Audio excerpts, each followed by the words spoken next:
Unbelievable, Jeff. Absolutely unbelievable, Jeff. That Cambridge United third kit.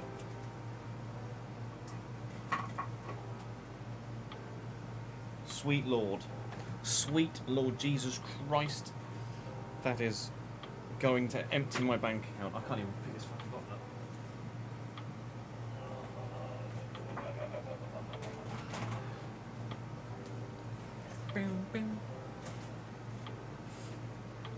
For me, it rivals, if not maybe even betters. Oh, I don't know about betters. Yeah, maybe even betters the green one. Green and got the both. They're both fucking gorgeous. Yes, Daniel, that's correct. I'm all good, thank you, Obi. How are you, mate? Thank you for joining us, Ryan, on both platforms. Appreciate it. Morning, Mesley. Morning, Tozzy. Morning, Daniel. Morning, Ryan. Morning, Obi. Morning, Tozzy. I said Tozzy twice. You were at work that week anyway. Perfect. Perfect. For those that haven't seen the Cambridge United away kit. Oh, holy. Mwah, black and gold, black and gold, black and gold.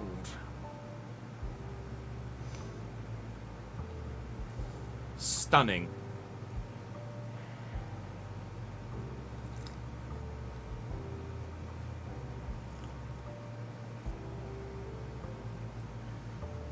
And the new badge looks really good on the kits as well. Black and gold, black and gold, black and gold.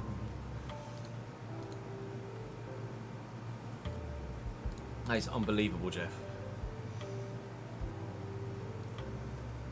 It's our guy that designs them, Tom. Gareth Daniels is an absolute fucking genius. He makes such nice kits.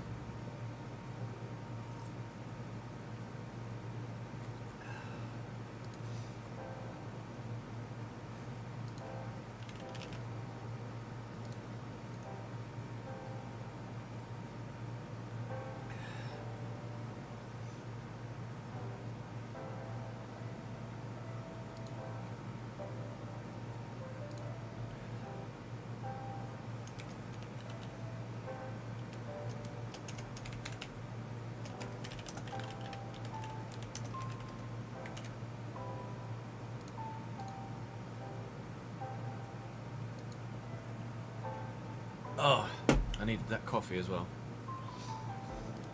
Right, plan for the day is Las Vegas Grand Prix, followed by as much of an RTG episode as we can squeeze in, basically, is the plan. So we'll take it from there. Let me pause that. Shut the window. And then we shall drown in a red sweat. Oh, pause the music, Tess. Well done, pal.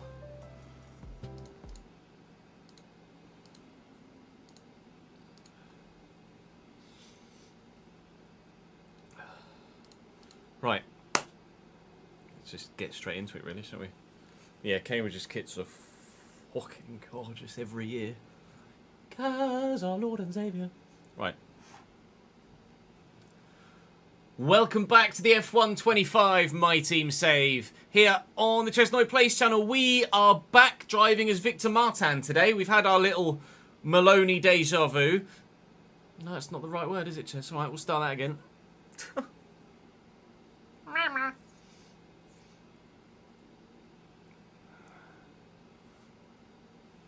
The green and gold one. Yeah, that was the season just gone's away kit. No, third kit, sorry. Green and gold one was really nice. They're probably this green and gold. Last year's home kit, or was it the year before? No, yeah, last year's home kit.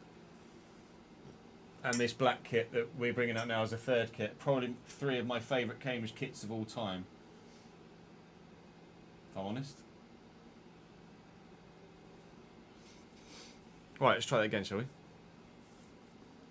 Welcome back to the F125 My Team Career here on the Chesnoid Plays channel. We are in Las Vegas this time around. We've had our little Zane Maloney detour and now we're back to Victor Martin for the remainder of this season. We're currently in talks with a couple of drivers and hoping to bring in fresh blood, so to speak, although some of it might be slightly older blood, for next season. But there's still a lot of racing to do before the season is out. Martin is currently 11th in the driver's standings, and Zane Maloney had a very, very good little spell with us, didn't he, to pick up 16 points to get himself into 15th in the driver's standings. But the most important one for us at the minute is the Constructors. Look at that gap between ourselves and Aston Martin. 6th to 7th is going to be worth about $10+ million for next season in terms of getting our prize money in. So rather important we stay ahead of Aston Martin if we possibly can. In the performance index, we are right up there with Aston Martin and Williams. So we're kind of 5th or 6th fastest team right now. So we should be challenging for points every race. More than a 7th or 8th, unlikely. But challenging for the bottom end of the points is the plan. Completely dry weekend, so, and fingers crossed at Vegas, once we take all of the bloody wing out, most likely, we could be fast enough in a straight line to deal with them and good enough around the corners to make us competitive too. Tyre wear is quite high here, but we've gone with a balanced tyre allocation that hopefully will work well for us. Do drop the video a like if you're enjoying the F125 saves so far. I know a lot of you are, so thank you very much for all of that continued positive feedback. Really makes a difference. Make sure you subscribe to the channel so you don't miss out on any more. And come and join me on stream and watch it live and see every lap that we do. Links in the description to the main YouTube channel and to the Twitch channel where we do all of that. I'm going to head to practice. Yeah. Yeah, I'm good, thank you, Callum. How are you, mate? You're right, Mangle. That's the old mantra, isn't it? Fast cars, bright lights, welcome to practice here in Las Vegas. Let's get this sensational show on the road.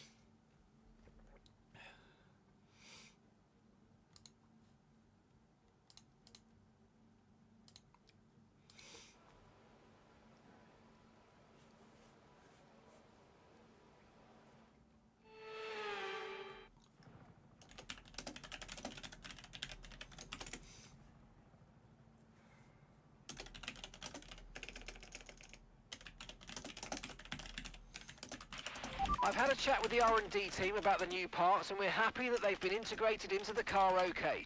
With any luck, you'll be able to feel the improvement, so go and give them a try. Alright, I will. Let me just get the setup up from SRC. That's 20 F124, Chase. You don't want F124, you want F125. There we go.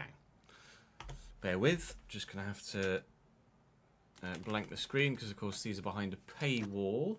Can get yourself a bit of a discount though on your sim racing setups if you so wish to purchase any.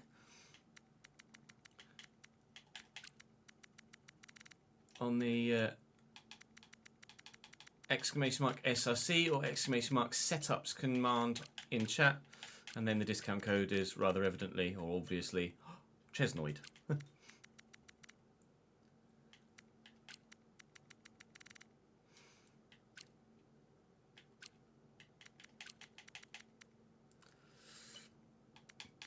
50 something tyres.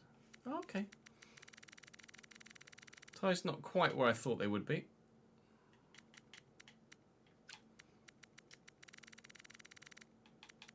For Vegas. Right. Let's shave it.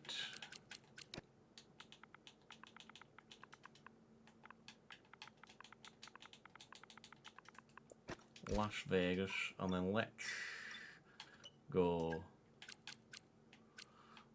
Let's go fly a kite up to that. I don't know why Mary Poppins just sprung to mind there.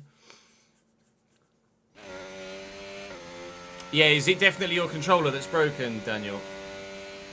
That sucks.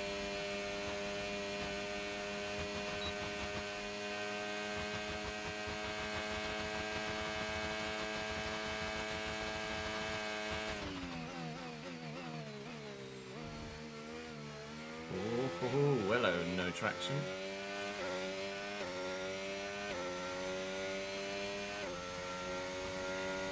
There was no FM25 because they've completely changed engine. The FM24 and everything for the past, well, forever as far as I can recall, has always been on their own in-house game engine.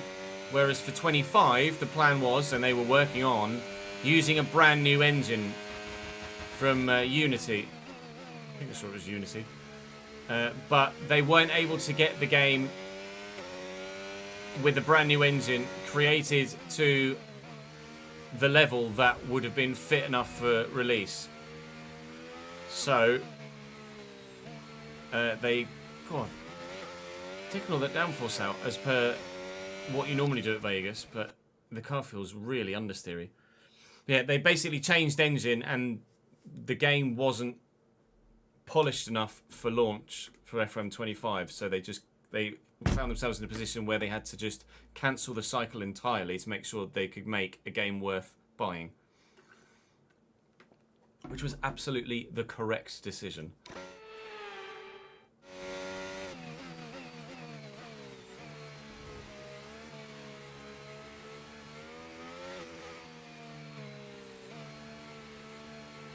Okay, I might need to put some more front wing in this because the car is just straight up not going around corners.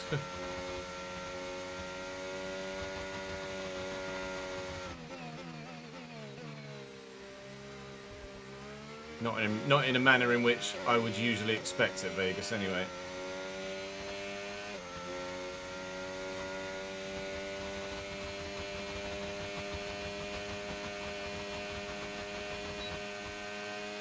They've shortened the DRS zone again, haven't they?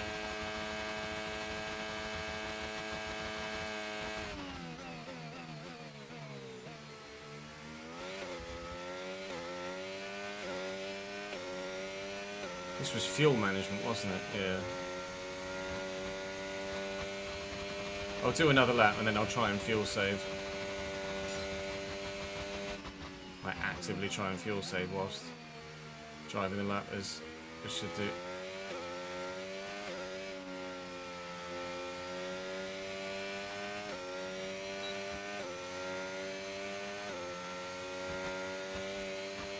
Hey Daniel, how are you, mate?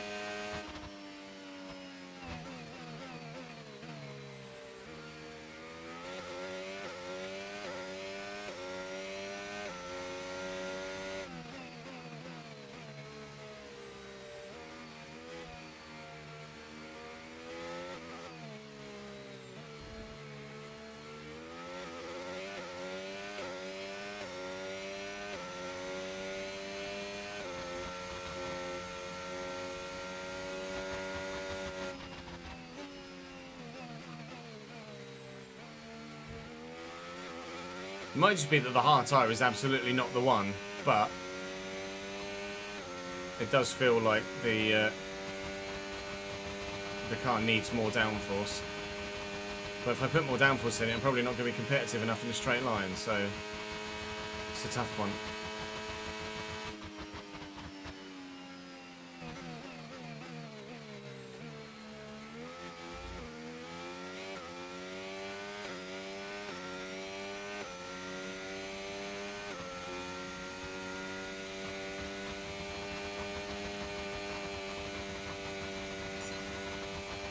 Green? Have a word.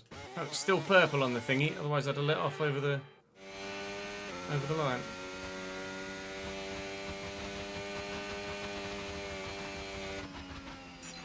Okay. Thank you. Morning, Test Paul. complete, and that was a really good job indeed. We got a lot of valuable information out of that. Well done. We'll be recording some FC later on today, Paul. In terms of the next save, it's going to go to a vote next week sometime. Do this on a hard tyre as well. It's going to go to a vote next week as to what save we do next.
I'm getting to grips with the setup.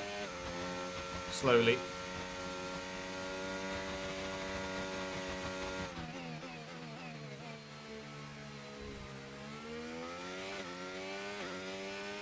I mean slowly.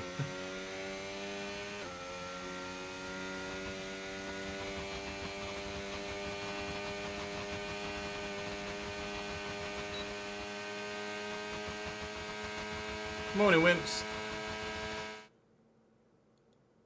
You don't need to apologise, mate.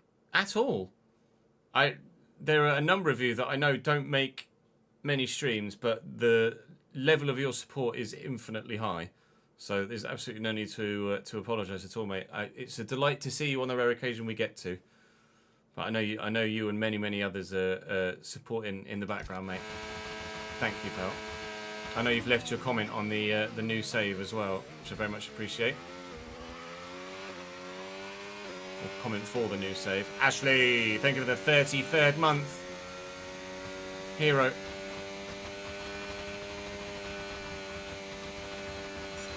Program complete.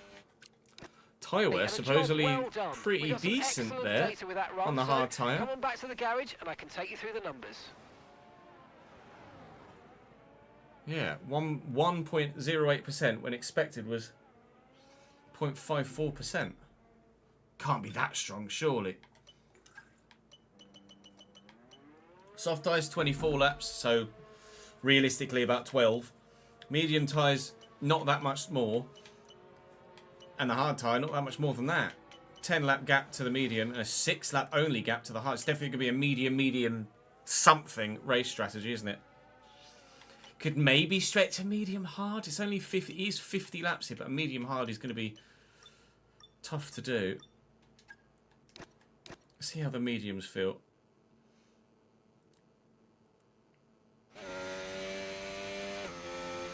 Yeah, out of curiosity, not just you, Jack. Actually, everyone. Which way are you planning on voting for the new save? Are you wanting to, or hoping that Aston Villa win the vote, or are you hoping that Sunderland, promoted to the Premier League, wins the vote?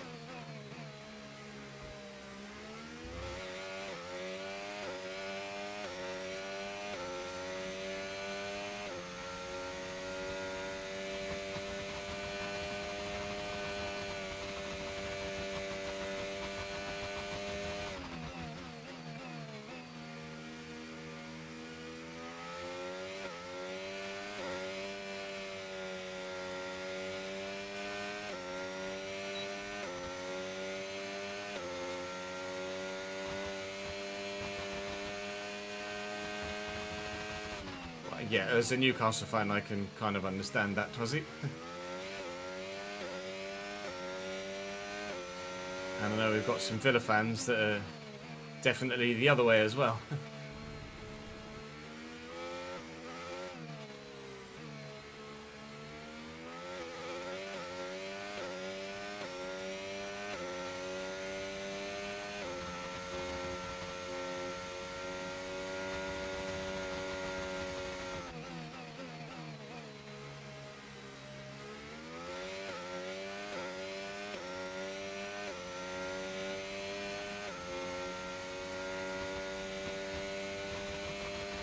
Oh, pay attention, Chess. Too busy reading chat.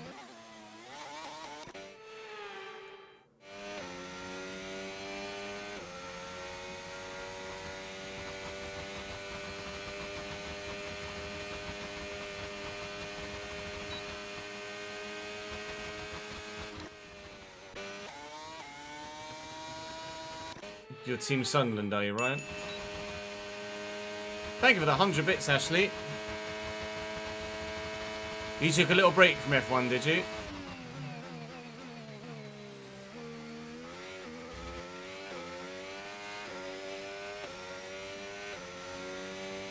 Which sort of save did you choose to do? A My Team or a driver career as your first save?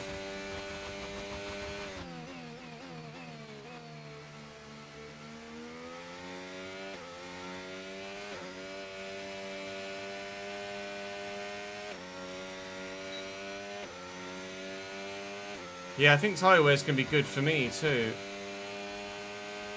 think it's going to be high, but it's going to be better than anticipated, I think.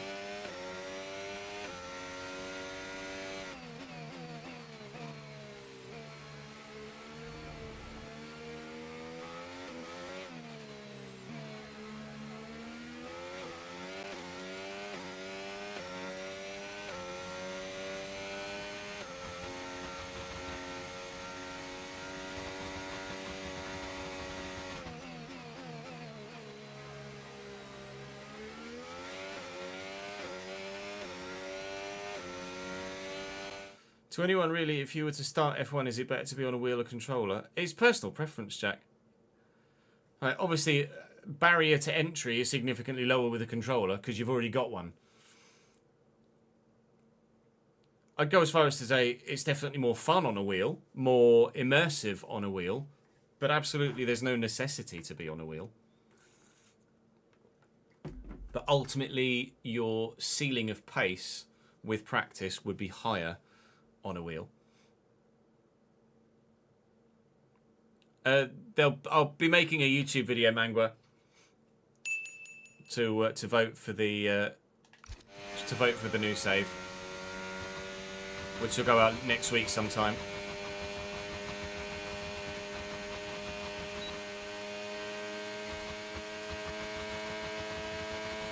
Driver career with Williams, nice. With who is your teammate, Carlos or Alex, or are you driving as one of them?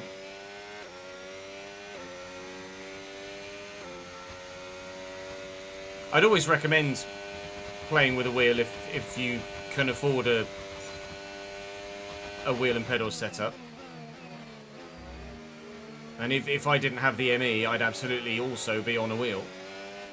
It would be my preference to race with wheel and pedals. I just can't.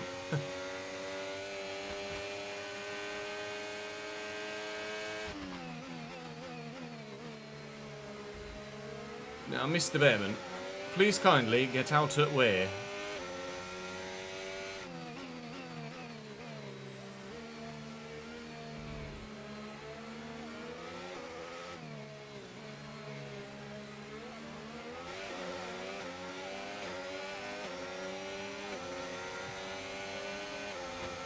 iRacing yesterday was hit and miss. We had some good races. We had some bad races. We accidentally ruined our safety rating. But overall, looking forward to doing more GT3 stuff. Okay.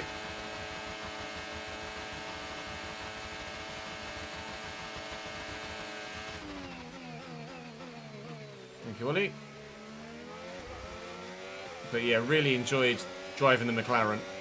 The GT3 McLaren was really nice to drive. AMG, not so much. Not a Brands Hatch, anyway. I'm sure the AMG...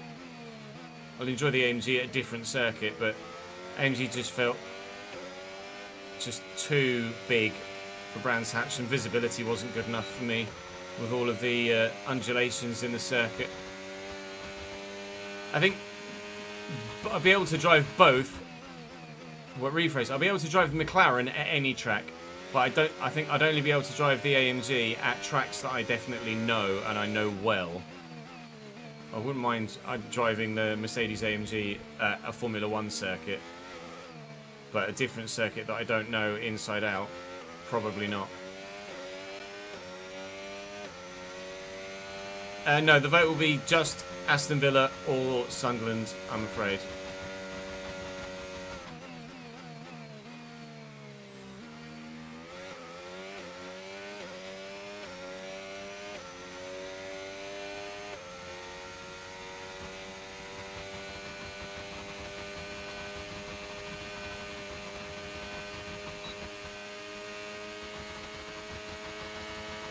Oh, I love being on the wheel, Callum. Absolutely love it. I'm feeling it today, especially after driving a GT3, which is obviously significantly more physically intensive than the Mazda or the GR86.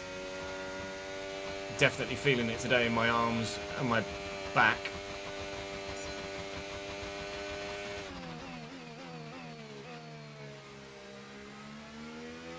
But thoroughly loved it.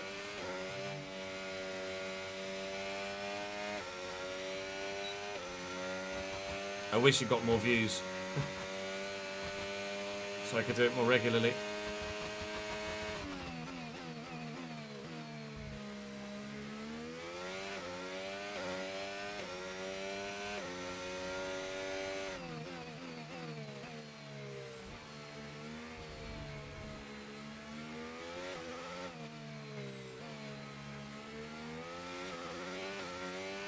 Hey Anarchy, how are you, mate?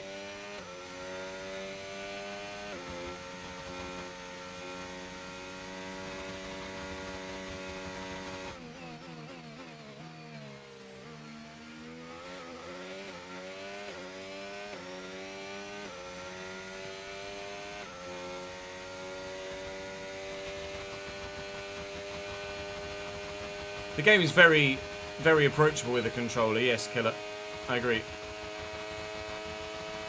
But there's definitely a big difference between driving on wheel and driving on controller. I wouldn't say they're basically the same, or that there isn't much difference. There absolutely is. It's just that with a controller, it's very pick up and playable for anybody of any skill level. Okay, test complete, and that was a really good job indeed. We got a lot of valuable information out of that. Well done. Tyre wear is supposedly very good. Fuel usage is also decent. Lovely. Well, actually, do I do a quali run? No, I won't bother doing a quali run. Let's just get to the race. We've got a lot to do and not as much time to do it in. Yeah, I think a lot of people are hoping for some FM news this week with obviously the Sega financial stuff, but goodbye. I wouldn't worry too much about it. You don't need to apologise, Callum. I mean, it's still available there as a VOD if you want to go and watch it on the YouTube channel or here on Twitch. We went and had a sports day. Nice. I started raining halfway through, lol.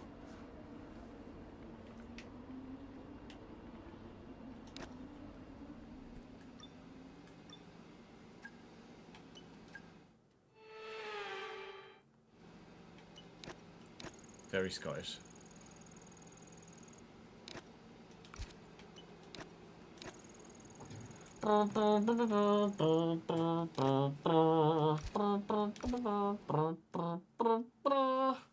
Etc.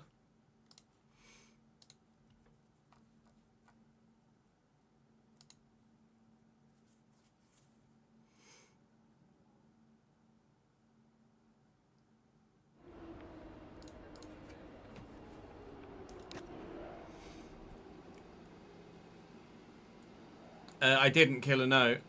I really don't have enough free time to watch much content anywhere at all, unfortunately.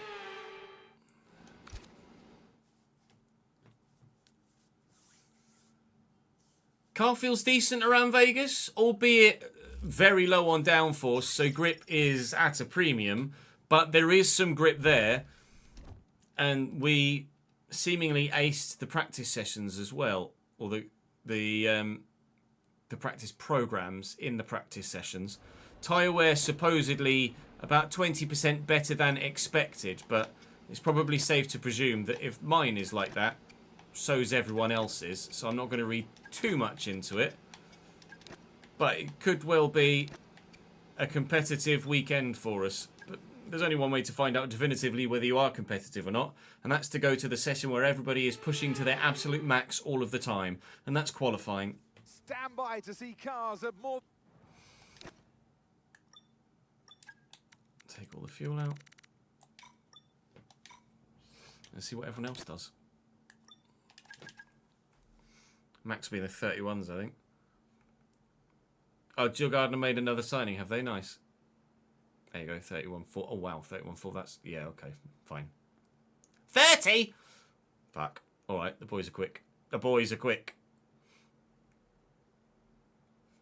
Fuck you know.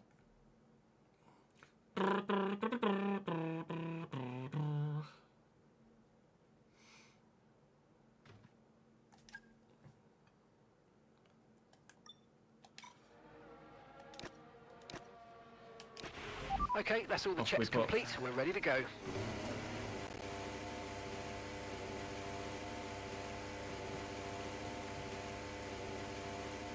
As per the rules in real life, Killerman, there's no limits on gearboxes you can have this year.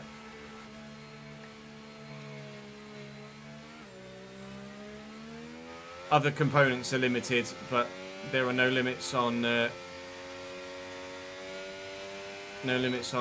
how many gearboxes you can use throughout the course of a season, or at least you're allowed I'm one afraid per you've dropped race to weekend. P22.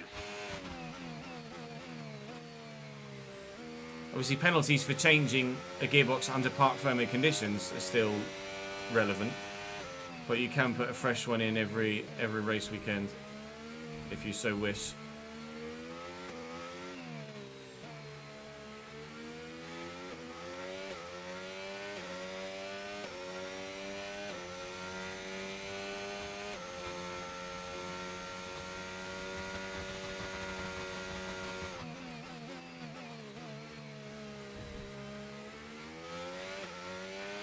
Okay, there's 2 minutes left in this session and we're in the drop zone. We need a quick lap or that's qualifying over for us.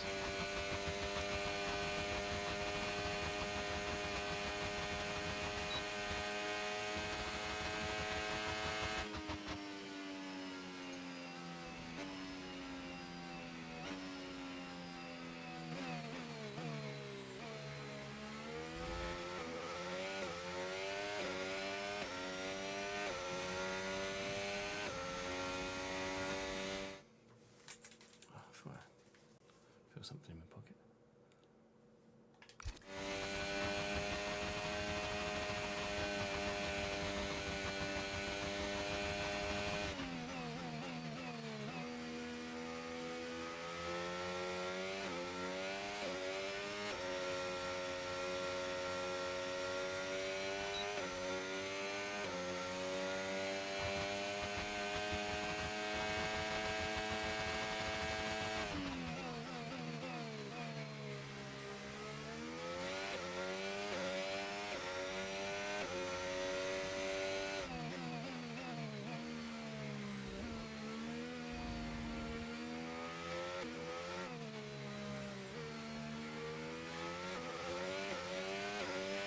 We've been pushed down to P22.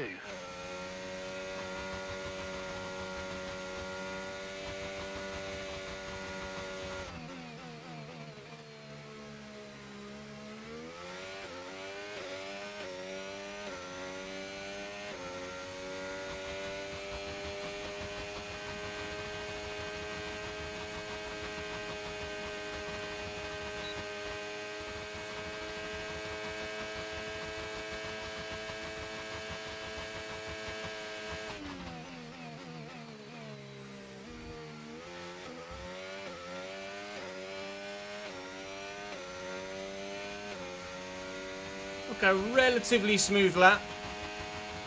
And in Q1, shortest run to the line, a 31.5. That looks like a single digit number there. That is P5 in Q1. Yes, please.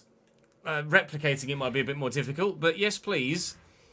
Any shock exits there? I mean, we're still 8/10 off max, so not even remotely close. Both Aston Martins out in Q1. That's big for the Constructors Championship, as we mentioned on the way into the race weekend. Carlos Sainz out in a Williams as well, also including Hulkenberg, Hadjar, and Zayn Maloney, who's still a little bit rubbish. I haven't seen the new F1 movie, no, but I am wanting to go to the cinema to watch it. It's just a case of finding the time to do so.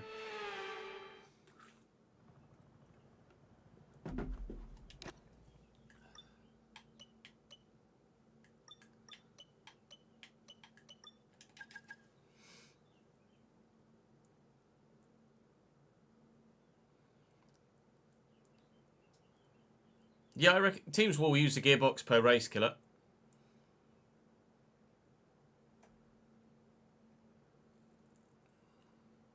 A new fresh component's always going to be better than one that's already done some running.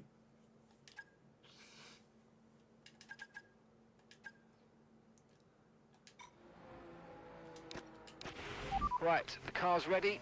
Let's get it out there.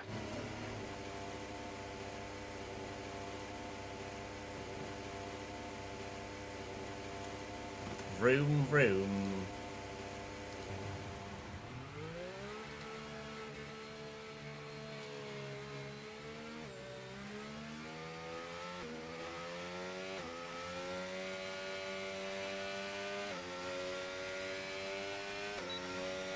Vegas has grown on you, has it, Tom? Okay, I'm afraid we've been pushed down to P16. Still unsure about it. I'd still much rather drive at an actual circuit.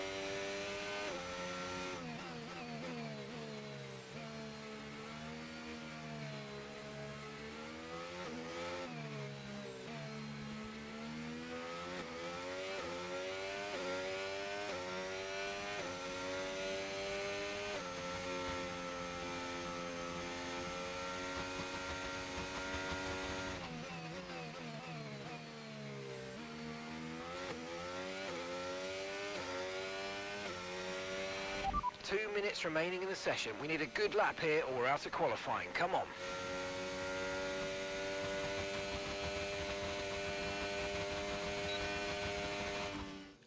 Just bring the right thing up in front of me. Bear with. I've got wrong screen on my monitor. There we go.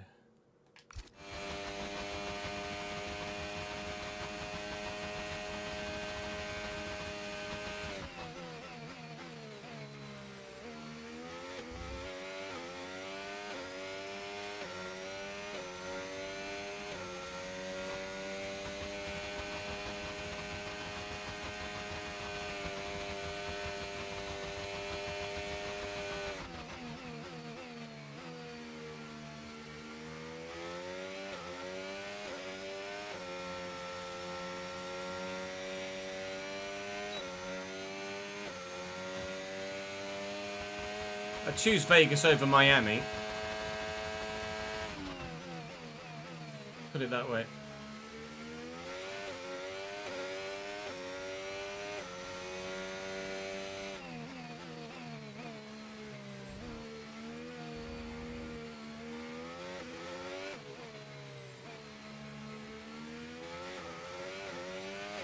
Right, that's us down into P16 now.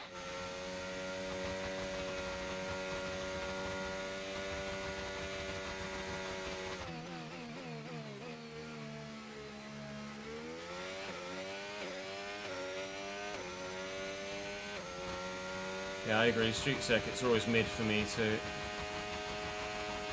Much rather race at a genuine circuit.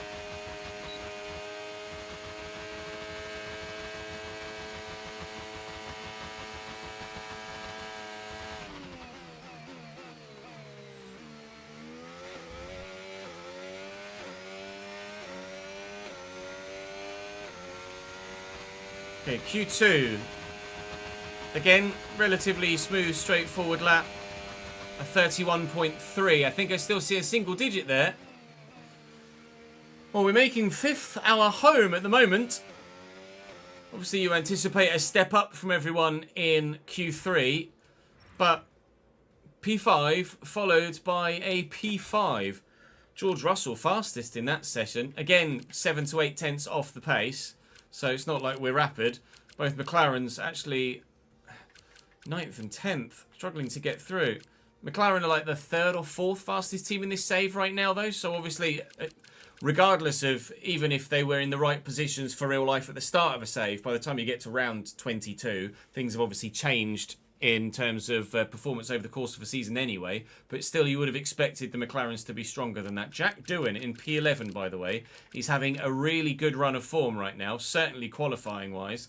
But we are through to Q3, so we get to go again.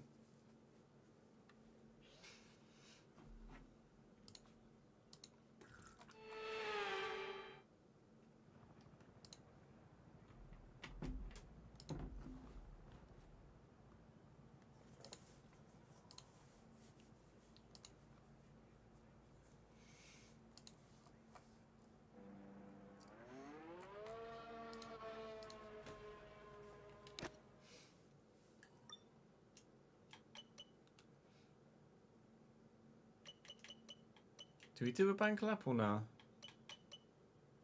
I won't bother.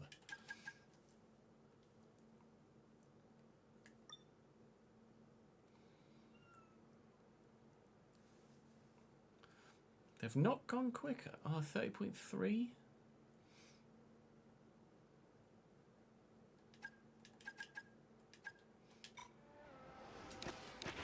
Everyone ready? Okay, let's go. Yeah, I agree. It definitely needs a tweak for the beginning of saves.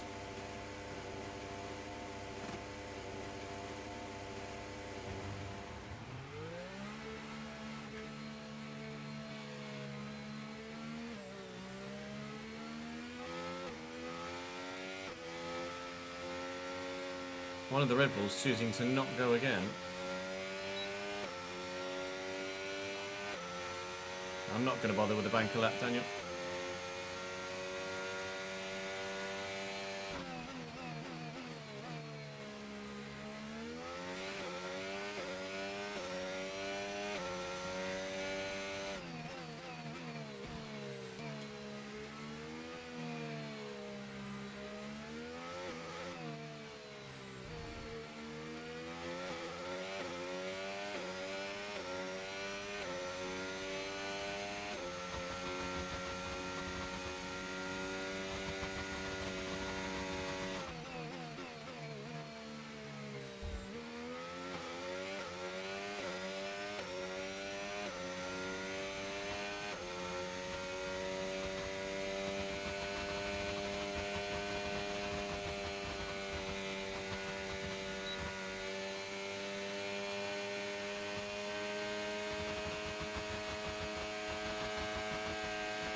It's been a scrappy lap, to be fair.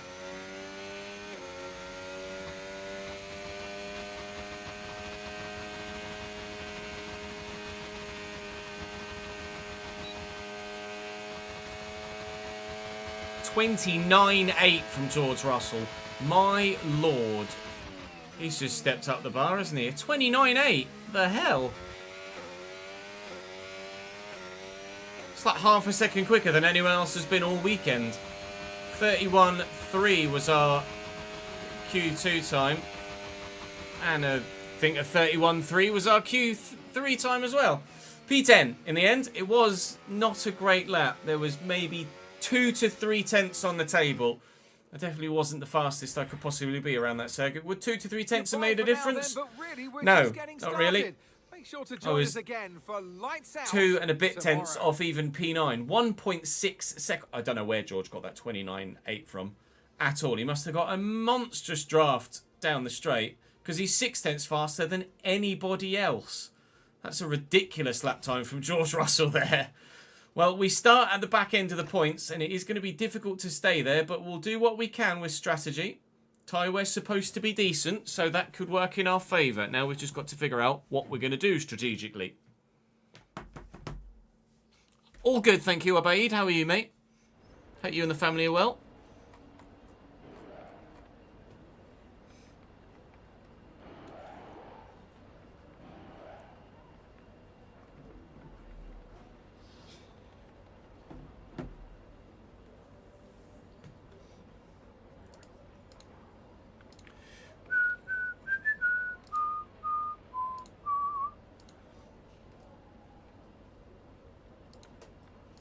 dee dee dee dee dee dee dee dee dee.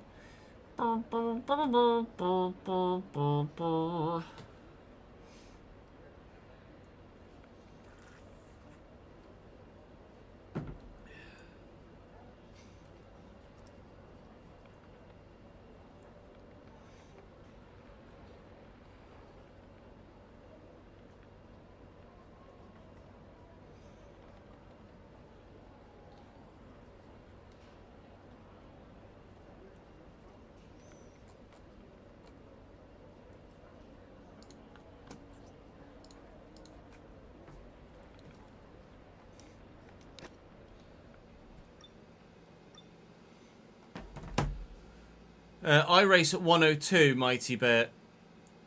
For a person who's started playing F1 for the first time, it depends what sort of experience you have at other racing games, I imagine.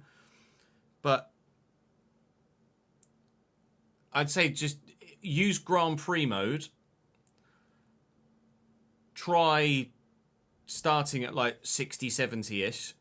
And then if you're very quick, then up the difficulty, try again. If you're a bit slow, lower the difficulty, try again.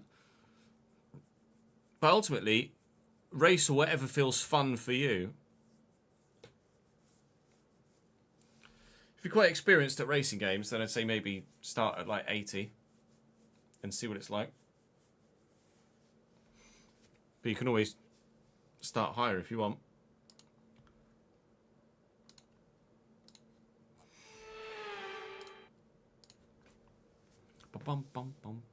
Welcome along to Las Vegas. Saturday night's all right for driving. Well, it is here tonight as F1. It's time to see how our drivers are stacking up after yesterday's exciting qualifying session. Well, we know George is on pole, but Max Verstappen has taken a penalty because Kimi Antonelli makes it an all-Mercedes front row here, and Max had qualified second, as you saw from the screens earlier on. Piastri and Albon. I might be 7th here. I am. 3 people taking a penalties in the top 10 alone. Hamilton and Verstappen, as well as Norris taking a big penalty as well. Well, we start P7 then. That's certainly more agreeable than P10 and gives us the advantage, or the opportunity maybe, to avoid that kind of mid-pack melee. Okay, here we go. I know what you can do. Don't let me down. Tyre-wise, he reckons will be very good. We could medium, soft, and be relatively good to the end. Let me try removing a stint and see if maybe we might be able, if I take the personalised one, actually, and edit the strategy, take that stint out, we might be able to one-stop it. 26 and 24. It's a bit slower. It's a bit slower. I'm going to take some fuel out, though. We'll go with 3 laps worth of extra fuel. I don't want to be too heavy. But medium, soft is supposedly the fastest way to the end. We've got some runners starting on the soft. My teammate is starting on the hard. There's a handful on the softs, but I think we'll run the mediums. If the mediums are really good, then we could maybe think about extending from lap 18 on to about lap 24, as you can see from the bottom strategy, and then trying the one-stop. But supposedly the two-stop is our better strategy. So we'll start with a 2 in mind, but if the strategy needs to change, we've got A, the tyre sets, B, the pace, and C, the tyre wear, we believe, to be quite flexible. But with walls very close everywhere, obviously, there is a very high risk of safety cars or red flags. So it could change irrespective of any of those previous factors anyway. But we're going to go racing from P7. Right, chat, let's give you a prediction, shall we? I'm going to say, will I finish in the top 5 or not? We're going to go punchy with this one. Top 5 or nah? I'm going to go for a quick toilet break and then BRB.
Apologies for the slightly longer break.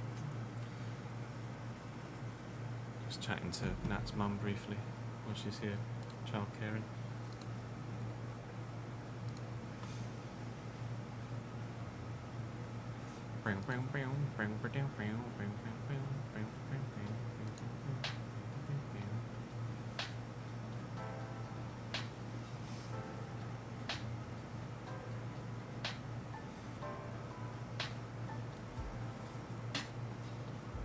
You don't have a timestamp in chat anymore.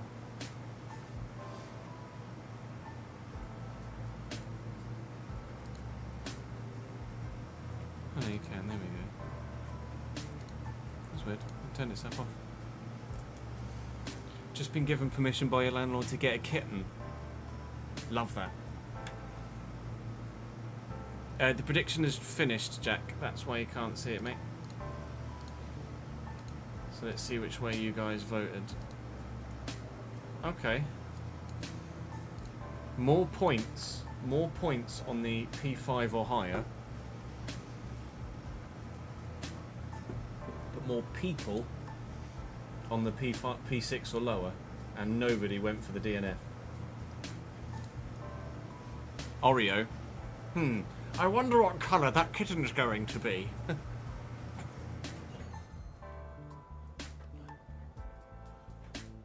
Is it going to be a ginger one?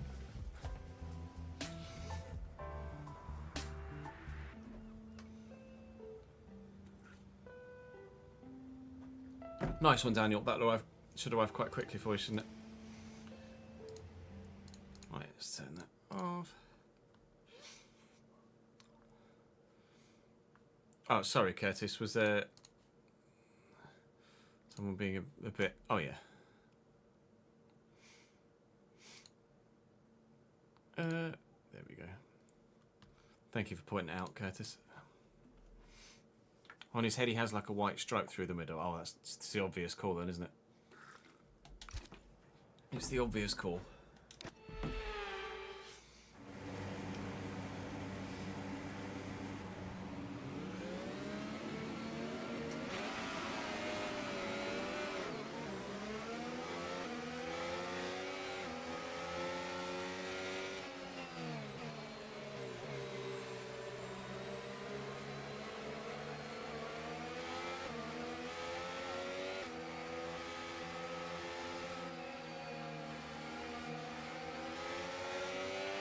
Conditions look stable at the moment. No rain currently expected.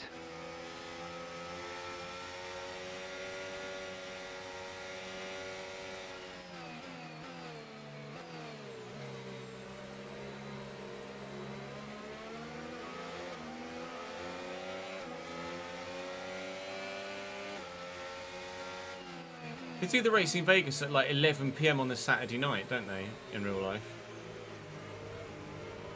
So it's on a Sunday morning. Back in Europe.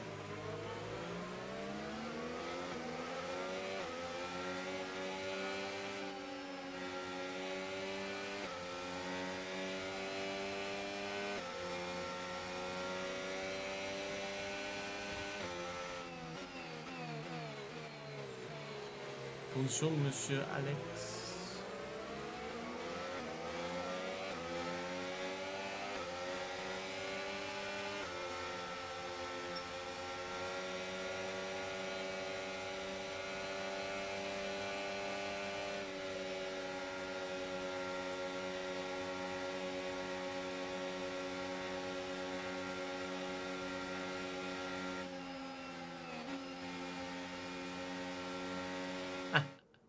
Cadbury. Cadbury's a great one.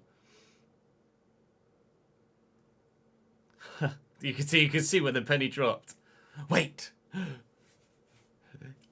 I've got it, Cadbury.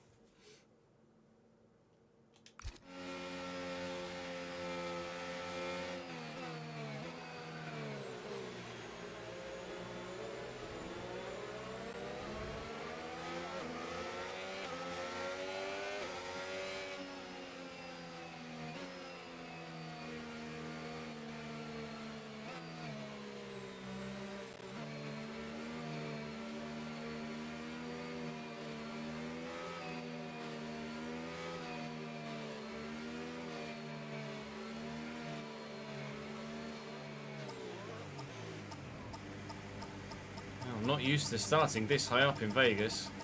I'm normally back round the bend back there, Season 1 in Vegas, so this is quite unfamiliar territory for me right now. We're on the outside as well. I always tend to be on the inside for some reason. I always tend to qualify in an even number here. But from P7, what can we do? A lot of wheel spin. Try and get to the outside as quickly as I can. Albon's done the same.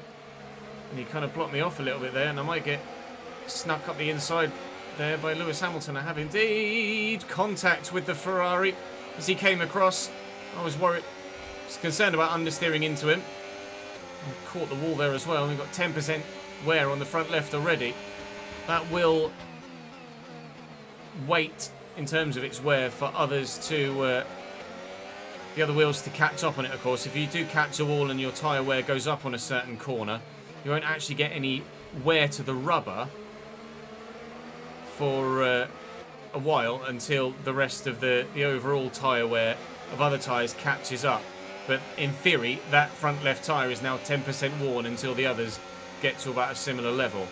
So that will affect us at the beginning of the race, but thankfully there's no actual bodywork damage or anything. That could have been quite dangerous and quite detrimental to our overall race pace, but we're all right. We've survived. We'll wait and see what everyone does in terms of their straight line speed, and their straight line speed does appear to be very quick. Don't go 3 wide in there, for Christ's sake. Max is going for the inside. They are going to go 3 wide in there. And they're going to be very slow. Lewis Hamilton is in the walls at the minute. We nearly put Piastri in a wall. And we've been able to sneak up the inside of him. And we are through on the Ferrari. Back to P7. We've got a bit of a run here on Albon as well. Do I drift to the outside and then come back to the inside maybe for the braking zone? And we're up the inside, the Williams. And that's going to be P6, and Verstappen's just nabbed Lewis Hamilton as well. So Lewis has gone from trying to make a move to losing 2 positions. Although he's fighting back again. And he's actually held the position on Verstappen now. I'm intrigued by the fact that the Mercedes supposedly are as fast as they are here. If that's a genuine change in the hierarchy for next season, then that will be a real switch up from what we've expected as the norm this year. We've got the regulation changes coming into effect as well, affecting the chassis and the powertrain departments for next season, so that's going to throw some curveballs into the way that the pack shuffles out next year. We might move up in terms of our competitiveness compared to everyone else. We might move backwards in terms of our competitiveness with everyone else. Most important thing here is that we are able to maintain position right now, and we are. We will have DRS on Piastri, who doesn't have DRS on the car in front. And Oscar's going to be vulnerable here. He's going to go defensive. I'm going to go for the move around the outside. Oh, I've had to go very deep on the brakes, so it could be P5, it could not be P5, it's not P5, it's still only P6. I got a little bit too ambitious on the brakes there and couldn't quite keep it stuck to maintain the position. We will still have DRS on Piastri through the next lap though, so that's important to help us defend from now a very eager Lewis Hamilton behind. I have a feeling we might be in for quite a battle for quite a large portion of this Grand Prix. It was a full hour and 20-minute feature-length special again for Brazil last time out. Obviously, Spa was about an hour and a half. No sprint race here, so it shouldn't be as long. But if we're battling for almost every moment of every lap, then it will be a bloody long video again. I need to get myself back within DRS range of Piastri here, though. Otherwise, I am going to be a sitting duck down the big straight.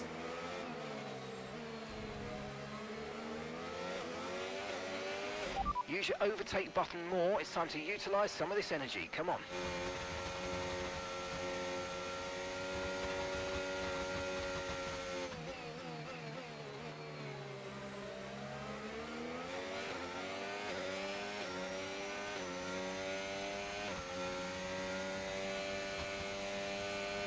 Right, we're comfortable. We are within DRS range. We've got a decent gap behind as well. I'm not going to get close enough to Piastri to go for an overtake here, but that's fine, because it didn't work last time. God, they're very slow on entry there. Or at least Piastri was, anyway. So maybe we could contemplate getting Piastri somewhere else. Whilst Hamilton and Verstappen continue to battle behind, there's a little bit of a gap opening up. There's obviously a sizable gap in front of Piastri right now as well. But if I can nail this first couple of turns, 8.9 seconds. we might be able to get ourselves past Piastri and into P5 at the end of this next DRS zone. But the car just doesn't really want to hang on around there. And I'm not going to have the pace to close up to him by the braking zone. So we will have to sit. Oh, might we? We might. He's gone defensive, you know. Force him on a tighter line. We could get Oscar Piastri here. We will get Oscar Piastri here. That wasn't the plan initially. Have to give him racing room, but we are through. Now I will be the sitting duck down the straight next time. I'll try and use as much battery as I can to help myself defend.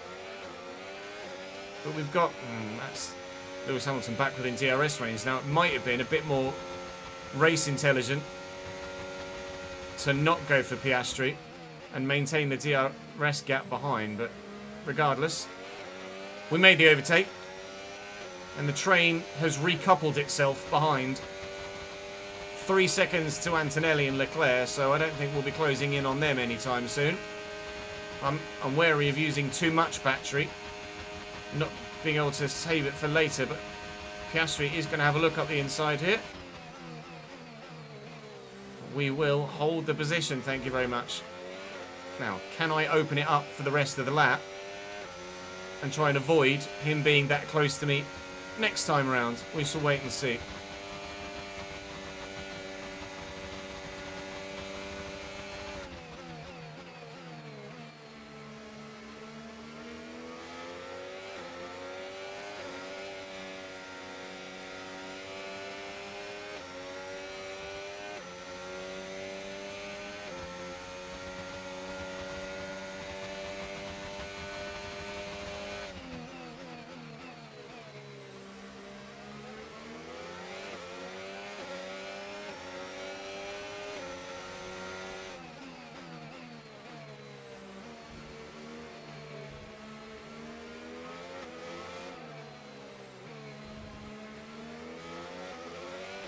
George has just pieced out in front, hasn't he? Morning, Clark. How are you, pal? We've offered another contract to Nico Hulkenberg. We're waiting and seeing what he says. We should find out after this Grand Prix. Katsu's not a bad shout either, Jordan.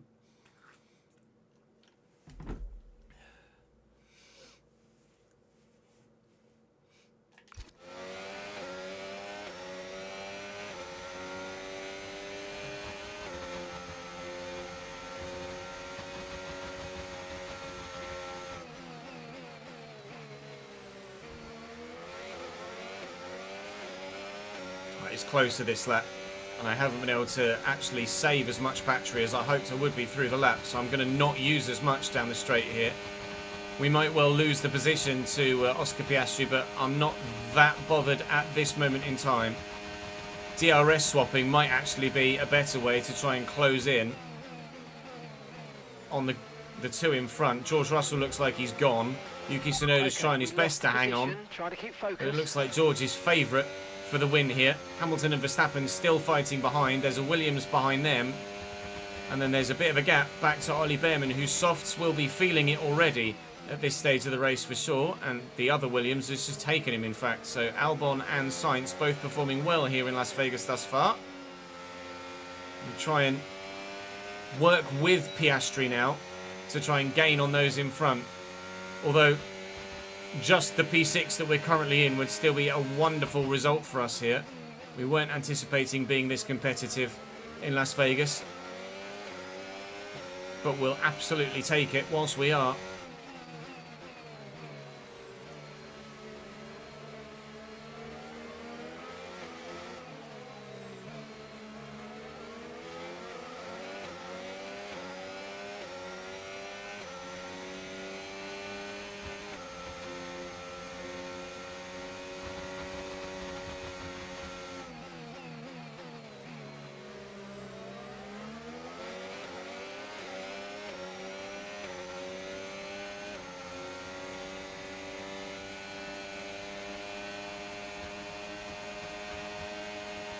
Right, this is going to be dangerous because Lewis is coming. He's picked the wrong side really there. Oh, we're going to be 3 wide. Yeah, that's not going to work. Are you okay? That was a nasty hit. Turn the engine off and wait for the marshals. Don't worry about including that, Chris. Lol.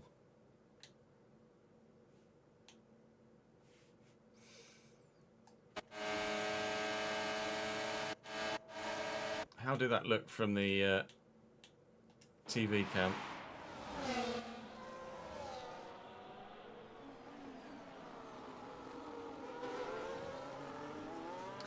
And then Max Verstappen appeared. three in a wall. Oh. Yeah, that's not gone well, that, has it?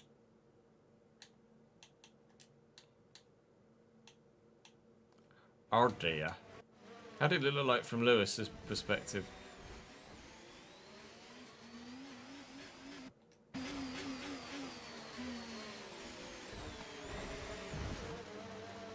Lol.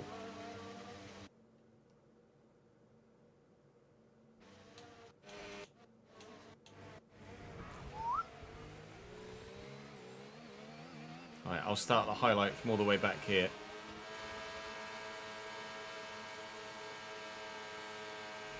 And then commentate accordingly. And once Chris has finished laughing at me, we can go again.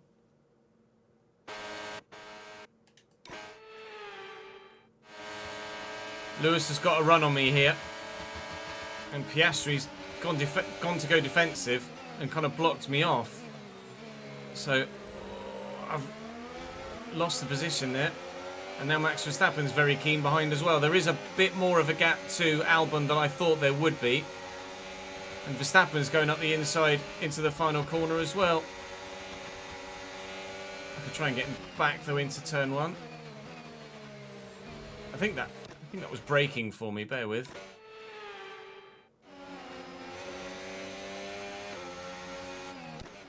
I think he might have done that whole...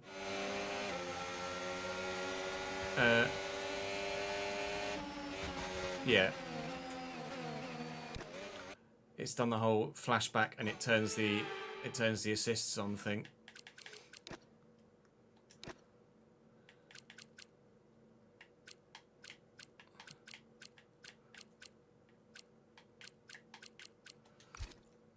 So let's just make sure that that doesn't happen. And we'll go again. That's weird. It's weird that it does that. Just snapping up the inside. He's having a look. We'll go deep in the braking zone. Warning for a collision with Verstappen. Not sure we touched, mate, in all honesty, but if you say so. Max is through. Down to P8 we go. About a second's gap to the Williams behind, so we'll try and keep him out of DRS range and progress forward as a quartet rather than a quintet. But Albon will, I'm sure, do his utmost to close the gap. So I'll try and stick with the 3 in front. I've had a bit of a scrappy time the past couple of laps, so I need to kind of get back in the zone here. Tyre wear's okay. Albon is with us though, and Albon will be, I'm sure, within DRS range by the detection point. So I think we are about to become a quintet here rather than a quartet. It's going to be game on for a P5 finish for a number of us here. I might just have been out of the DRS range by a millisecond there, Alex Albon, and it looks like he was. Unlucky, pal. Hamilton past Piastri. And we'll look to extend that gap over the Williams behind now again. And the gap back to Sainz is growing as well, because he's battling with Lando Norris, who's working his way back forward after a penalty. We're strong here. Not massively, but we're strong enough to fight for a top 5, it seems. Whether our tyre wear is coming into effect yet or not, I don't know. That might be a portion of why we're as competitive as we are. Because our tyre wear supposedly was pretty good. It looks like Piastri might have darted into a wall there, trying to do something to get around Lewis Hamilton. I wonder if he may well have picked up some damage. Let's have a quick look on board with Oscar Piastri and see, or maybe watch it from Max Verstappen's point of view and see exactly what happened. He went to go right. No, I don't know what Piastri's doing there. Hamilton's driving in the middle of the track, which is kind of good defensive driving. He thinks about going to the left. He didn't quite hit the wall. He's just all over the place there, Piastri, isn't he? He didn't quite hit the wall, so he managed to avoid any damage. But he could very, very easily have kind of jinked into the concrete there and lost some, if not all, of his bloody front wing. Right. Now, I've been getting stuck in terms of the battling recently. And as you can tell, that I'm now P8, not P5 or 6. It's not been going that well for me, so I might just sit tight for a couple of laps. Let them battle it out in front of me.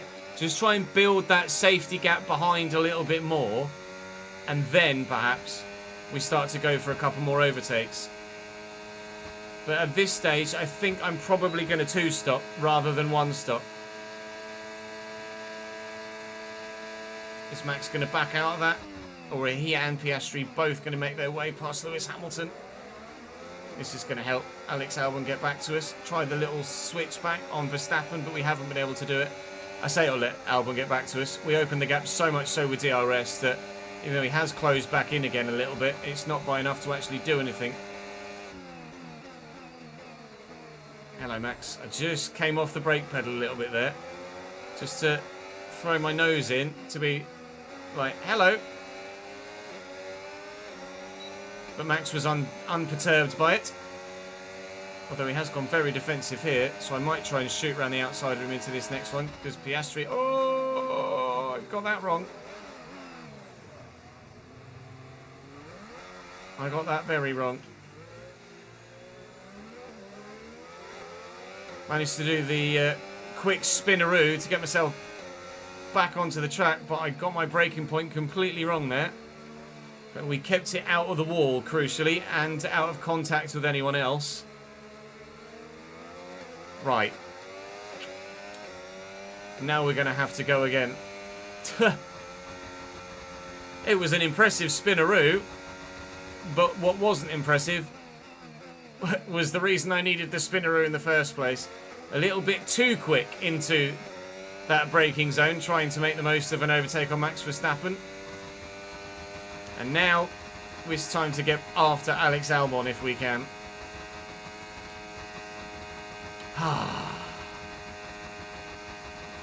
That's annoying.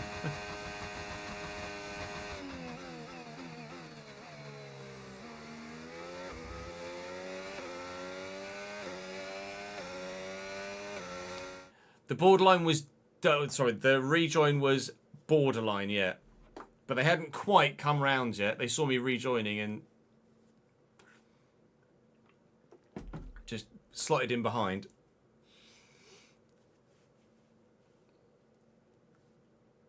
Braking into corner 1 of 10. Saving car from wall 10 of 10. Spinneroo 100 out of 100. I'll take it. Thank you for the follow. Reasons to fly.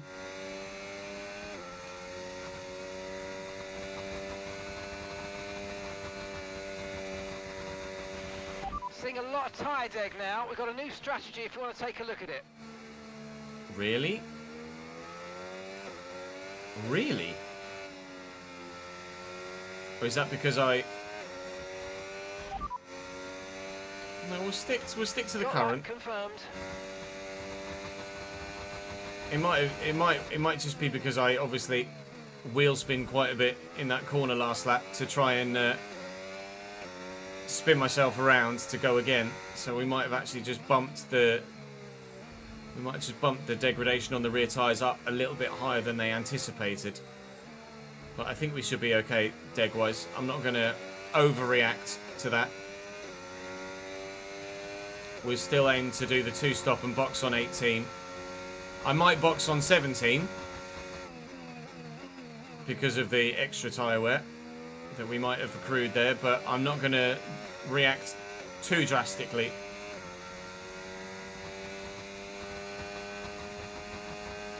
I might just use all of my battery here to try and close the gap to Albon. The sooner we get to Albon, the sooner we can try and slingshot off him and close in on Verstappen, Piastri and Hamilton again.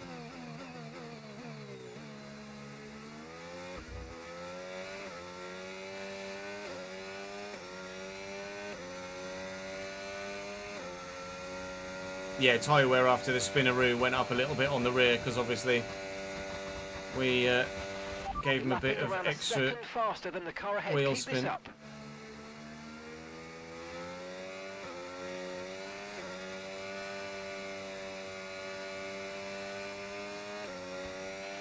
The car behind is dropping back by about 0.3 a lap. Well done. Difficulty's 102, Jenky. It's not possible to get your own name as a driver in my team this year, FG, no. It's solely owner of the team, not driver owner as previous. It's a definitive design and creative decision by Codemasters. If you want to drive as yourself, then you have to do it through the driver career.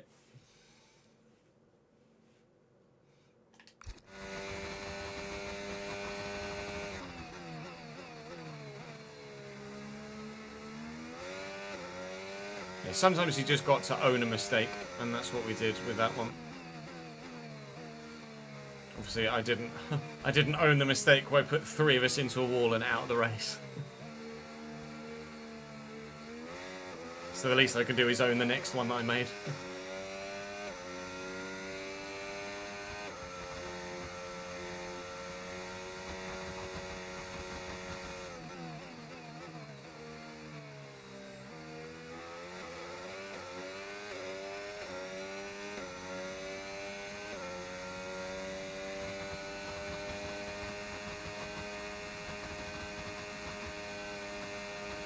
Tell you what we didn't do. We didn't do the notepad, did we?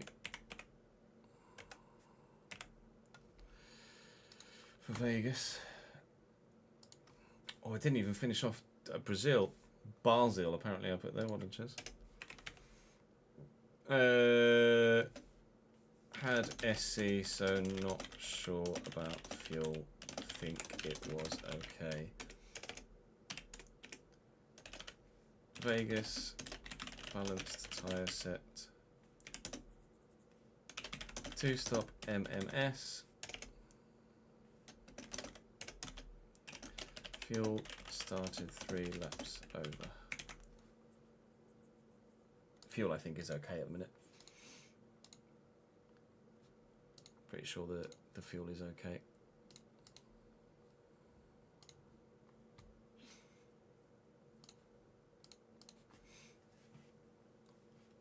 Yeah. Hamilton, Piastri and Verstappen are continually fighting, which is good news for us.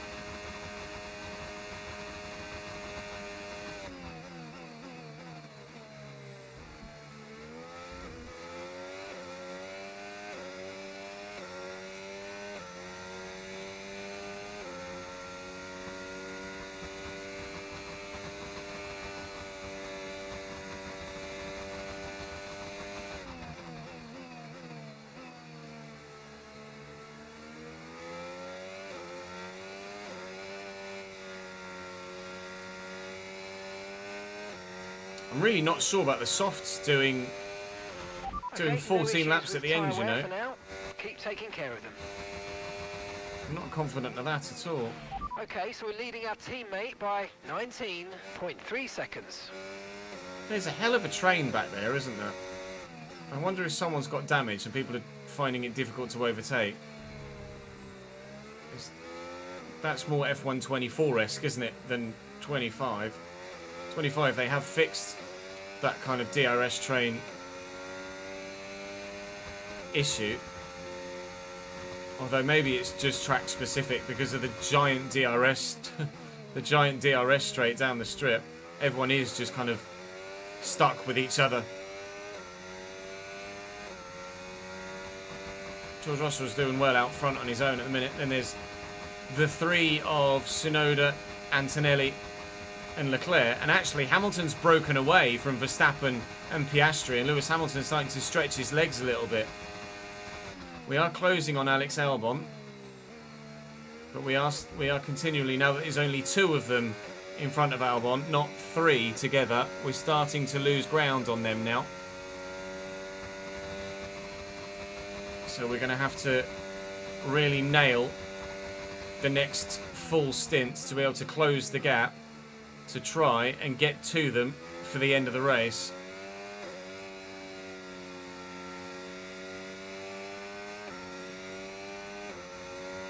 No sign of any safety cars or VSC or issues for anyone else. I think I'm the only one that's made that mistake so far and actually screwed their own race a little bit. Okay, here's the gap that we're trailing the car ahead by. 2.4 seconds. Yeah, we haven't screwed our race massively though, because as you can tell, gap to Albon has come down to 2.4 from well over 4 seconds earlier in the stint. So we're keeping tabs. Hopefully we can get past Albon before the pit stops and then use his DRS to slingshot slightly closer to those in front in Piastri and Verstappen. And actually Tsunoda and Antonelli are fighting so hard that they're starting to fall back into Leclerc, Hamilton, Verstappen and Piastri. So other than Russell, that might become a sextet of 6 cars there soon. And a train is starting to form or come together at the front, as well as obviously the trains at the back. Gap to Alex Albon just dipped under 2 seconds there, but a poor end to the straight with traction has meant that he's pulled away again a little bit, but we're still closing in overall per lap. Good pace. You're catching the car in front by about a second a lap.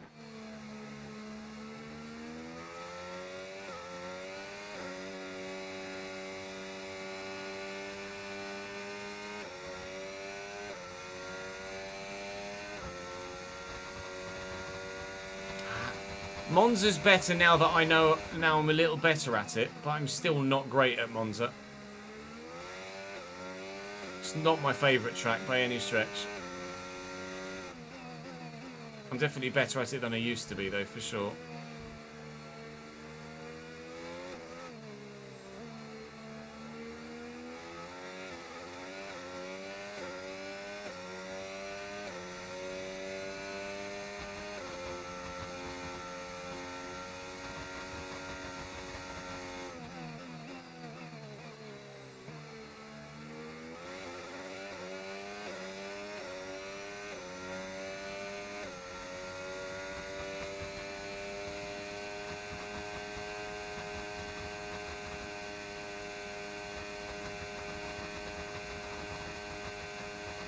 Lap 18, Jordan, is the plan. But we might go 17.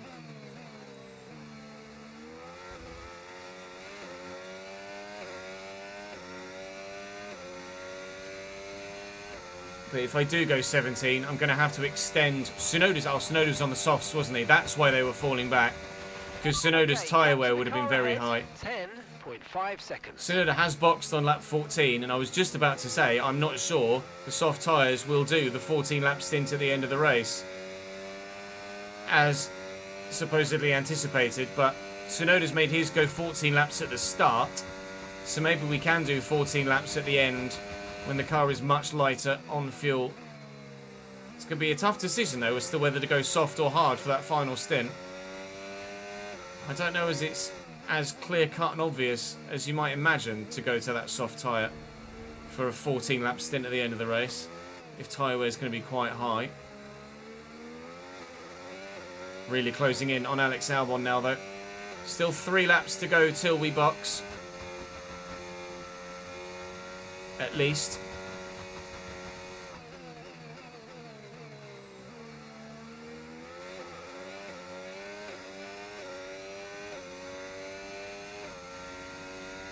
I mean, I've made the presumption that everyone else is 2-stopping, but some might be 1-stopping.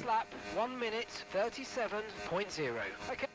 That's weird. Restream has just logged me out of the chat mid-stream, which is strange.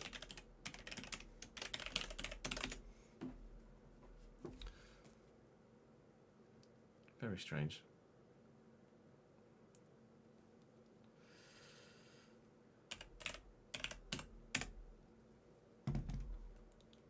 Apologies for that brief break. I don't know why it did that.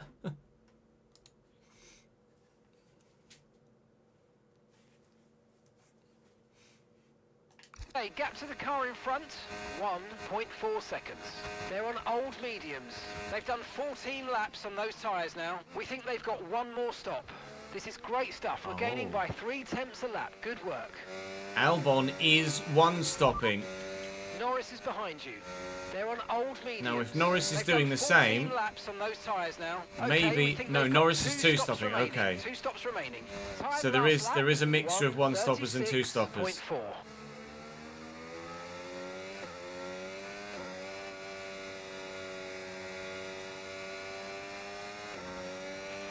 We're approaching the pit window and you're going to be on mediums. I'm sorely tempted to switch to a one-stop, you know.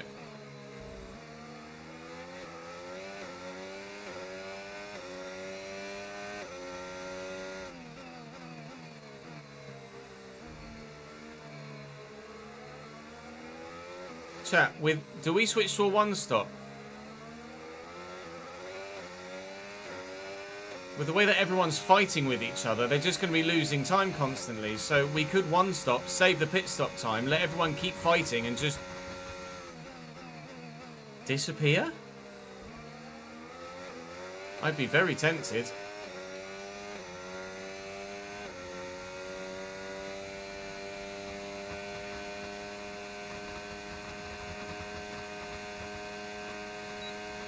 We'd have to take this set of tyres to lap 24 though, to make it work.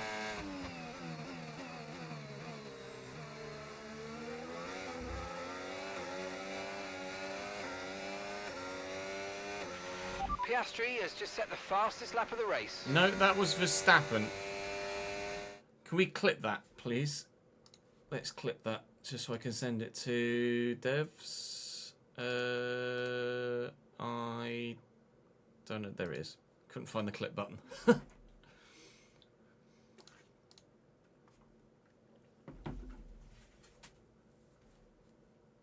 Not to worry, Daniel. Just make sure we clip this right to make it work.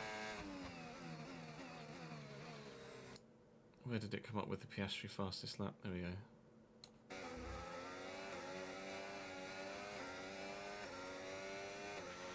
Piastri has just set the fastest lap of the race.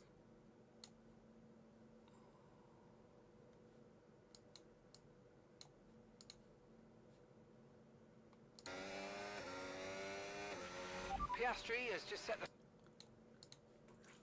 fastest lap of the race. No, that was Verstappen. Right, let me clip that.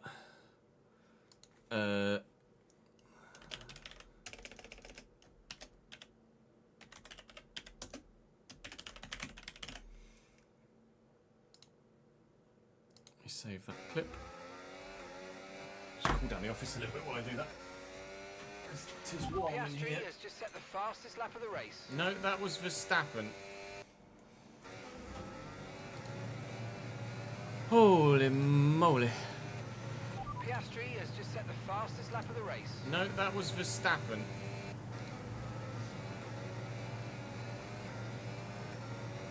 Piastri has just set the fastest lap of the race. No, that was Verstappen.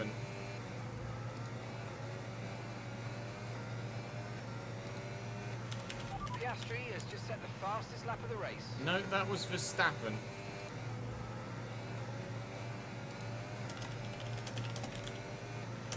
Piastri has just set the fastest lap of the race. No, that was Verstappen.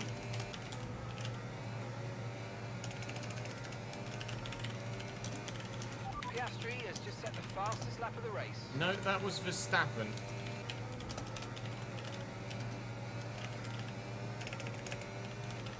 Piastri What's has the just report set the code? fastest lap of the race. No, that was Verstappen. JXK2 RCTR PHDP Piastri has just set the fastest lap of the JJ. race. No, that was Verstappen.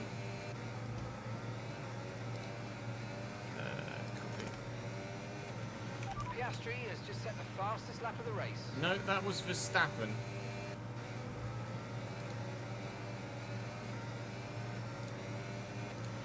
Right, we'll stop that looping now. It's starting to drive me mad.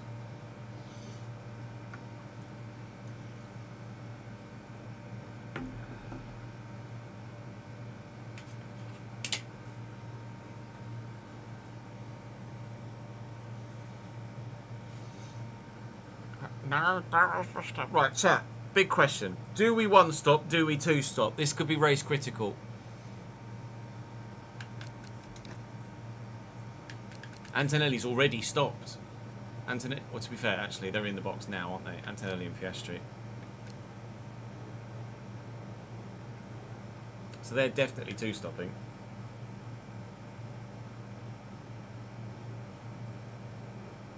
Yeah, they'll just renew Russell's contract annual, I think, IRL. I don't see any reason why they wouldn't.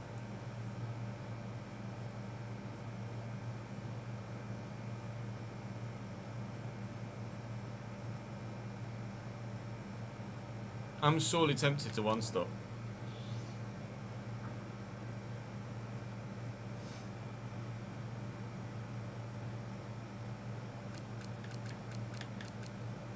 But the fact that they've boxed on 16 makes me think they're going to go medium, medium, hard.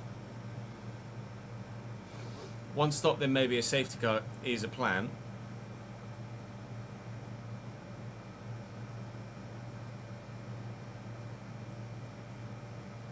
Because if we one stop and then can stay in DRS of some of those in front, then we can make it work.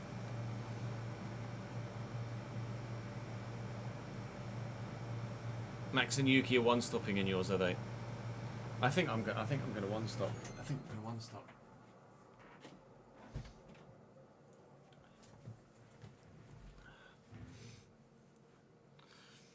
Right.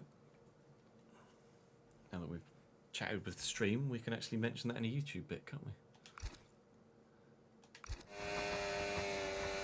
Piastri is in the box, No as is tyre concerns Antonelli. At the moment, just focus on the driving. Yellow card, yellow flag for something. Yellow card. Not sure what for, because it's now green. It's behind. Is someone retiring in the pits? Okay, clear. There's a McLaren going slowly back there, or is he just on his way out of the pit box? So I think someone... Why is there a yellow flag? Is someone retiring... Oh, there's smoke there. There's smoke there around turn 1. Who is it? Oh! It's Lando. Lando's retiring. McLaren, is that why he'd pull to the apex there, not just go straight on, is a bit weird. But Lando's retiring. It's just pulled over to the entry of the pit lane. Which is a really strange decision to pull over there, but he'll just go straight now, will he? Yeah. Lando Norris is out. That's not going to affect us at all, unless it brings out a VSC or a safety car, which it shouldn't do. We are thinking about changing to the one stop at the minute. We've now taken Antonelli and Piastri, and Piastri's intriguingly gone to the hards, whereas Antonelli's gone medium. So Antonelli's definitely committed to a two stop. Piastri could one stop from here, but might not. I think we're going to one stop. And we're going to try and make the tyres last. Some information on Norris. Okay, they're out of this race. And then if we do come up with someone behind us to overtake, I think we just try and stick in their DRS with battery usage. And we maintain position as best we can. Unfortunately, Lando retiring doesn't earn us a position, because he was behind us anyway. You see the gap to Hamilton now is 11 seconds as they all cracks onto the back of Yuki Tsunoda at the time. But Verstappen is now in front of Leclerc. Russell's miles away now. I think I'm going to one stop. And we have the opportunity to switch to a two stop if there's a safety car at all.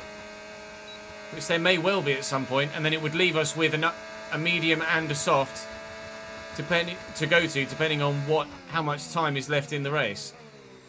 And if a safety car or something happens before lap 24, then we'll just box for hards and do a one-stop. I think we one-stop. Tactical decision made. We want you to pit this lap, so push now, push. We're going to switch to a one-stop and come in on lap 24. Although I might do 23, in fairness. You're increasing the gap on the car behind by 0.5 a lap.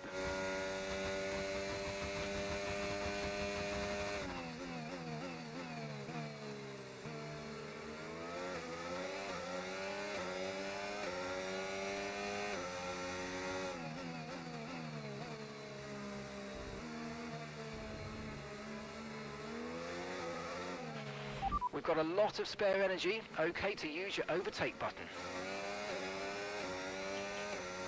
Got a new set of everything available.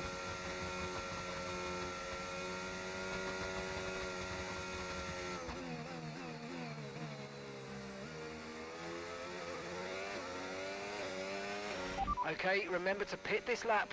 No.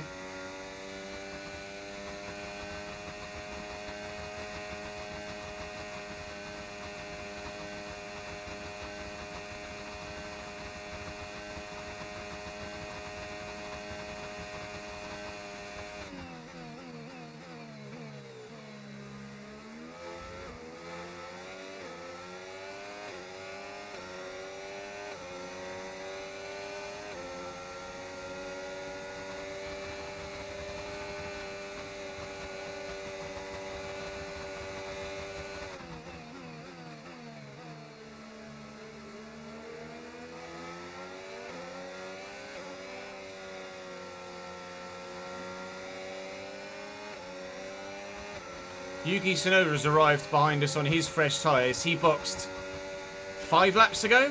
He boxed at the end of lap 14. Come on, you can win that place back. So his medium tyres will be about 10% worn by now. I don't think I'm going to be able to stay in his DRS till the...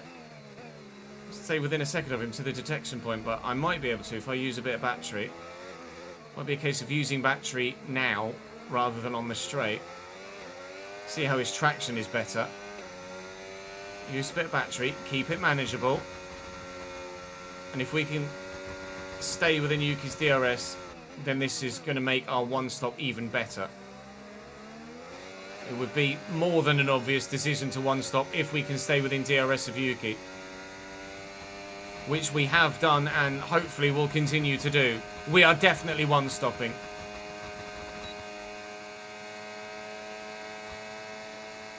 And to be fair, it looks like most of those in front are doing the same. Because we're lap 19 now, and they're continuing on again. At least Russell has. Looks like the one-stop might be the better strategy.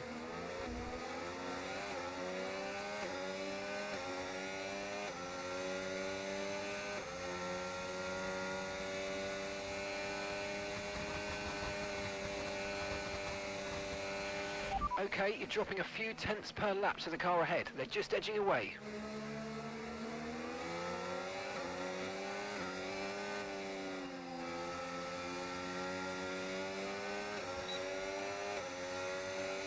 Here comes Antonelli on his fresh tyres.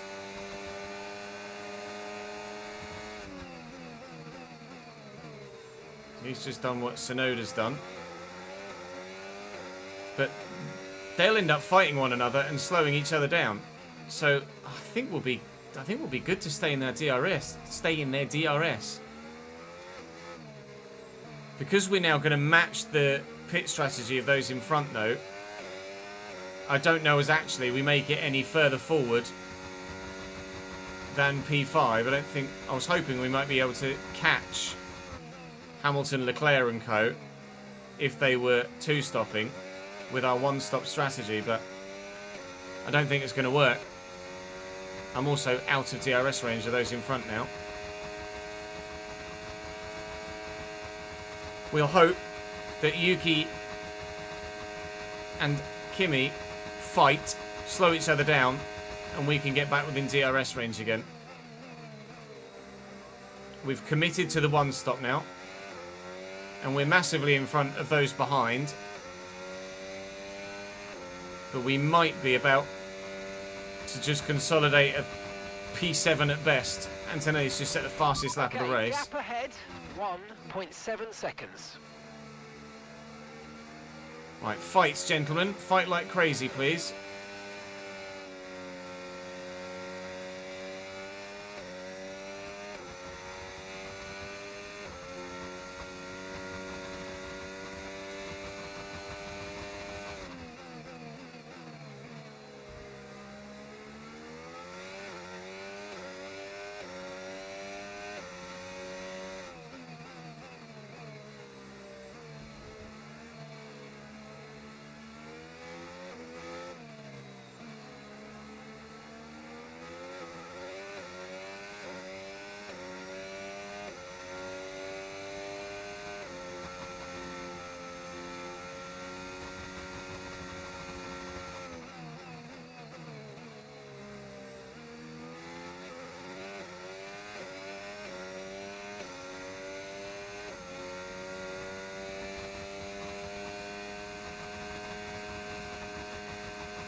Someone's got to be running with damage in this train back here, surely. There's no way that everyone is this slow and they're all in a massive train. I refuse to believe that the whole grid would just stick together. The whole pack would just stick together in this train. But I can't see anyone with any damage, to be fair. Ah, Sauber with damage. Sauber with damage that's now at the back of the pack. Maybe it was the Sauber that was causing that big train. Although, to be fair, some might have boxed by now. And they all have. Bortoletto's boxed and not fixed his wing, which is obviously the wrong decision. And he had a 6-second stop, not a 2-second stop. I wonder whether that's going to elongate out now. Zane is still going on his hard tyres. I wonder what Piastri's doing. I think Piastri was 2-stopping, but I can't recall. We've committed to the 1-stop now. I still think it's probably going to be the best strategy to get us a potential P5 finish, but I don't think we'll be finishing any higher than a P5 unless there's a late safety car.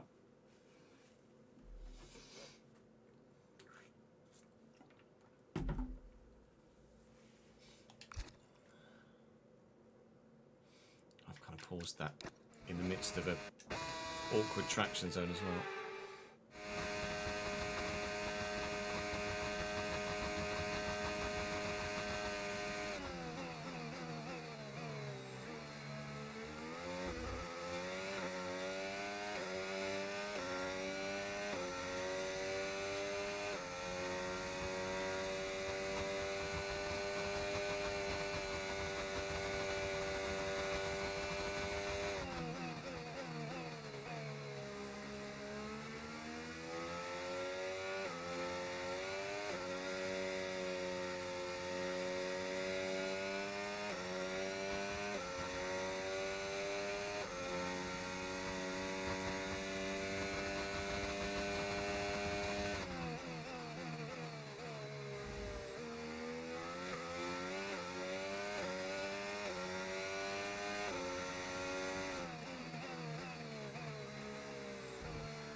And gap to the car in front, 4.3 seconds.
At the moment, the car behind is lapping faster than us by around a second a lap.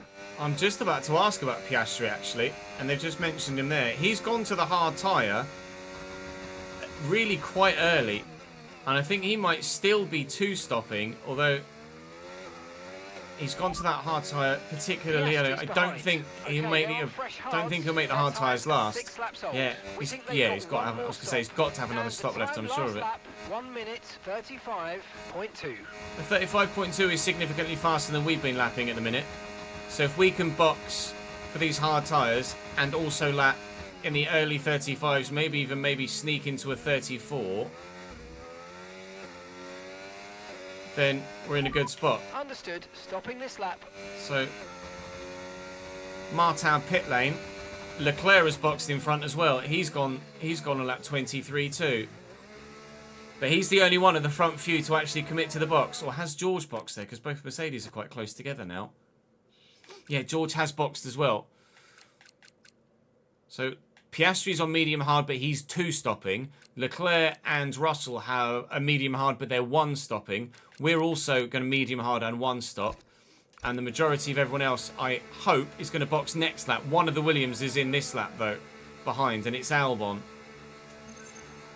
We need a good stop, gents. And we've got one. Okay, Thank you. Go. Perfect job from you and the crew there, mate. We're delighted with that. That was our last stop. No more scheduled pit We've come out in P9. We're going to the end from here. Now we need to make this strategy work for us. We have fresh sets of medium and soft tyres should we need them if there's a safety car. Even if there's a VSC and we can time it well and get in for a cheap stop for a set of medium or soft tyres, we'd probably take it. We're definitely going to get some points today, but how many? Couldn't tell you. We're aiming for, I think, at least a P7, but maybe a P5.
Tyre condition still looking good.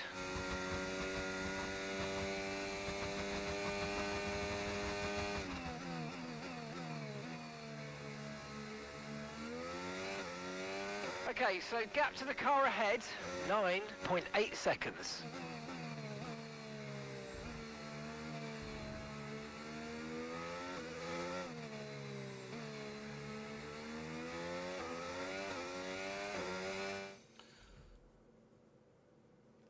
Why am I getting an email from fucking Argos? Fuck off.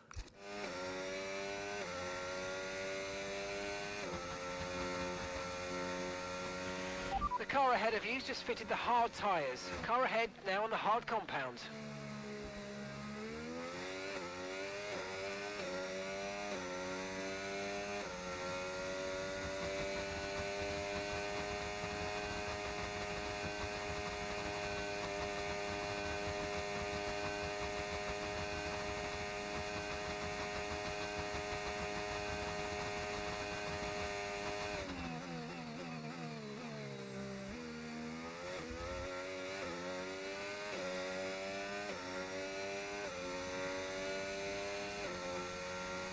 I don't really have a favourite driver in Formula 1 states, to be honest.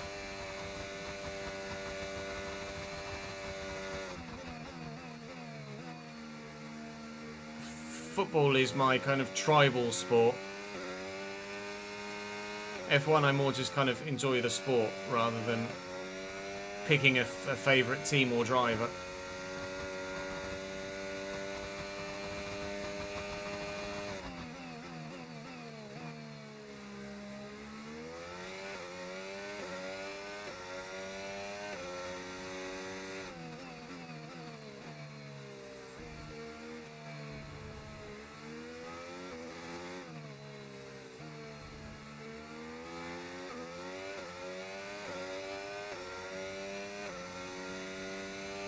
Could be a pretty lonely end of race here, to be fair.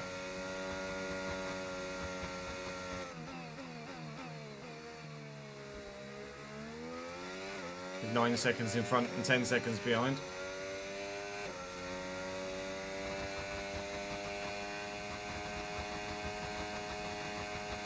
Cambridge United stay at...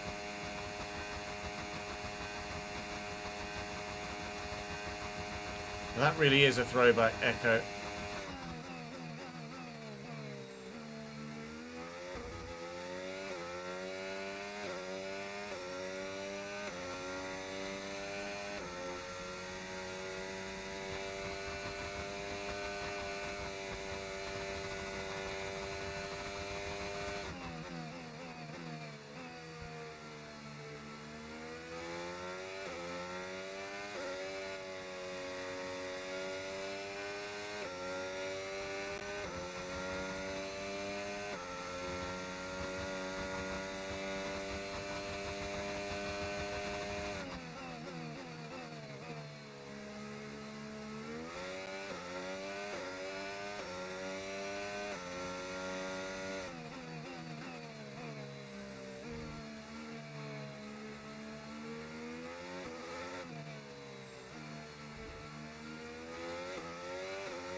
I'd rather not support either of them.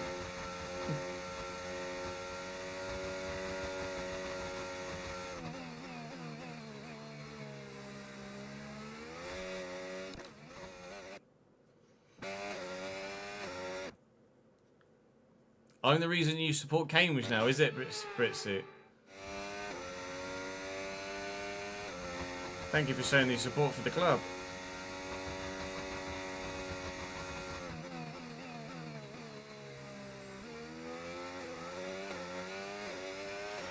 Okay, keep an eye on that gap ahead, please. That is indeed a major joke.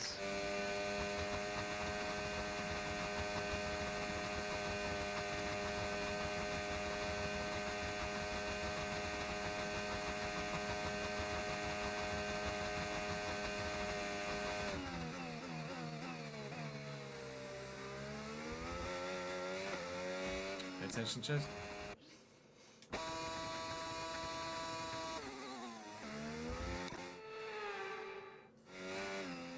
Good. You've done that in the right place, haven't you, mate?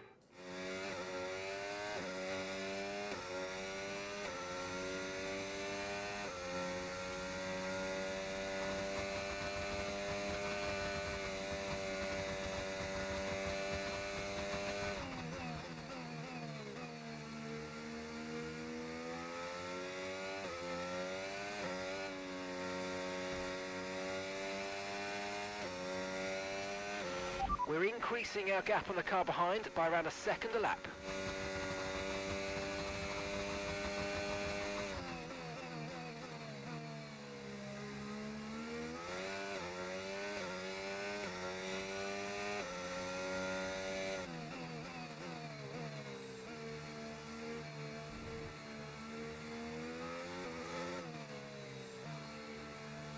Teammate in the pits on lap 28.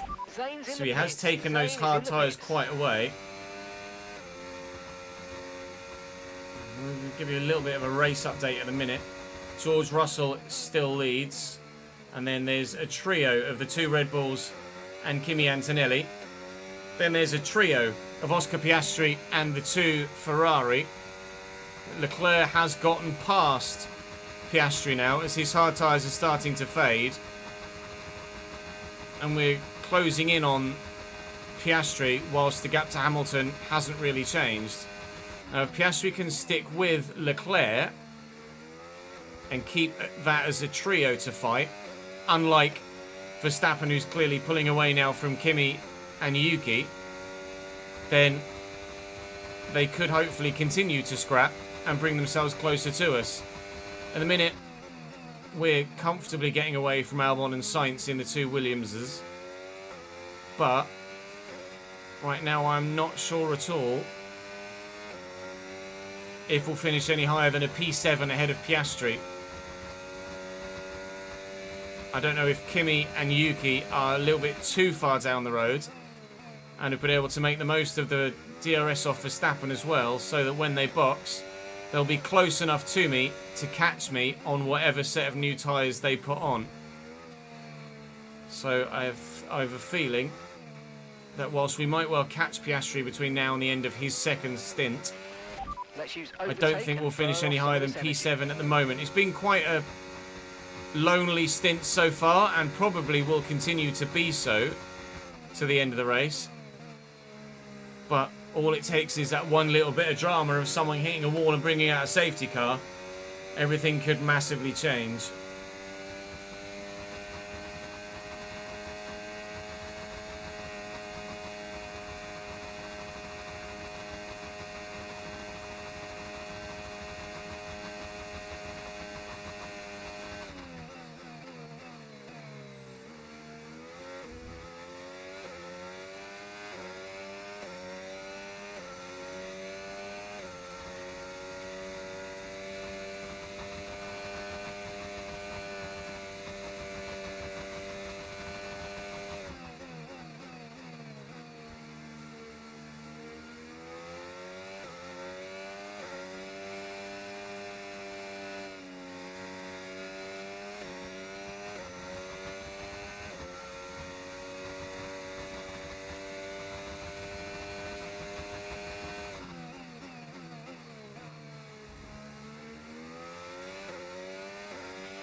Okay, here's the gap that we're trailing the car ahead by. 8.7 seconds.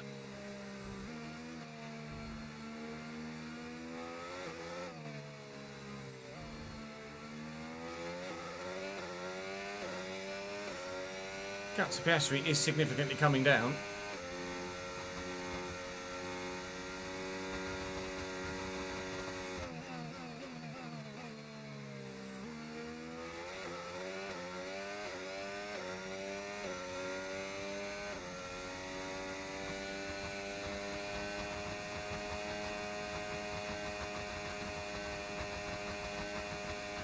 Verstappen's in the late 33s. Verstappen is about a second a lap faster than us at the minute, which shows you still how much further we've got to go in our performance gains before we're challenging at the very front. Race in, race out. Gap to Piastri is really tumbling now, which is great. It doesn't look like the two Ferrari are actually battling either, which is not great. So we definitely get Piastri. Whether we stay ahead of Piastri or not, don't know. We might be able to dive into the box at the end of the race, just whack a set of softs on. No need to worry about the tyre condition for now. At the minute, looking good. We've got a really sizable gap back to the Williams. If we were to box again now, we'd come out behind the Williams, but ahead of the Aston Martin in P11. So we're able to box still and get points still. But obviously we'd rather finish 7th or 8th than 9th or 10th. So we'll try and continue to close in on Piastri. See what happens with the gap to the Ferrari. If there's a free stop behind towards the end of the race, we might just take it. Try and be as fast as possible at the end of the race and have a little bit of fun on some fresh rubber. But at the minute, P7 is probably where we'll end up.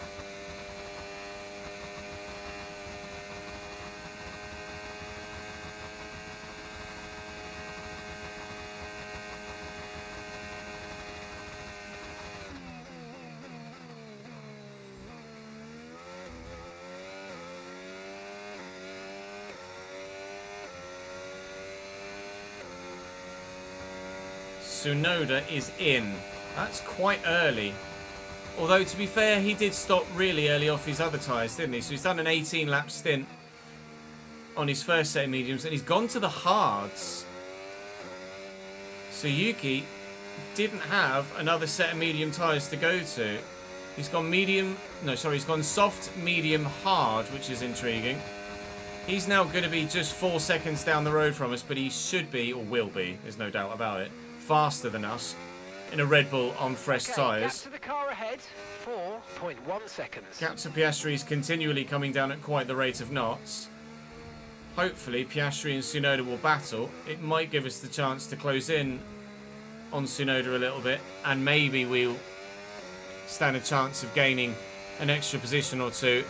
Anticipating Kimi Antonelli boxing soon as well. He went medium though, so 4 seconds ahead. 4 seconds. He might not be boxing till lap 34 or 36, and then we'll be going softs or hards to the end, depending on what he's got left available as well.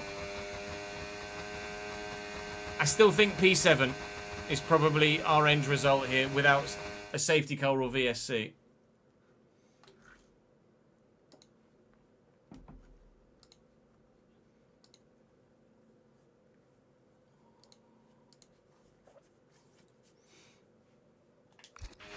The car ahead of you's just fitted the hard tyres. Car ahead now on the hard compound. Oh, Kimi's in this lap. Okay, well, Kimi's going to the hard tyre as well then, unless that's George, but we didn't expect George to box, did we? It's got to be Antonelli. It's got to be Antonelli. He must be going medium, medium, hard then. He is. Medium, medium, hard. They just... Not many drivers or teams able to factor in the soft tyre at all to their race plan.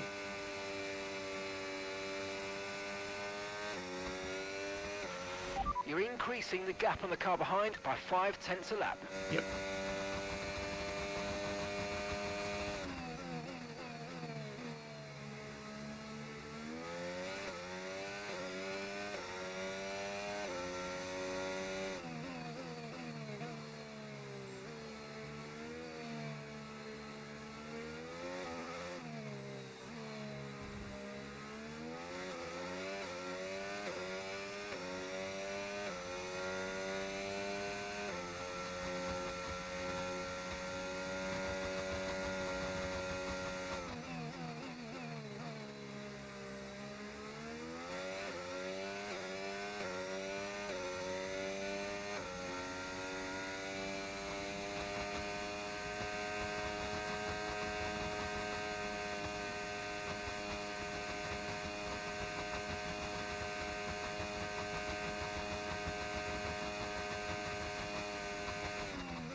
That's Piastri in. That's earlier than I thought he would box, annoyingly.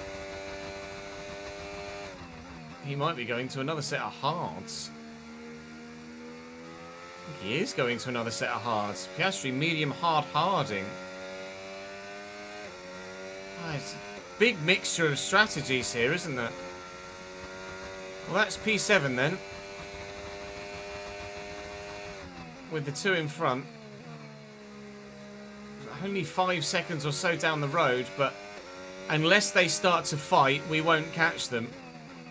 What I need now is Kimi Antonelli to really pull his finger out and close the gap on Tsunoda, but Yuki Tsunoda in game speak, faster driver than Kimi Antonelli, and in a better car as well, supposedly, or we believe. I don't think that gap's going to do anything but grow. We could maybe try and catch Antonelli for a P6, but I don't know whether we'll have the pace to do so. I'll drive my heart out and give it a go.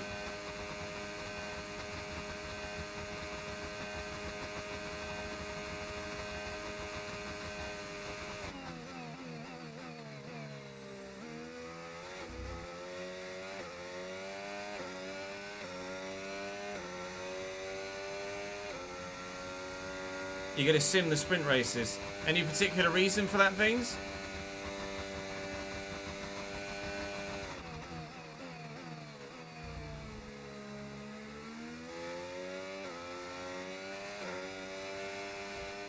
Come on, just concentrate. Any particular reason why you're going to sim the sprint races? Do you just not enjoy doing them, or because you want to do 100% and don't really have the time?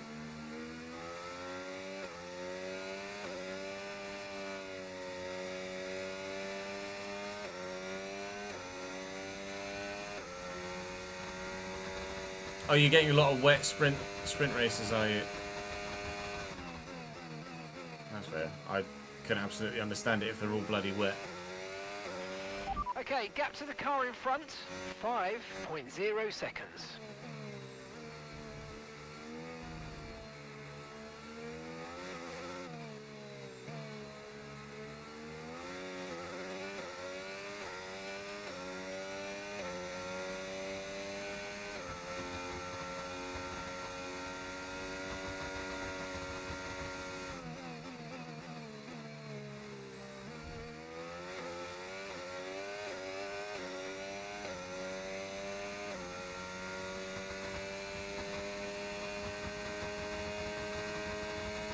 It's just bad luck, isn't it? If they're dry, then yeah, race them. But if they're wet and you're getting that level of luck with your sprint race weather, then yeah, I absolutely understand the want to simulate them.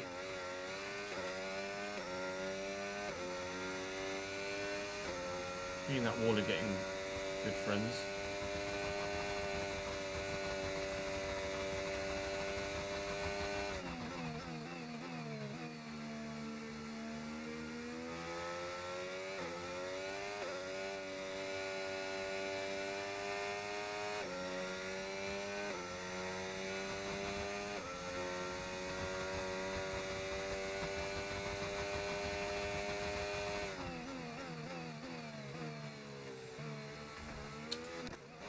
Finishes.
Where's that safety car? Here's a safety car. Do a safety car dance, Okay, chat. gap ahead, 6.2 seconds.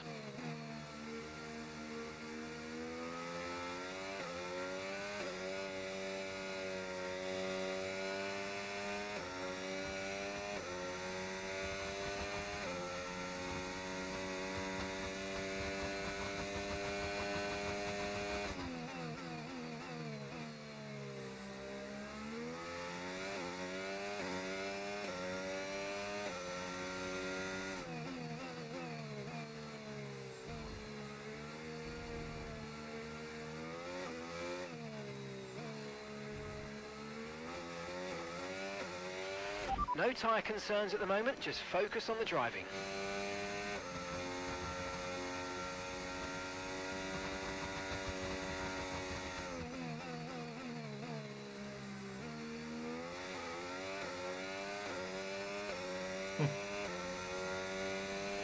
Okay, Lance, it's time.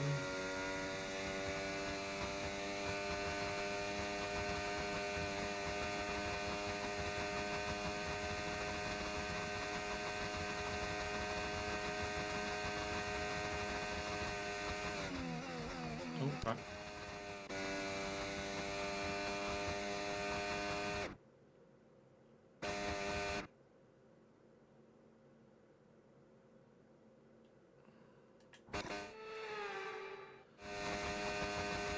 I hadn't thought about fuel either, actually, Daniel. I'm glad you mentioned that. I have to keep an eye on that. We might end up having to think about some... You might end up having to think about some fuel saving at the end of the race as well. I'm not driving very well, am I?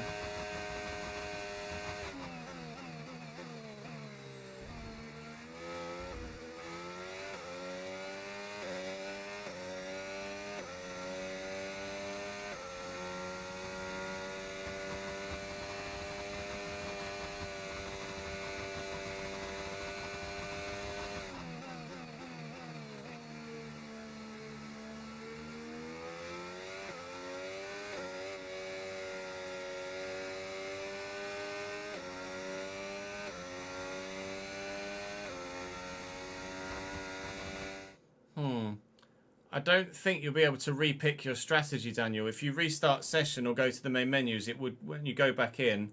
Actually, to be fair, if you go to the main menus, it might let you do strategy again. It's actually no, it should do.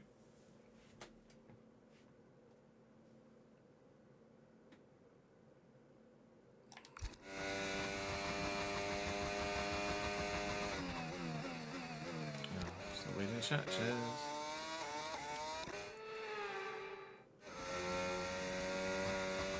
Yeah, really lonesome, really not very action-packed at all. Final stint here, isn't it? And gap to the car in front, yep. 7.4 seconds. 7.5 seconds in front, 7 seconds behind. The only thing we've got to concern ourselves about our position changing at the moment is actually Oscar Piastri catching me rather than us gaining any positions in front. And McLaren is closing, and is closing at a rate that will see him get to us before the end of the race. That's what I've got to do now, is try and manage that gap as best as possible. We'll have 12 laps to go when we cross the line. We're definitely not going to get lapped, but we might lose P7 to Oscar Piastri at the end of the race. Also, might be in trouble with fuel as well.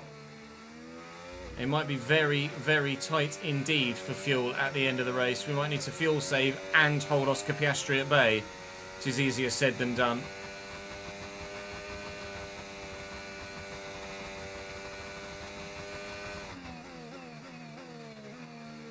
Although we certainly could do it in his DRS if we're able to stay there. And then try and make an overtake, but obviously I'd rather stay in front.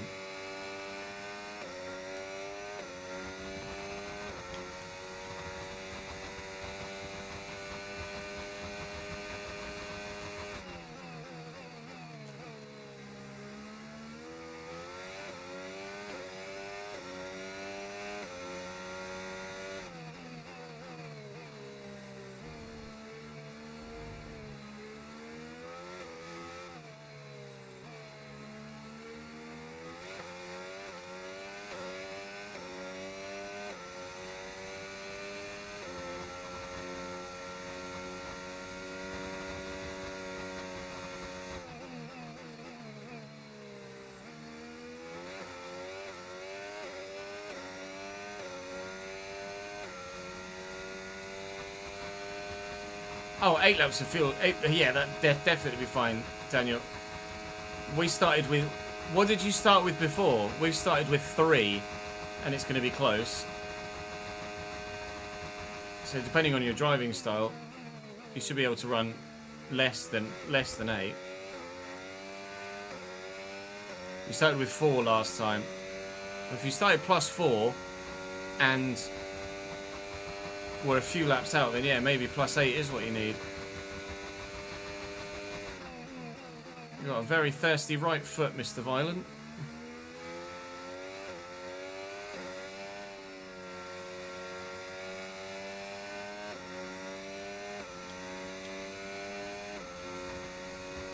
Right, I'll put the softs on now if we box.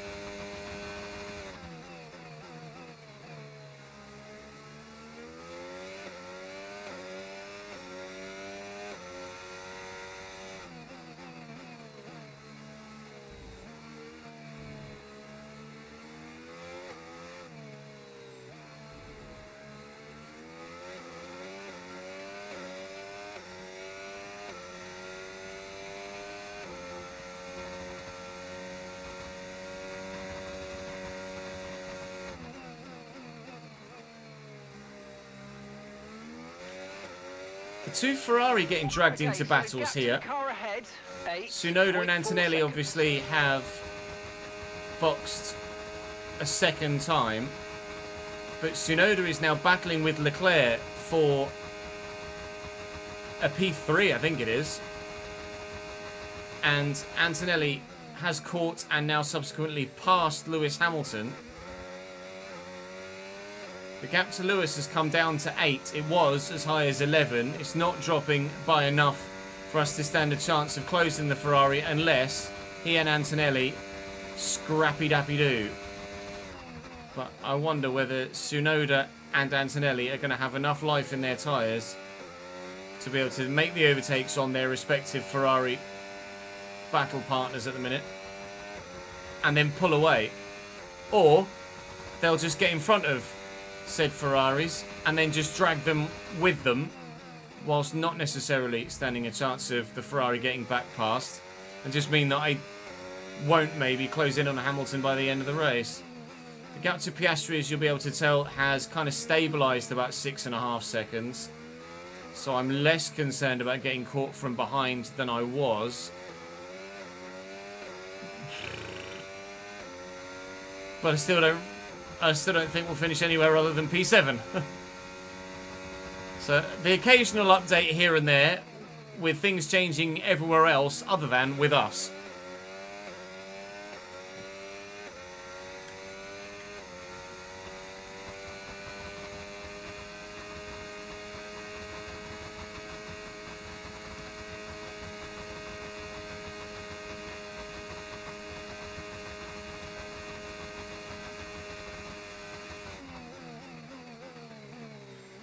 Yeah, sometimes that race strategy practice program isn't quite accurate with the amount of fuel you actually use on a race run.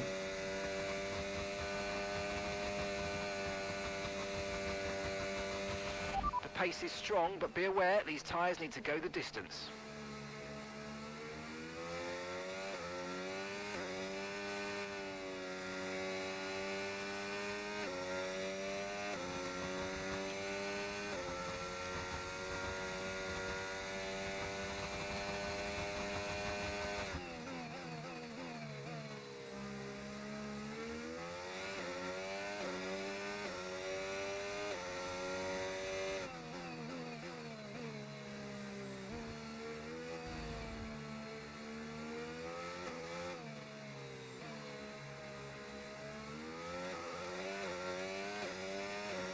Antonelli and Tsunoda have dropped their respective Ferrari. I don't know whether we made the right decision to go to the one-stop or not now. Our tyre wear is decent. And obviously, the gap to Albon, who was our one-stop compatriot at the time, is now 20 seconds.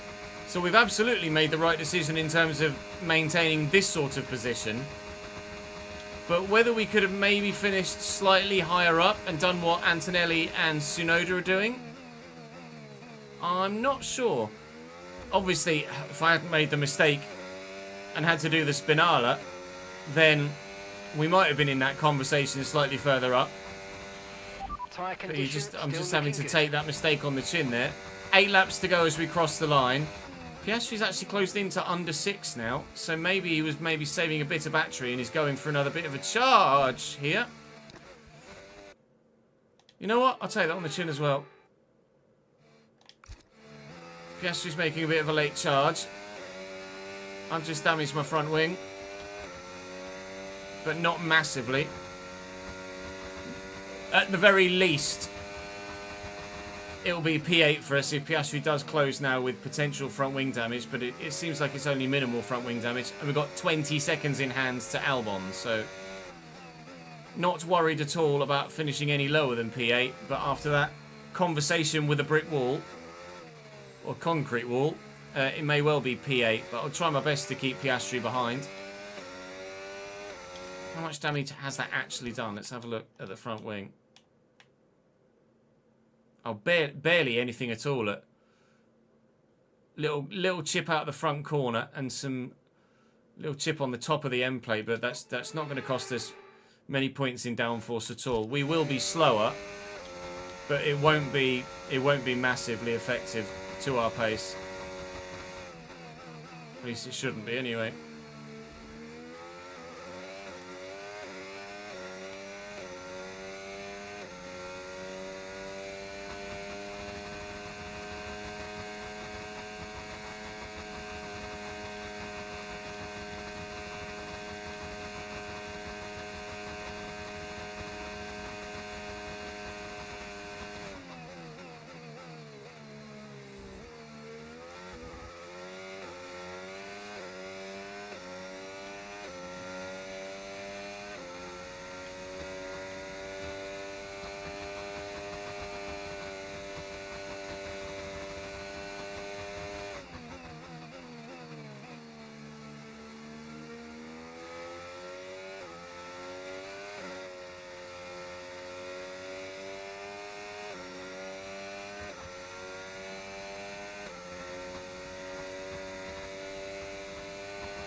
Hamilton got damage.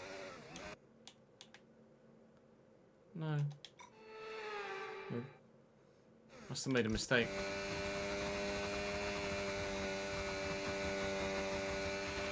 Keep managing your tyres, manage your tyres.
Right.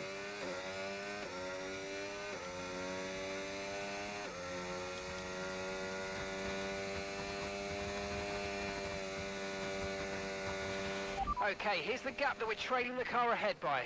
7.4 seconds.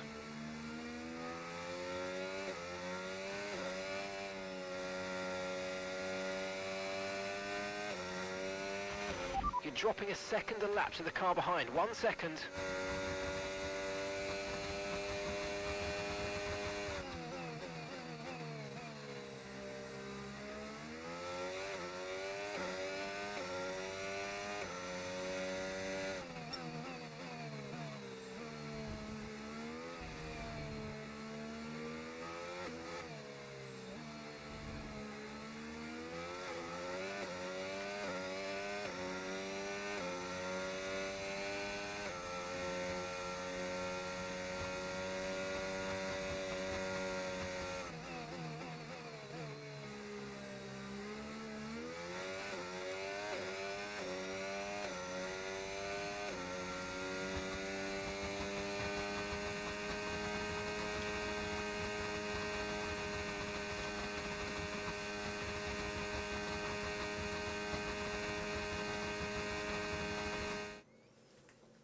Piastri's going to be close, isn't he?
Quite a tense finish here, isn't it?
No need to worry about the tyre condition for now. Everything's looking good.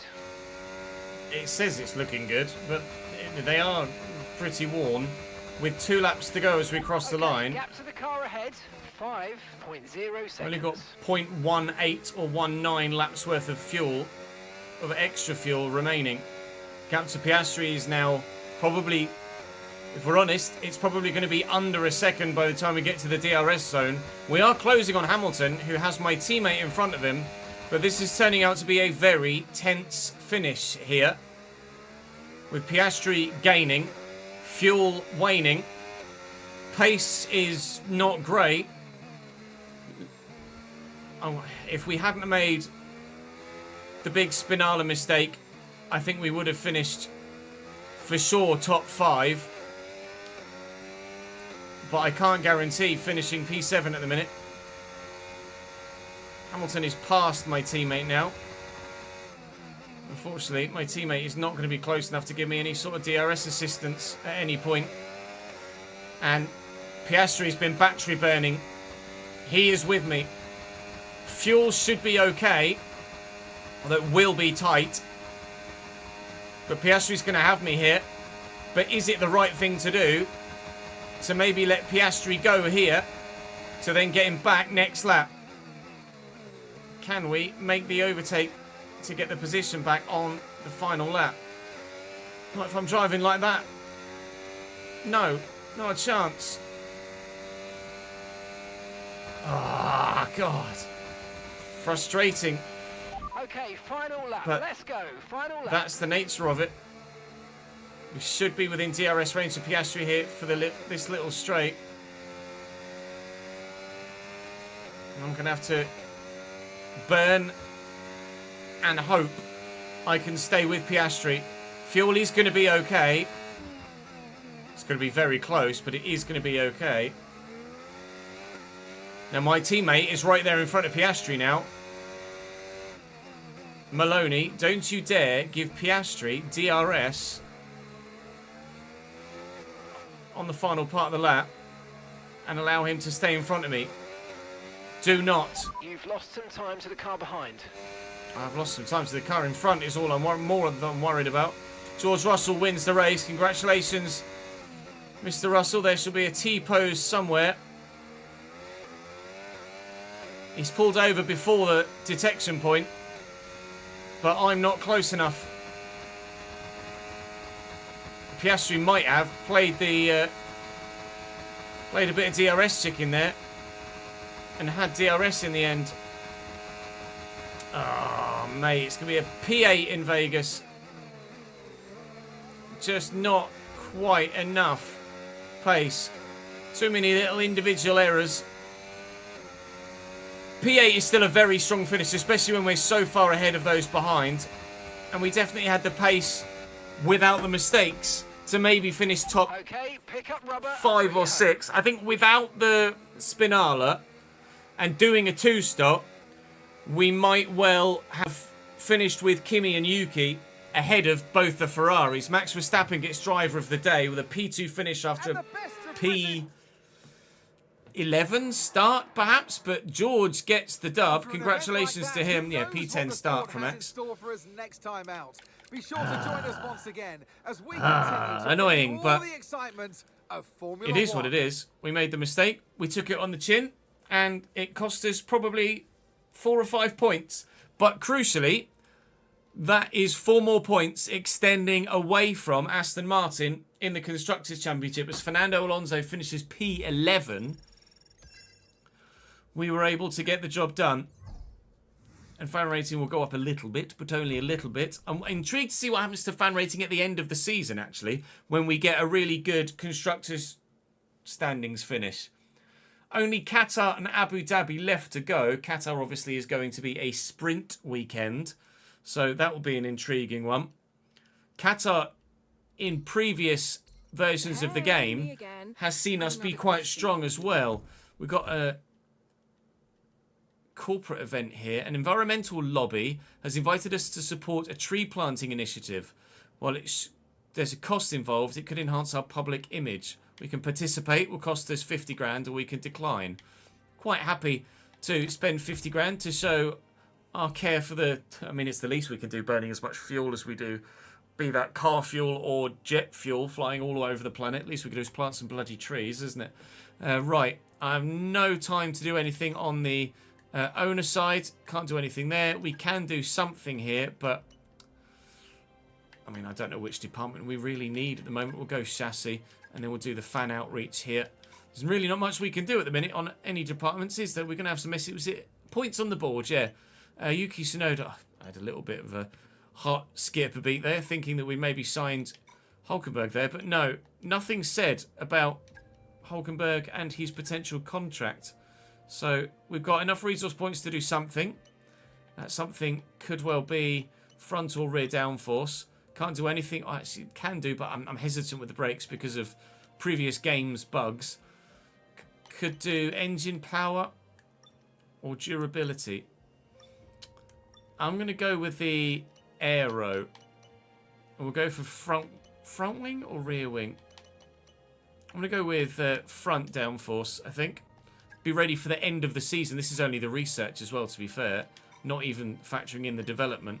We got anything we can do developmentally at the minute? No. There might be a couple of spots open up between now and the next Grand Prix. I'm not looking to spend any money on departmental stuff at the minute because we're factoring in all of our finances for potential driver contract stuff Any news about... I must remind you that we have parts no fully news about researched that are waiting Hulkenberg, for unfortunately. development. Let's get that performance on the car. We've got enough resource points to do the powertrain one, so we will go and do that now. And then we can do something developmentally on the chassis side and on the powertrain side. The tyre blanket's failed, unfortunately, so we'll have to do that again. But we can do these for the first time. We've got 3 slots available here as well, so we do the engine cover 2. All will be available for the start of next season. And then powertrain stuff we can actually get in motion for next season as well. That will be for both cars we've committed to there. Right. What's it saying corporate-wise here? What are you telling me? Ah, it's upgraded the merchandising department. Okay, good. I'm not really wanting to spend any money on the departments at the moment. Still waiting to see what happens driver-wise. We know that Yuki has signed elsewhere. We're still waiting for a response from Nico. Say yes, Nico. Say yes. Annoyingly, it really annoys me that Yuki's signed elsewhere, so surely I should be able to sign someone else or approach someone else. I don't know whether that's intentional from them and you can only approach 2 drivers per season, or whether it's a bug that Yuki doesn't disappear. I will question it with the devs. I would have liked to have gone for someone like Liam Lawson. There was a call in the comment section to go for Franco Colapinto as a free agent. But as with the Ocon situation, it's been the case that a lot of people have gone for free agent Colapinto, and a lot of people went for Ocon because he approached them in their save. So I'm trying to do something a little bit more left field. So we won't be going for Colapinto. We've gone for Hulkenberg. We hope he says yes. At the minute, we might be stuck with Marta and... we might well be stuck with Marta and Maloney for next season. We desperately hope that's not the case. Tyre allocation will go balanced for Qatar. Qatar is a bit of a tyre killer, but with it being a sprint weekend, I'd rather have the mediums available for the race rather than the hards. So we'll go with the balanced for Qatar, but well, let's be honest, it's not going to rain in Qatar, is it? So we will advance to the race. I'll just double check the components for not progress history, Ches, you idiot. Just check the components for Maloney. Should be okay on most of those. Just pop him on a slightly better ICU and a slightly better MGU-K there, or MGU-H even, because of it being a sprint weekend. We'll need to give him the parts that have less wear. We can manage our parts once we get to the race weekend. Is there anything to assign? No. And where are we on the performance charts now? So our car with Marta is actually right behind the Aston Martin and the Williams. Our car with Maloney is dead last. There's a bit of a difference between the 2 cars. But hopefully we can perform well at the sprint weekend with Marta in the most well-performing car. Like I said, don't expect any rain at Qatar. So we can say, drop the video a like if you've enjoyed. Subscribe to the channel to make sure you don't miss out on the season finale couple of races. Or, of course, season 2 when it comes very soon. But for now, we're going to say thank you very much for watching this episode. And I'll see you in the next one. Cool the office down, it's really hot. And I'm absolutely starving for some lunch as well. Happy Friday to you too, Joe.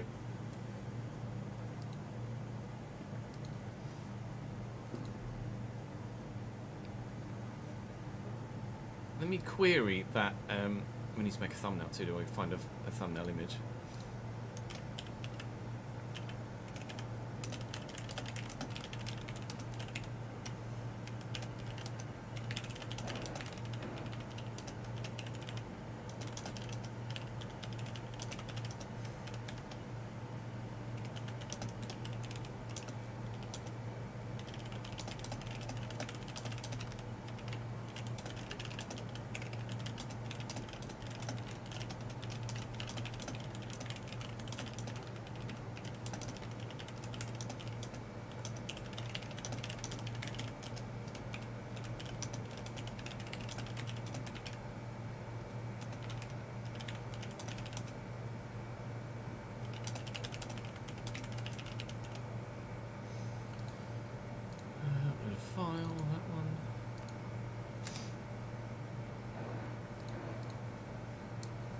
Right, let's get a thumbnail image, shall we?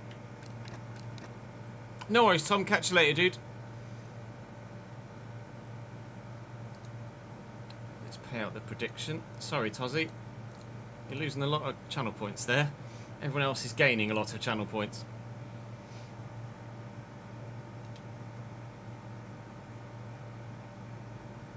Hello, Philip. How are you, mate? Thanks for joining us on YouTube, pal.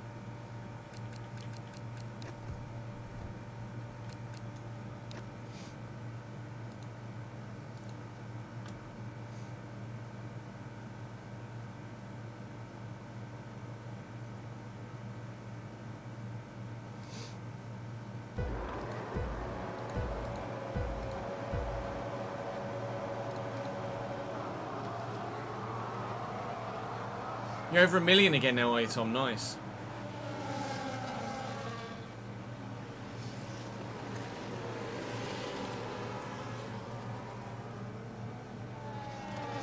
I made contact with Lewis here, didn't I? Try and catch the contact if I can.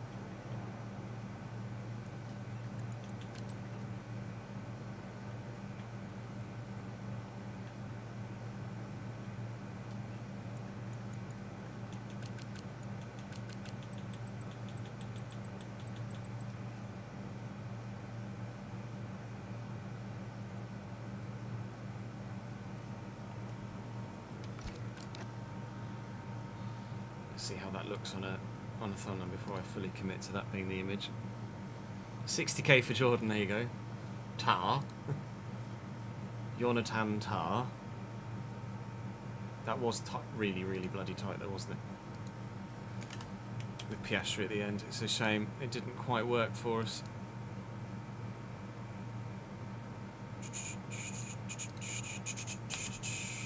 Be back in States. Let's see what this is going to look like on a thumbnail, shall we? You're on the wrong screen.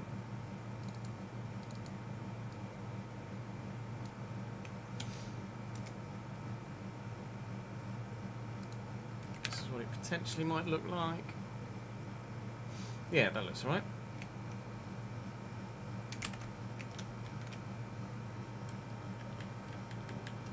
Now let me turn the heat generator off.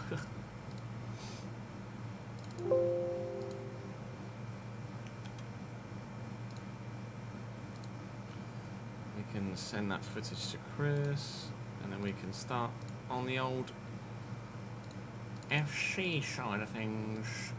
F122 Vegas.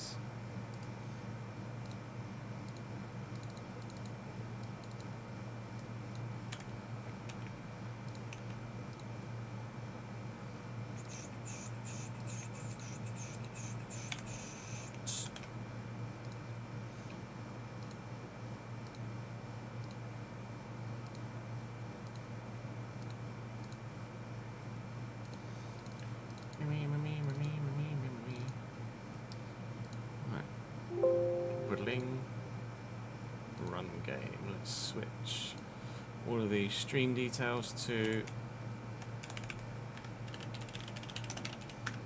FC. That one. Let's do the same for YouTube. FC25. Change the thumbnail.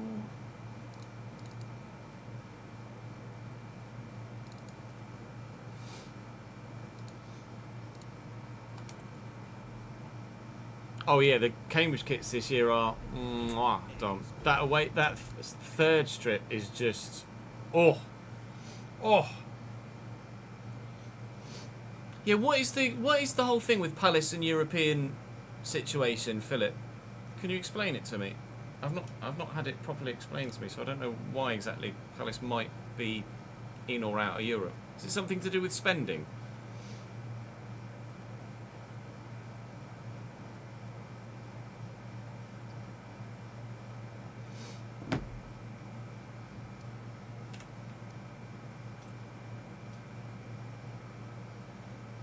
Maybe someone in Twitch chat. Let me know. Oh, is it because they've got the same owner as someone else in the same competition. There is a takeover in progress at Palace though, right?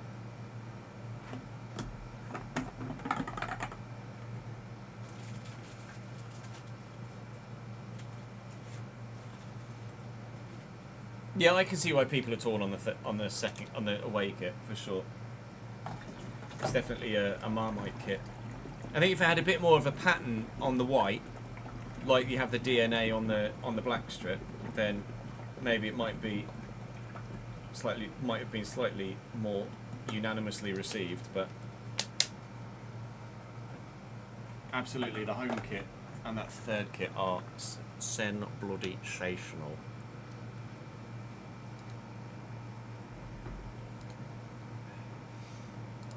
So we have Leicester.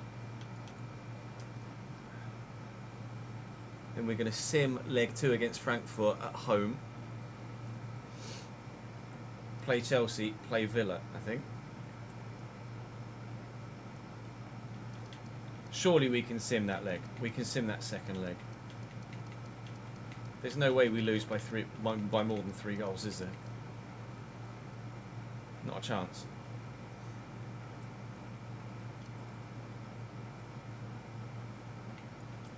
We've got 1 game or 2 games in hand on Arsenal? 2.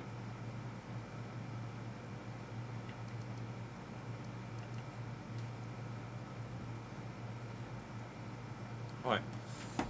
I'm going to go and grab some lunch, chat. I might be about 10 minutes or so. So by all means, feel free to go and grab yourselves some food and a drink. Come and join me in a few minutes' time, and we will go and take on Leicester, Frankfurt, Chelsea and Villa, and hopefully get 1 step closer to a Premier League title with Bradford. I will be back in a moment. BRB. Appreciate your patience.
So the Palace thing is also to do with multi-club ownership with you and Leon,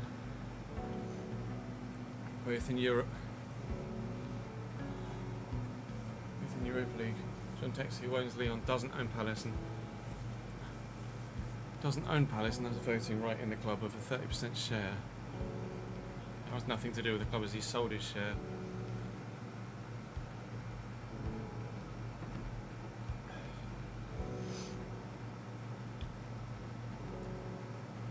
You think UEFA will favour in favour of Palace? UEFA will side in favour of Palace. Yes, mate. We haven't yet started.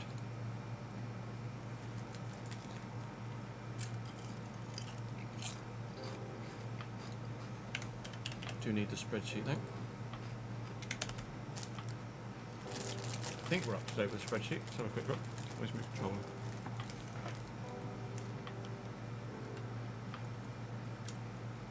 Travel costs for Frankfurt. Okay, there's another wages and stuff.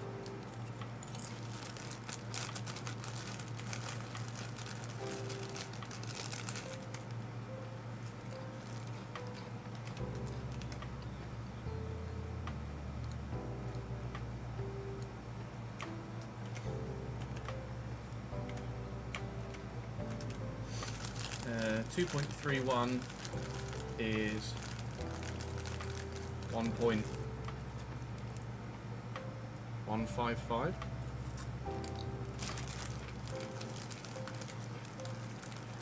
Half of 1.155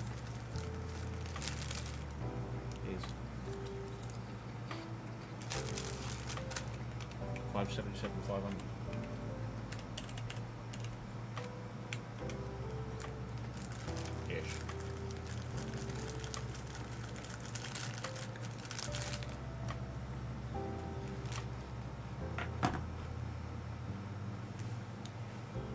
Drop to Chris.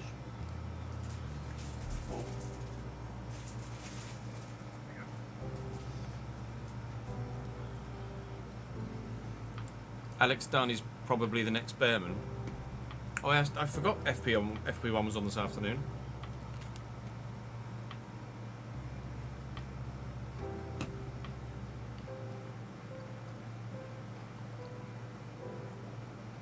How was FP1 Pro Plan?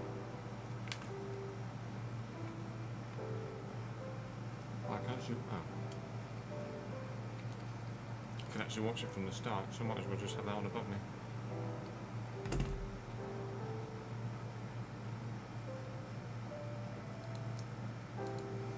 This FP2 won't be till later, will it?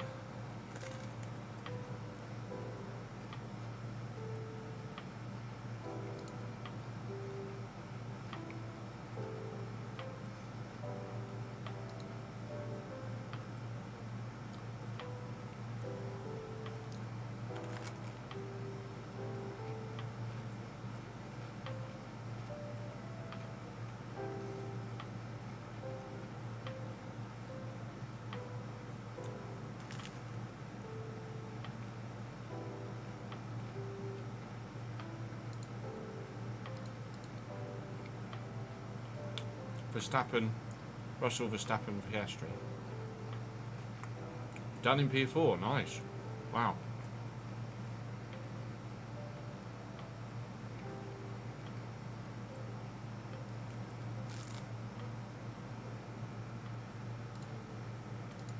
To be fair, Austria isn't that difficult a circuit to learn, is it? And it's probably testament to how good the McLaren is that Alex can jump in it and be that quick immediately.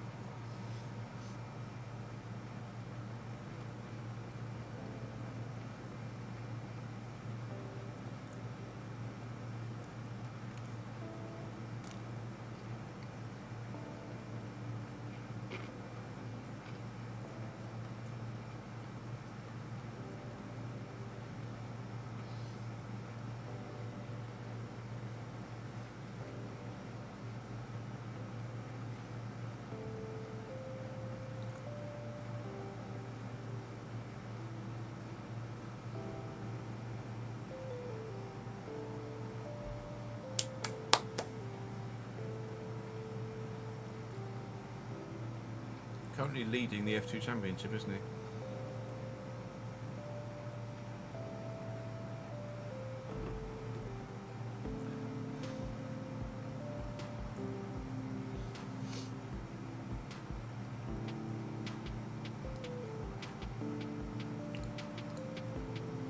Right, shall we get this recorded?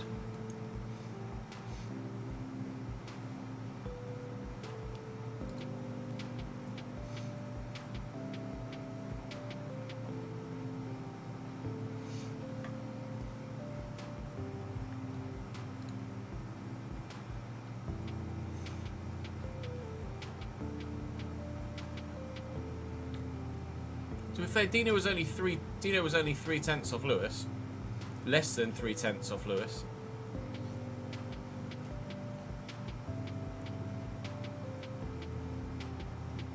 In the Ferrari.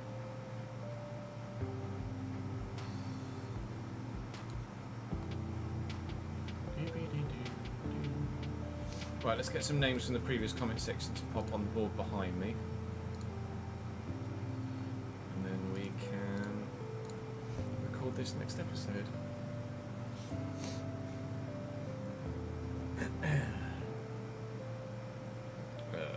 Where's my thing? There it is.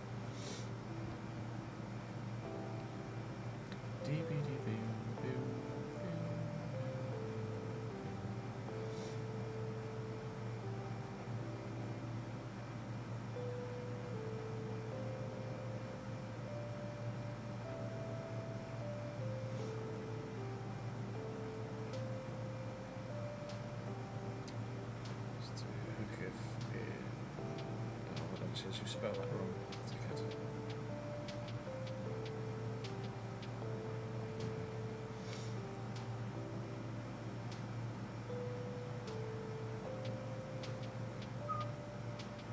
Just changing the colour of the names to go on the board behind me, and then we can start recording.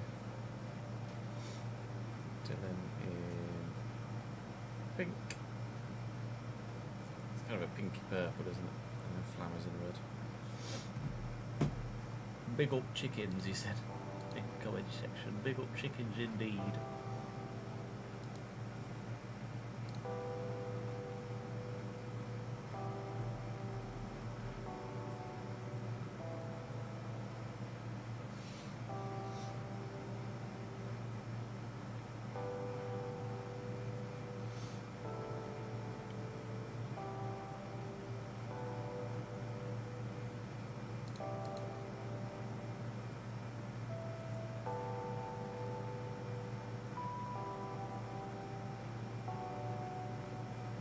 There's no way another team other than MK Dons win League 2. Are you sure about that?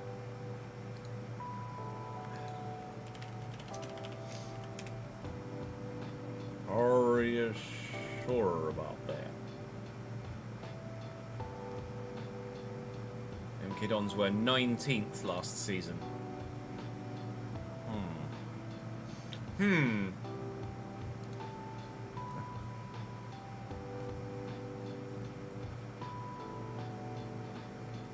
I'm not sure about that, pal.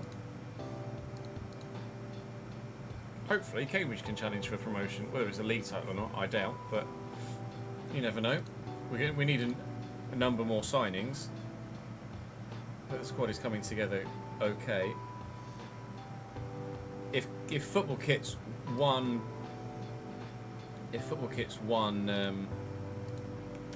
won divisions, then Cambridge would be champions. That's the old badge, that's the new badge. That's the home kit, which I think looks really, really nice. Away kit is definitely hit and miss. I don't mind it. It's growing on me for sure as well. But the biggie. The biggie. Mwah! Oh, black and gold just does something to me.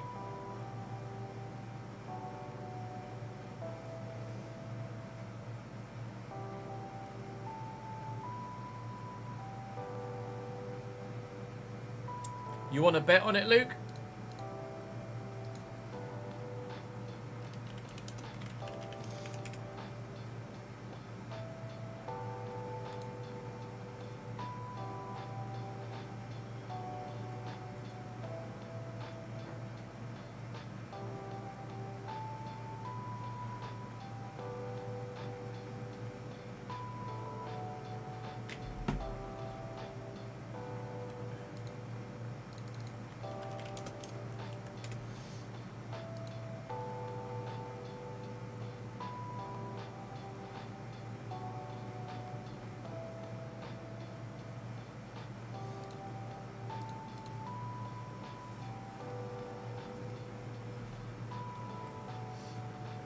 I don't know who I'm thinking. I'm just not thinking MK Dons. I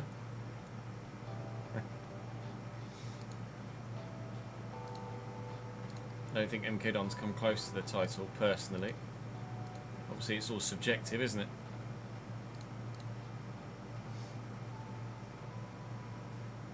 Right, let's record this episode, shall we? Okay, Chess, yeah, let's do that. All right.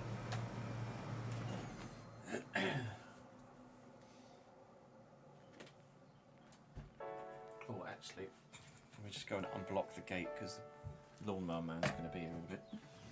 2 secs.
Who do you think wins the Premier League next season, lads?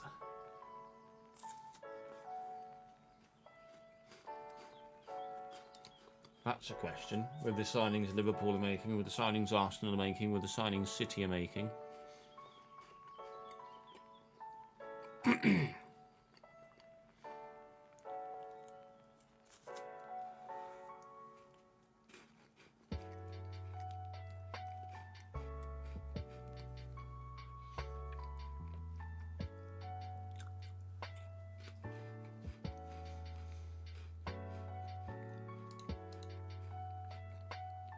Bradford in the Prem.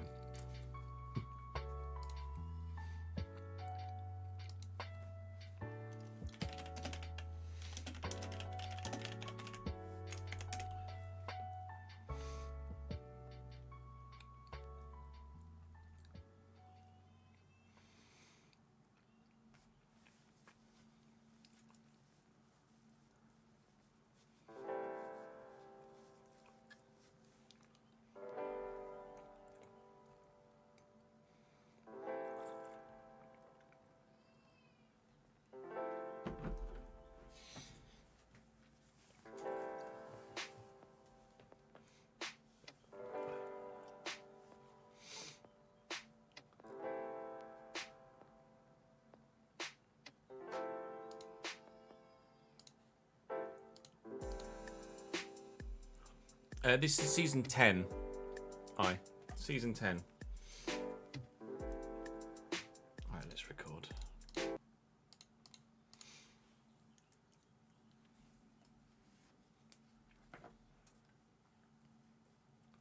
Hello, Jim. You've timed that well. Welcome back to the Realistic RTG on FC20... And FC... Yeah, no, FC... God. I was like, oh no, F1. No, you finished F1, Chess. Welcome back to the Realistic RTG on FC25. We are currently knocked off top spot, but with 2 games in hand and only a single point deficit, we could significantly extend a lead at the top of the Premier League table today. It could obviously go horrendously wrong, and with 7th placed Leicester, 4th placed Chelsea, and 9th placed Aston Villa today, it absolutely could go horrendously wrong. We will have the second leg of the Europa League quarter-final against Frankfurt as well, but after a solid away win by 3-0, I am confident enough to sim that game, which we will do, and then concentrate on the Premier League fixtures for today's episode. We'll wait and see who we get in the next round of the Europa League. I'm pretty sure we're going to get through there. I think it's safe to say. Saying thank you to Hookiv, to Dylan, and to Flammers on the board behind me for your continued support in the comment section and on stream. Thank you very much indeed for that. Do come and join me on stream if you haven't already. We live stream all of our content here on this channel and, of course, over on Twitch as well. But we're going to start with Leicester City away today. I have to go with the fringe lineup, but that's fine because then we want to sim with a stronger lineup against Frankfurt just to make sure. And you're right, camera. Thank you, Ryan.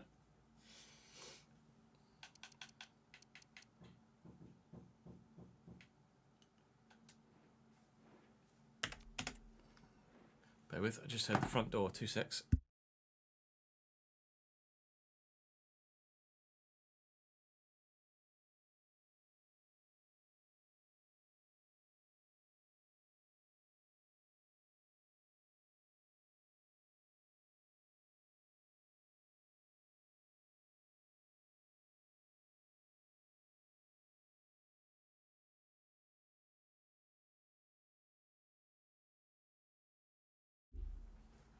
Just the gardeners getting in. Right, let's sort Leicester's lineup out. Oh yeah, I keep forgetting they've got Albert and he's just smashing the ball in the back of the net, isn't he? Buabre, can he play out wide? He certainly can. Noni Madueke, Vermeeren. Oh. Nationality chat, what is that?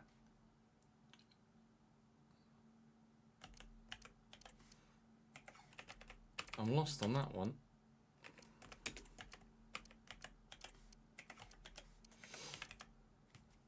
What nationality is that?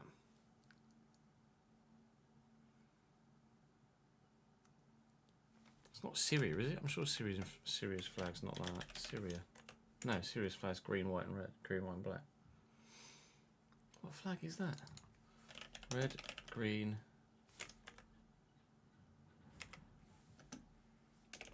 Red, black, green flag.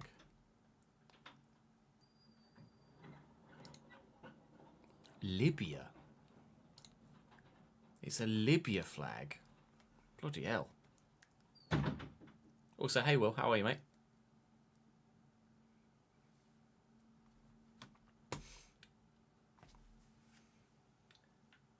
Oh, they've got Mika Gertz as well. He should probably start on the left, shouldn't he?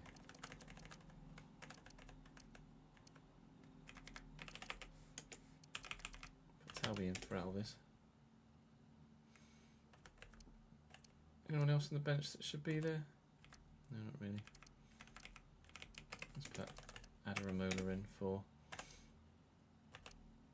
Yeah, just so we've got two former Bradford players in there. You're doing an AFC Wimbledon career right now, trying to keep it realistic. Pushing for promotion in League One. Go on, lad. Get yourself up a division.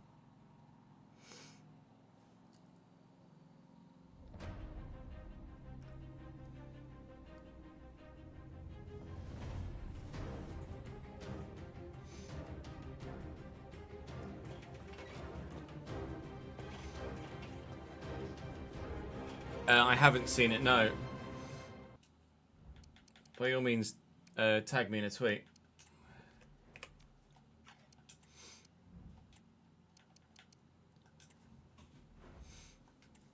Leicester's team's pretty decent. They're in 7th in the league, as you saw, chasing a European spot. Patreon player, actually, Will Hillier in goal at 86. Then there's Stevenson, Bissek, Mawissa and Cohen. Stevenson, obviously, a former Bradford City player for us in this save. Artur Vermeeren at centre mid alongside Anwar Ali, who's a Libyan regen. Well, I say regen, he's probably just a youth prospect. I can't name you a single Libyan CDM, if I'm completely honest. Noni Madueke out on the right, Mika Gertz on the left, Bilal El Kanous at Cam at 85 rated, and of course Raphael Albert, who's been scoring the goals left, right and centre for Leicester so far this season, is probably the strongest reason as to why they are where they are in the league. Janu Zoon is available on the bench, including former Bradford City player Tayo Adaramola as well. So Do forgive the gardener in the background. Right, let's crack on with a game here at the King Power. We know that at least a point puts us top, but with those games in hand and games running out this season, the more games we win, the better chance we stand to win in the Premier League this year. And if we can do it soon enough, then we'll be in a great position to properly concentrate on the Europa League as well. Very nearly an early 1-0 lead there. Yeah, it was a bit ambitious, that one, wasn't it, on that occasion?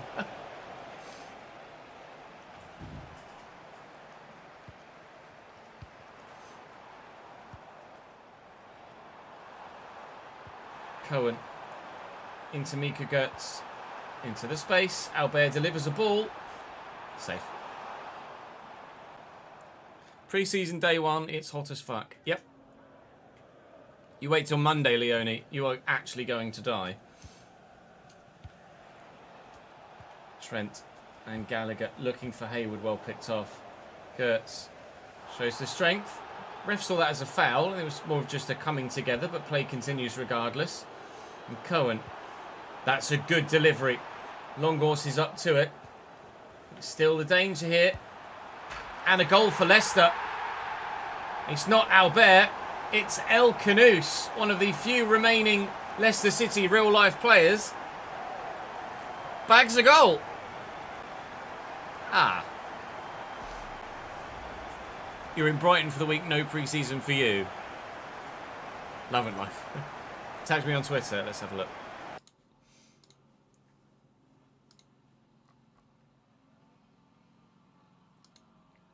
That looks very much like an AFC Wimbledon kit. I think it's probably fair to say. That's as AFC Wimbledon as kits come. Intriguing that your manufacturer's Lotto, though.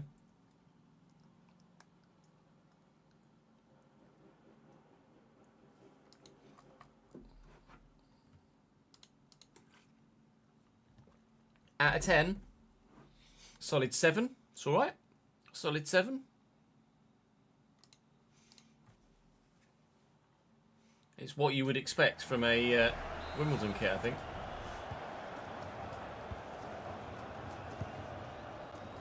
Engels through the gap.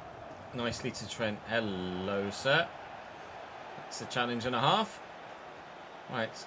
El Canouse looking to cause damage again. Albert deflected.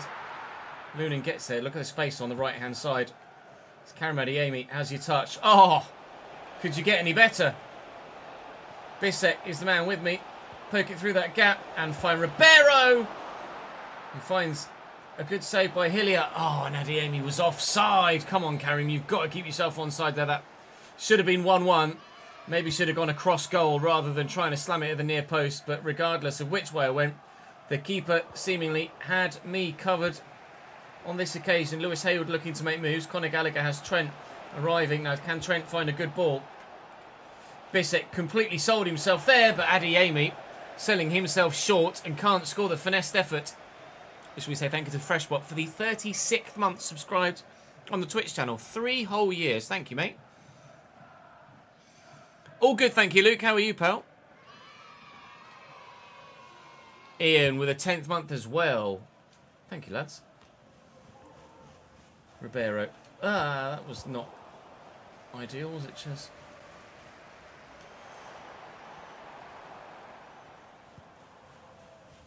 Götze. He's gotten away from me. Oh, that's an interesting one. That's annoying. He's bloody chested it. Cheek of the man. It's Albert here. Safe. Oh, not as safe as thought it might be in the end. Lunin down to it. That wasn't ideal, was it? Really? Flicked away well. Ali and Götze were blocked, and Götze again well blocked. Oh my lord, he went for me there. And he's going to get away with it too. And Albert scores the bloody sensational second for Leicester City. I mean, I turned away from the man brilliantly, but I had to avoid the challenge, otherwise broken ankle territory.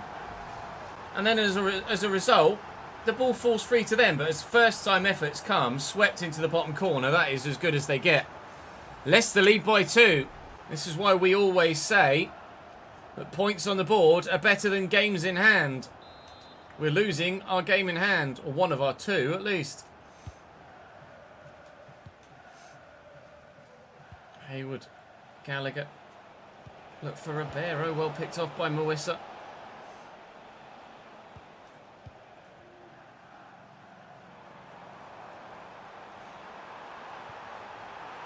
Albert's in again.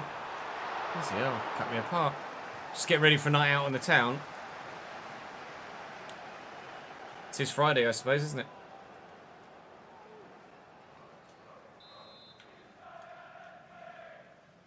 Vermeeren with the corner for Leicester. Oh, that's decent. Well, Conor Gallagher. What's up with the man on the post? Conor Gallagher got in the way. Stopped him from scoring. Has given them another chance to try and create, though. El Canoes is doing that. Longhorse wins the header. And Hayward actually gets that first. And well. Adeyemi is away. And we'll lift it looking for him. Right. Karim Adeyemi surely got the legs on Lucas Stevenson. Yes. And the turn. Oh, but the touch is heavy. That quick step's actually come back to bite me there. Maybe I shouldn't have sprinted. I should have looked for a pass or just jogged into the middle. Trent trying to hold up the ball.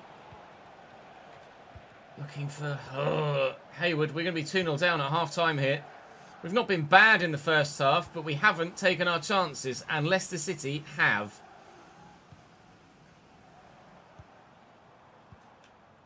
We go. Safe. Not safe? Safe. What's the plan for tonight then, Luke? Prees anywhere or going straight out? Hitting the town hard.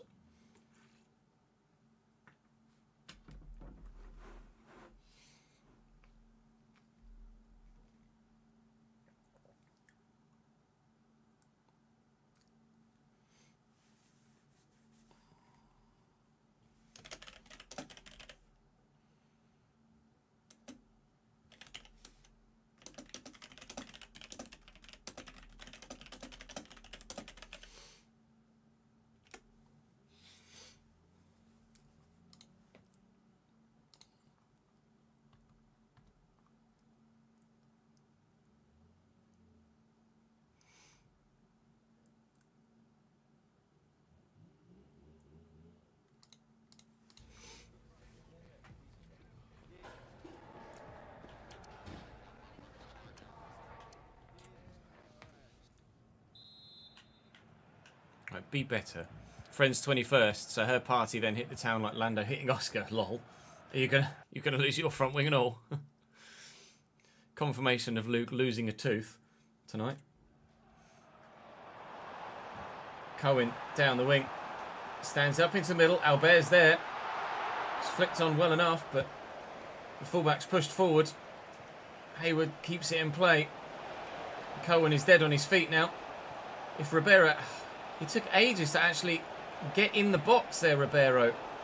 He just kind of jogged. Commit to the run, mate. Burst into the space. Help me find you. We need 2 goals. Lazy from the striker there. That's not lazy from Jay Davies, but it's fallen very kindly for Leicester. Oh, here's Noni Madueke. Jay's doing his best to win it back again, but just can't quite do it. Mika Gertz a bit greedy there with the effort. Again, it's fallen for Leicester. Dedic will recover this. Good. And Gertz fires it into the defender. And finally, a rebound falls for me. Trent across to Conor Gallagher. Many a runner in front, including, although not finding, Lewis Hayward. An hour played. Not even had the chance to score a goal yet in this second half. Leicester are going to win here. And our title challenge is going to have a rather sizable hiccup.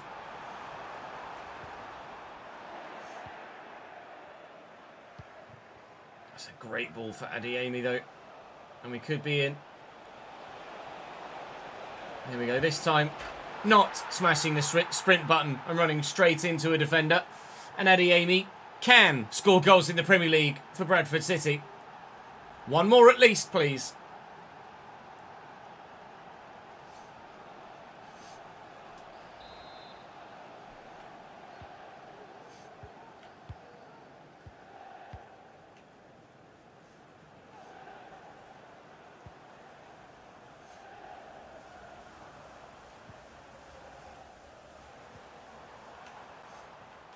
Canoes. Oh, so lovely ball around the corner. Keeper should get there first and does.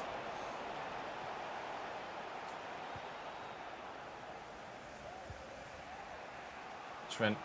Ribeiro's made a decent run, and you trust Trent in possession with the ball to find him. Oh.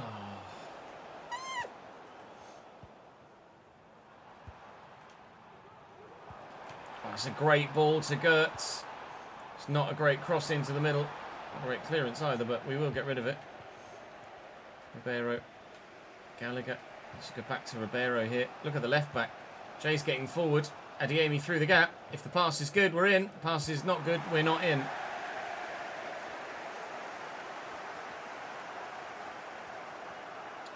He has just run around the outside of me.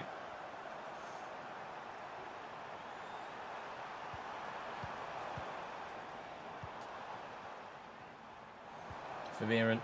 Gertz. Oh. Awkward. Oh, thank you.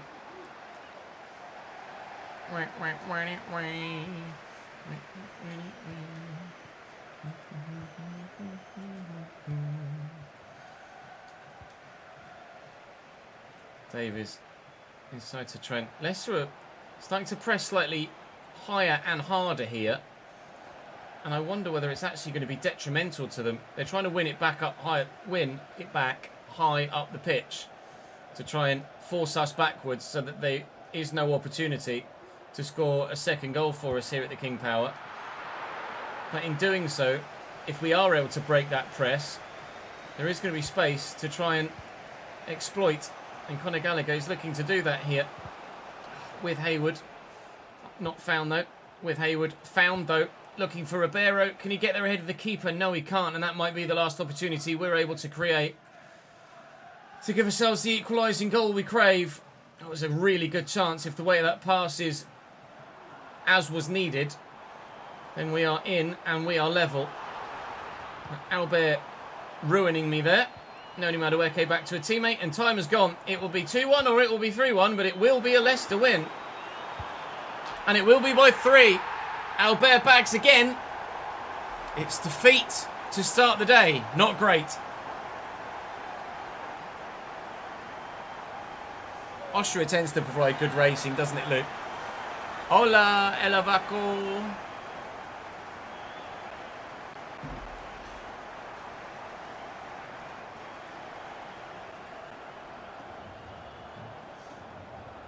I'm afraid I don't know any Portuguese. Sorry, pal.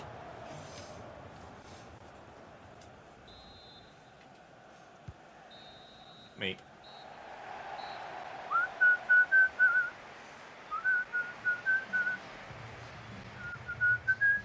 Song just gets stuck in your head every time you play Leicester, doesn't it? I'll try and keep morale up with a post-match press conference. You've never actually seen an Austrian Grand Prix live, really? Some questions regarding the match.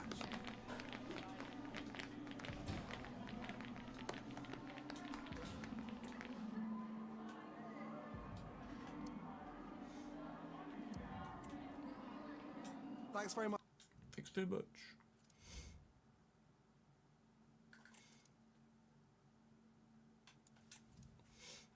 Just travel costs.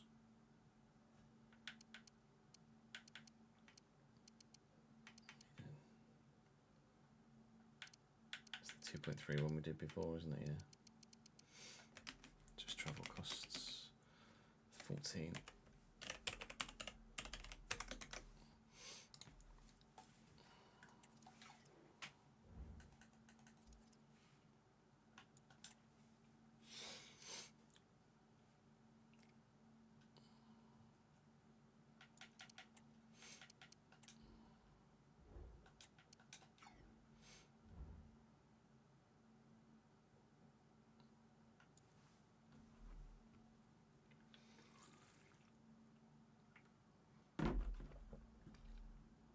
All good, thank you, Dylan. How are you, mate? You've arrived at a good time. You're actually on the board behind me. We selected you for from the comment section of the last episode. Just finished P6 at Monza in my team first season. That's a great result, Browner. I can't remember where we finished in Monza. In the points, I think. Right, the game against Frankfurt, we are going to sim. Full strength 11, 3-0 up from the first leg, and win the second leg by 2-0 as well. Dibbling with one, Simi with the other, comfortably through to the next round. Feyenoord versus Ajax is a massive fixture, actually, to be fair, for a European quarter-final. It is Feyenoord that get the better of them. We're through. Monaco are through against Galatasaray, as are Anderlecht against Metz. Monaco, Bradford, Anderlecht and Feyenoord in the semi-finals of the Europa League. We have to be, absolutely have to be, favourites for that, don't we? Surely. It's second place Bradford still versus Chelsea next. Liverpool's window so far has been ridiculously good, Luke. Afternoon, Jack. How are we, lad?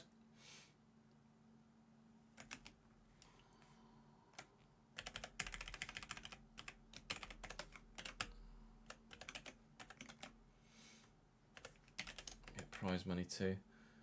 24889. 24889. It's 54617.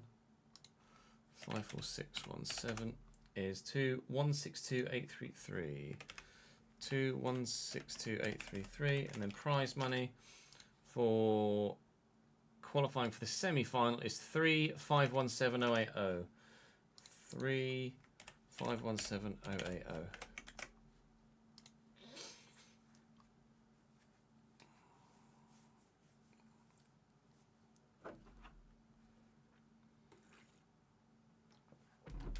In terms of volume of episodes left, we're currently recording Mondays. So Monday up to Villa, Tuesday Wolves, Feyenoord, Fulham, Wednesday Feyenoord, West Ham, Palace, and then Spurs and hopefully Europa League final on Thursday. Before then, a vote on Friday for what comes next. I think is probably the way that things will work.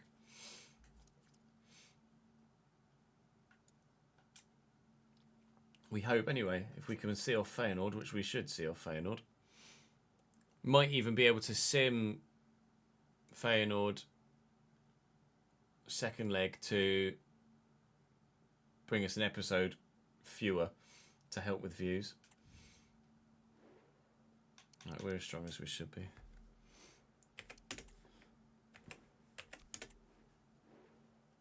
Two reds, 5 yellows, 7 goals. Bloody hell.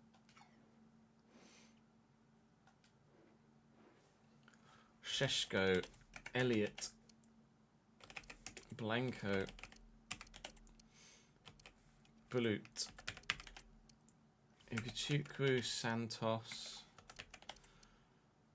Charles, Badiashile, probably put Fofana in. I forgot about fucking Scalvini.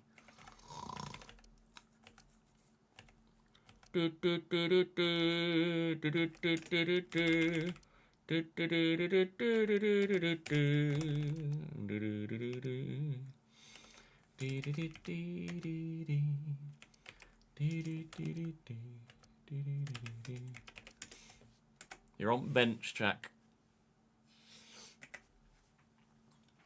You're on bench, pal.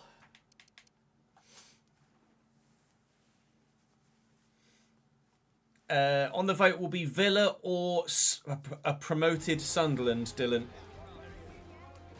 A relegated Lyon side could be something we could do for 26 as the second save.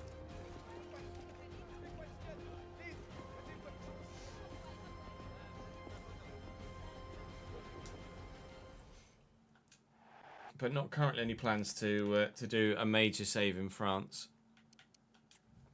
Yeah, wow is an understatement, isn't it, Browner? That was, in terms of goals conceded, Jin. Goalkeeper.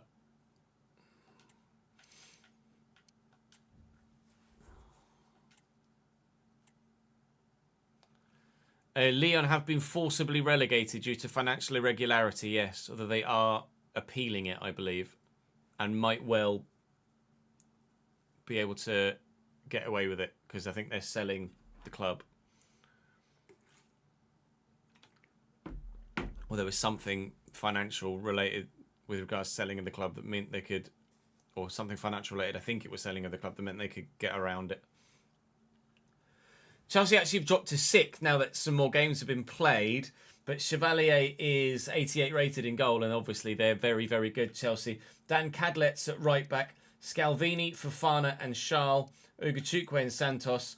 Bulut, Blanco, Elliott and Sheshko, who scored a great header in, I think, a 1-0 Chelsea win last time we faced them. Former Bradford man Zito Lavumbo on the bench, including Patreon player as well, Jack Thornton there on the right-hand side. Chelsea going to be very good. I'm going to have to be very much better than I was in the last game against Leicester. So let's see if I can actually do it, shall we? Very wet here, though, as you can see. So that surely is going to make things a little bit more difficult. Try and work this about as best we can to get the opportunity to score early doors. And Dibbling could do that, but it's well blocked by Scalvini, of course. I do not like playing against Scalvini.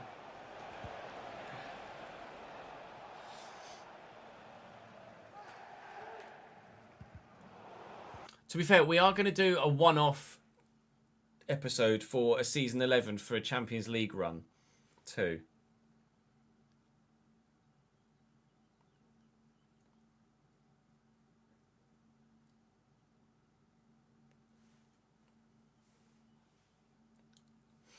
I use Streamlabs OBS. Yeah, I use Slobs, Gary. Personally. Scalvini really is the new Ruben Dias, isn't he? Harvey Elliott.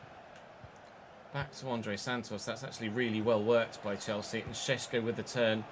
And Ouattara reads it very well indeed. That was really nicely done. Rig forward. Picked off, though, by Ugachukwu. Good interceptions from him. Chelsea not letting me get out my own half at the moment. And Sheshko, well, that's not what you expect from a player of his quality in such a position, is it? When he was played in, my brain was thinking to itself, right, how am I going to explain this goal then? Thankfully, I don't have to, because he missed. And he missed quite poorly too. Rig played in here. Turns Ugachukwu. Here's Bayer. Bayer looking out wide. Finding Fernandez. Dibbling's there. Edge of the box is Chris Rig. Get it on his left. Bend it. And Leslie Ugachukwu's in the way, unfortunately. Still 0-0 here.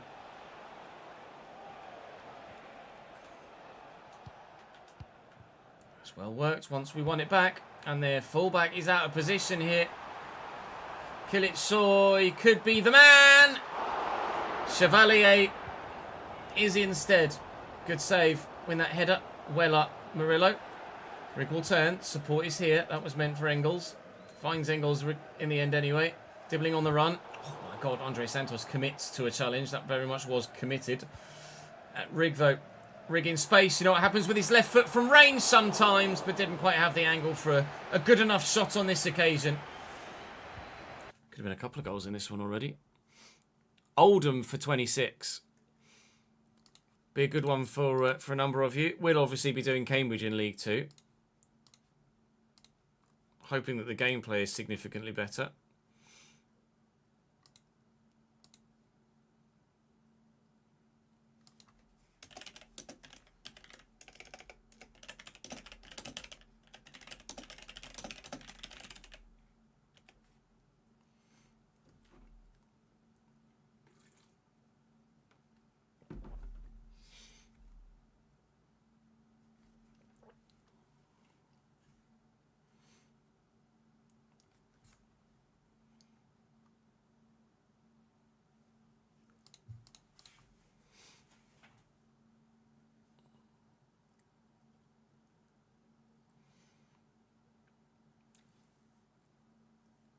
Where have you seen that, Ian?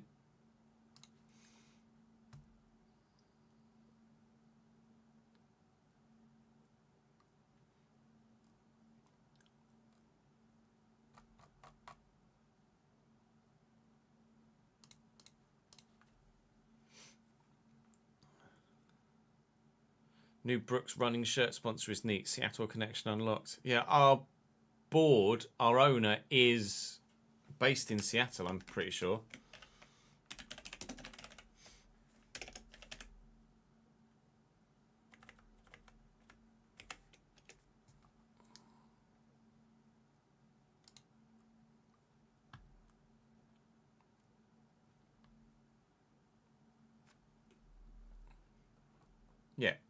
in the greater Seattle area. Was chairman from 2009 to 2013 and has been the majority owner since September 2019. He works for, or is chairperson at Avanti Destinations in terms of the business world in Portland, and chairperson for Caradonna Adventures as well.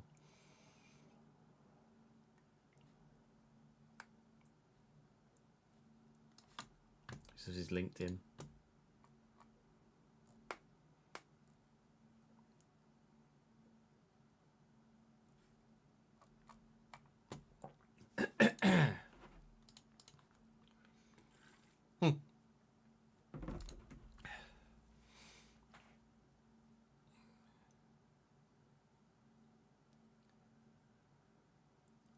No, FC will never have the National League, I don't think. They've never said anything about getting it in.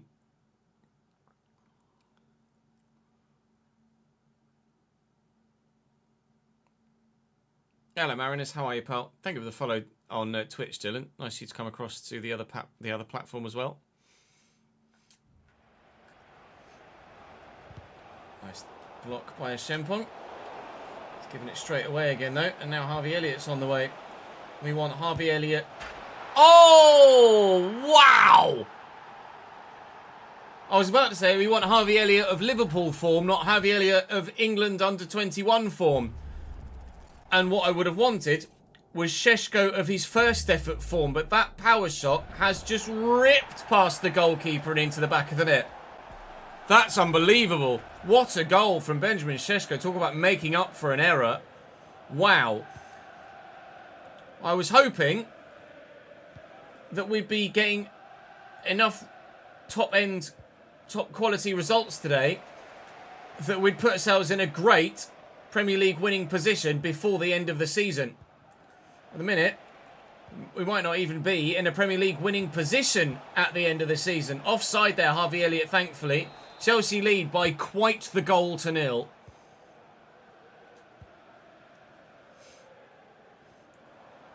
Rig. Into Dibbling, who's going to look for Bayer. It's a poor ball.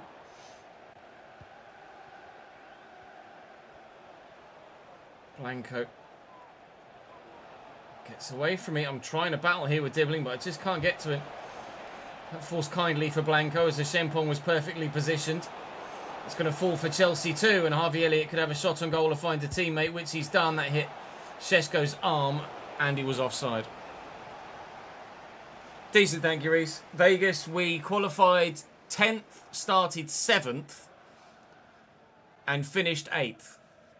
But I could have been top 5 if I didn't make a sizable mistake.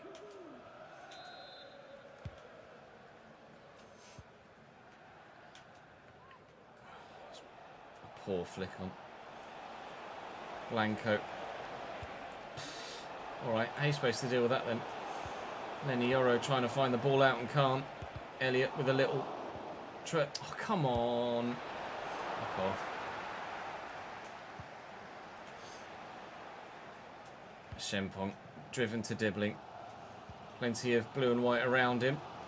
But we get away. Looking for Dibbling. It's their right back that's the weak spot in their defence. But we keep finding ourselves coming down the left at the moment. I am going to need to probably move my attacks to the opposite side of the pitch. Šeško will flick that on, but that's comfortably enough dealt with, and now is the opportunity to come down the other side of the pitch. Great ball to Kilidsoy. Gets under control. Kadlec is getting back to me though. Perfectly weighted. Bayer down, and with a finish. Oh, it's gorgeous from the big German up top. Arguably the half-time whistle should have gone as the ball was maybe played out to Kilidsoy, but the referee played on. The assist is top draw, as is the finish. A game of high quality here. Lovely ball. I mean, it's a great run, but Fofana probably should have tracked it. Didn't quite get there in time, and the finish is also top bins as well as top draw. 1-1. We take those.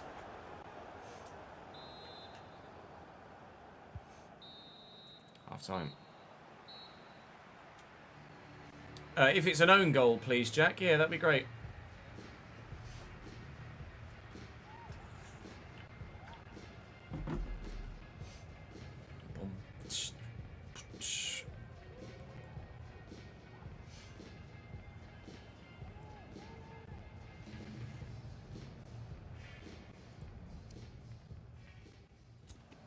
At Vegas, P20 in the rain. Just went back. Was lap 22 mediums at Vegas. Rear left was 70%. Oh, at Monza. Oh, Monza's fine. Tyre wear's not that much of an issue at Monza.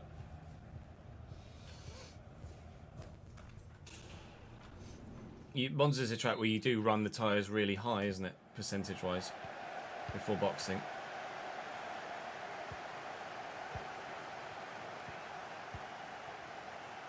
Sheshko, Elliott.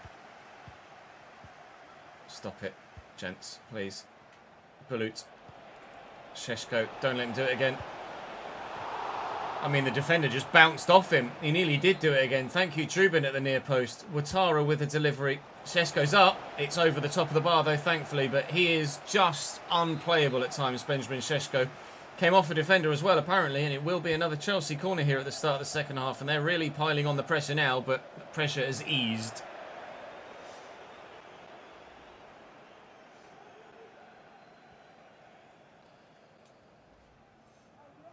Yeah, it was in your head. Shempong down the line to Dibbling, quickly inside. Harvey Elliott just snapping at the heels of Mateus Fernandez there and winning it back. I need to go down the left. It's what got us the goal. Preying on that poorer right back. I was trying to find Fernandez there because he was just in so much space. We will find him now. Dibbling just made the wrong run there. I was just about to try and play him between centre-back and full-back, and he made the run between the centre-backs, which meant I couldn't find him. Chelsea on the counter-attack here with Harvey Elliott. And here comes Benjamin Sheshko now. He's showing great strength. And Elliott with the Travella. It's comfortable. George, thank you for the raid of 8, my man. Where are we this weekend, sir? Are we off on our jollies again? Well, not jollies, because he's not on holiday, but you know what I mean. Are we off on the travels again? Hello, Max. How are you? Or I love Max, HWTA. Thank you for the follow, mate. You've got a thunderstorm signalled Singapore. Yikes. You're at 110 this year, are you, Ads? Oh, look at me. I race at 110. Damn, son. A cheeky little flex there about the 110. Thanks for everyone that came across from George. I appreciate it. What was George on today? One presumes F1, but one can always be wrong.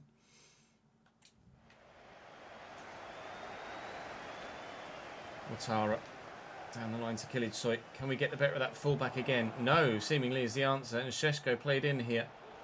Give me it back. Needed to double. Oh, Harvey Elliott's interceptions are really starting to annoy me now. Needed to double team up on Sheshko to get it off him a minute ago. We have gotten it back again. And we'll find Rig. He's going to get away from Bulut here, who has pace to try and challenge with me. Leslie, that's not a very good challenge, mate. That's a yellow card for Ugachukwu, and deservedly so. Not exactly leading by a captain's example there. Rig played in here. Well. I didn't quite get the angle. Space on Chris Riggs' left foot can quite often lead to the ball nestling in the top right corner. It didn't this time. Here's Sheshko played in again. Chelsea come forward continually. Cadlets win it back. He's well out of position. I got a toe to it, but I haven't won it back. Bulut to Andre Santos to Harvey Elliott, who forces the save out of Trubin. This title fight just got a hell of a lot more close, didn't it? Especially if Chelsea win this too. We might go from having the potential of a 5-point gap at the top of the table to maybe only being top on goal difference to potentially actually being behind and not have it all in our own hands anymore. Shempong, bloody Sheshko getting involved with these interceptions now. Rig wins it back. Engels. Bayer's going. We found him again. He's brought it down. Chevalier does enough. Oh, what an overhead kick there, like you can't believe. I didn't realise you were on 110 on previous. I thought you were like 108 or something.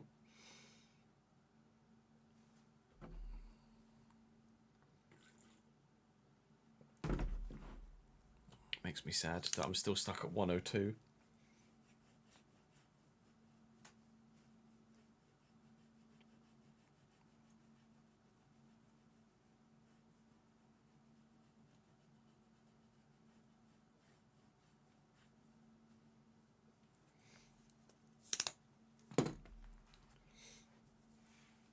We'll work our way up when the car gets quicker, but I don't think I'll ever get to 110. I'm just not fast enough.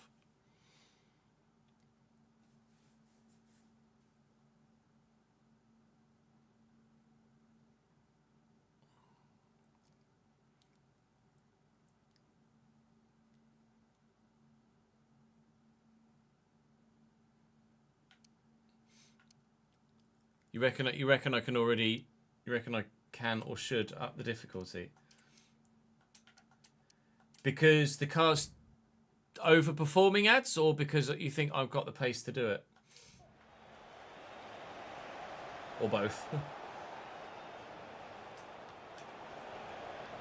Here's Elliott. Good tackle.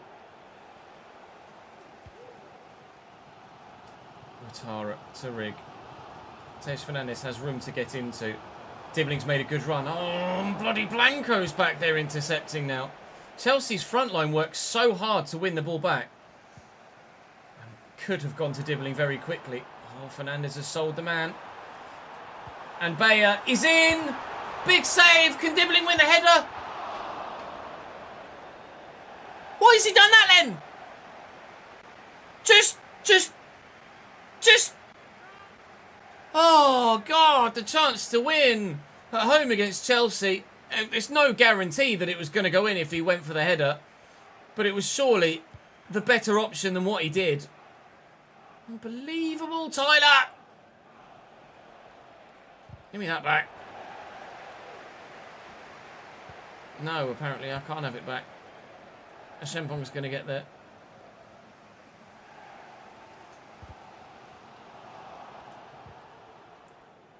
How? Back off. Well in, Chris Rigg. Shut up, ref. Let's get past the challenge. 2 minutes added on. We scored in first half stoppage time. I was about to say, can we score in second half stoppage time? Maybe, but it's going to have to come very quickly. Dibbling. Dibbling again. No, I've just not got the room. I've not got the room. It's going to be a point only at home against Chelsea. This is not what we needed at this stage of the season. The opportunity to pull away at the top of the Premier League just isn't able to be taken.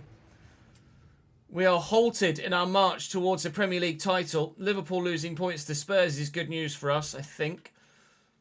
It is, certainly. But Arsenal lead the way now, or continually lead the way. Still got a game in hand. The gap is still a point. We can go top if we win. We can go top if we draw that game in hand. But the goal difference is very much closer than it was before. Only 5 goals in it now with 5 or 6 games to go, depending on which team it is that you're looking at. And the Aston Villa game at the end of the day might be our game in hand. I think it is. Oh, please win that one, Ches.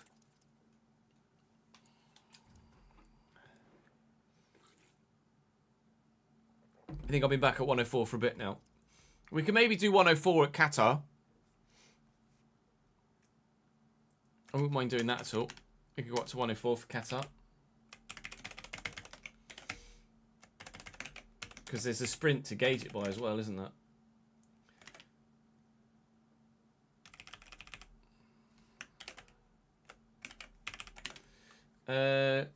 Shirt sales 24998. 54856.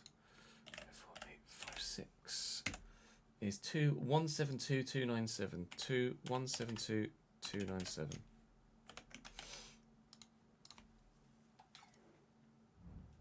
I don't know, Tozzy. I would love it if they did, but I don't know as they will be able to. Because technically they're not official drivers, are they?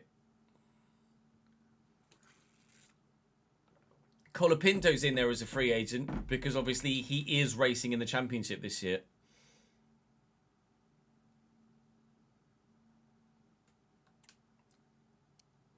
But I don't think they're allowed, but they're potentially allowed to be in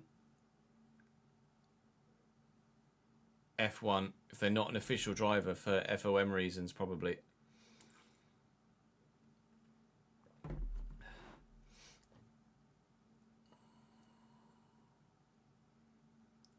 Oh, it's because Colapinto was F2 last year as well, is it?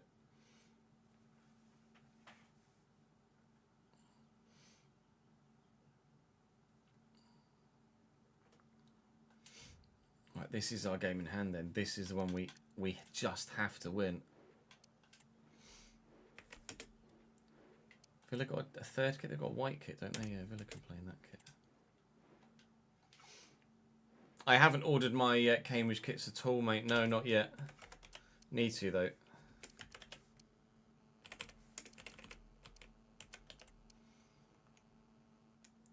I forgot they got Valverde. Put Berryville and Valverde in there. Diaby, Castillo, Araujo, Dubois, Moreira. Ramsdale's their only keeper. Right, we're going to have to swap things around a bit. Longos can start. Dedic is going to have to start in there. We'll put Trent in there. And Adeyemi is going to go on that side of the pitch. Oh, we need a win. I hadn't seen that you'd sacked Rude this morning, Reese. No. It's an odd time to do it. If you were going to do it, surely you do it at the end of May, not at the end of June, when their players are coming back from pre-season.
Oh, compensation cut must have been enough because it says mutual agreement.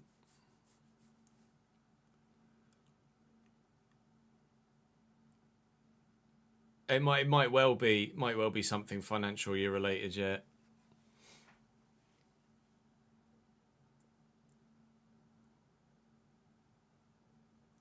Fair enough. Leicester are obviously consistently at the minute under PSR issues, aren't they? Or suffering with PSR issues.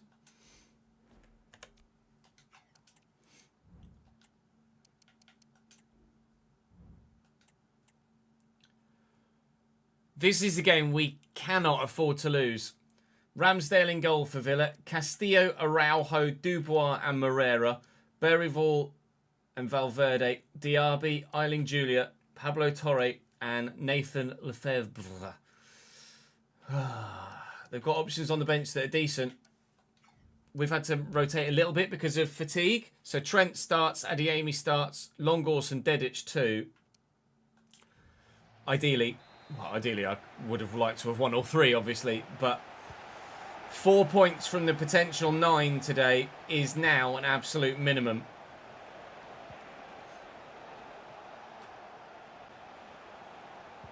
Well in, Trent, getting stuck in early doors. And, well, there is room behind this Aston Villa backline. There was room behind the Aston Villa backline. Bayer fucked it. Herrera committing to go down the line, running around the outside of Dedic. Murillo just trying to pump it to get rid. Dedic doing the same. Can Bayer get to that? He can, but he can't win the header. Wailing Jr. inside to Berryville. Forward to Diaby. Little scooped ball over the top to Lefebvre. But we've managed to deal with it well enough.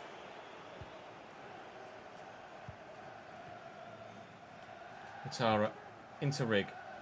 Bit of room centrally. Room gone. Moussa Diaby made sure of that. Nice ball to Kılıçsoy though. Here comes Bayer at pace. Looking to return the favour from the last game. It doesn't quite work, but we'll keep it alive. Rig. Engels. Trent. Looking for Adeyemi.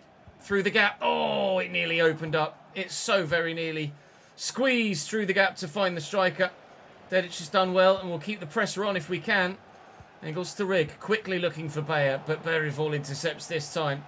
We've been the more forward-thinking and more creative side thus far. We haven't yet got the goal. And we still haven't yet got the goal.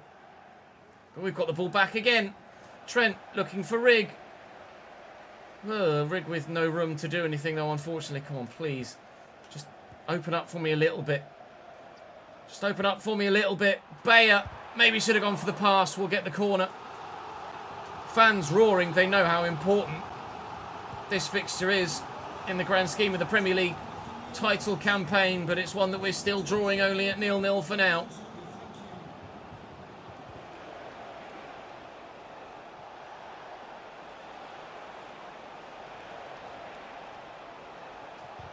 Willian Longos.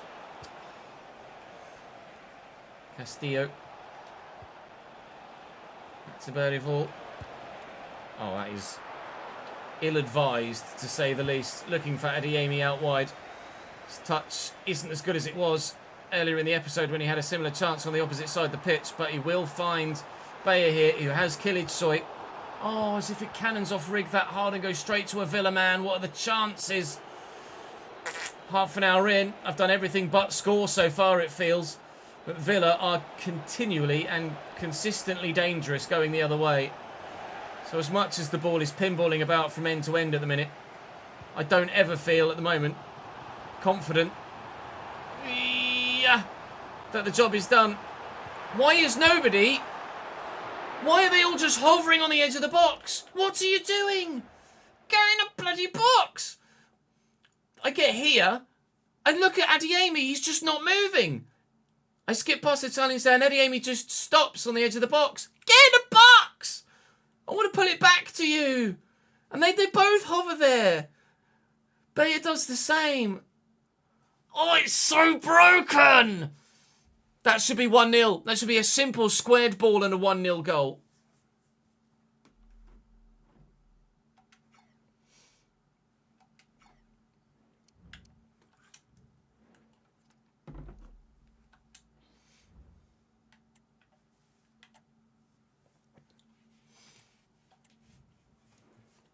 The fact that they're not plus or plus plus shouldn't matter in that situation. That is just a complete lack of any sort of fucking football intelligence whatsoever. Fundamental flaw on the FC IQ if they need a plus or plus plus to actually get into the box in that situation.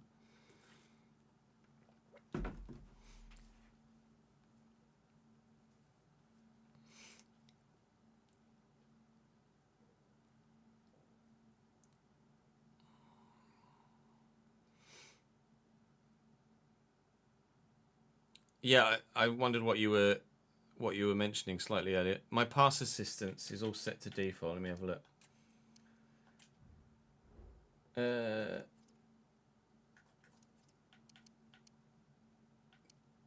Passing. Auto flare off, assisted, assisted, assisted, semi on cross, assisted, animation start, normal.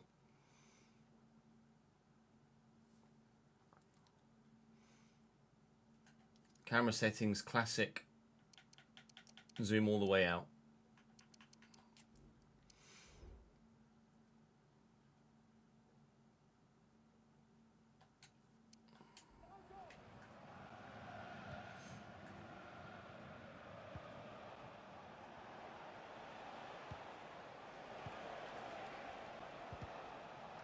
Oh, why?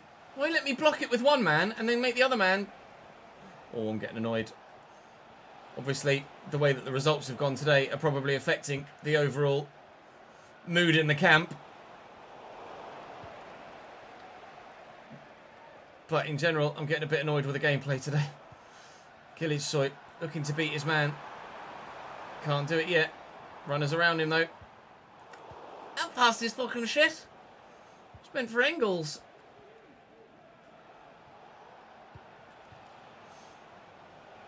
It's alright.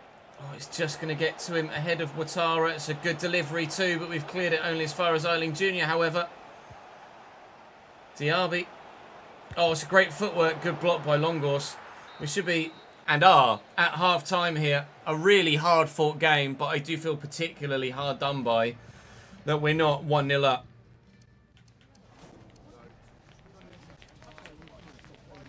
Thank you for the follow, Northern Kais. Welcome to the channel, mate.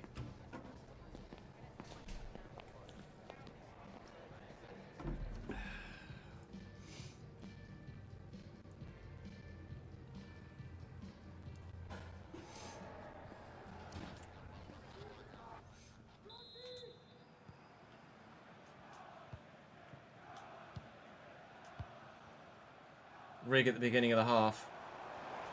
Kilic did run offside there. He's got himself back on. Dead pass.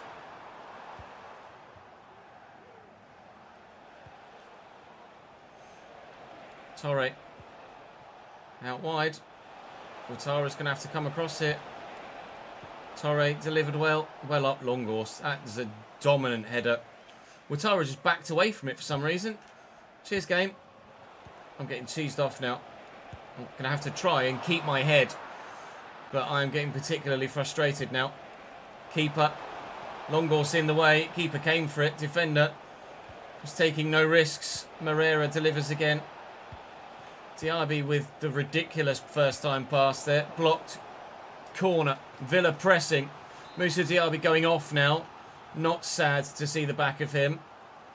Edison, whoever that is, coming on in his place. Away, please. Can we get to that first? No. We've won it back, though. Bayer, Adeyemi, run against your former team here in this save. Just Trent. Oh, I need someone with pace. Thankfully, Araujo committed to a challenge. Adeyemi found. He's run straight to a defender! Fuck it! Trent again. Rig. In front of Trent. Trent from 30 yards. Ramsdale with the save. I'm getting annoyed now. Adeyemi with the delivery. Anna. Engels with the first time effort blocked. 62 minutes played. It's still 0-0 at the Stephen Derby Arena.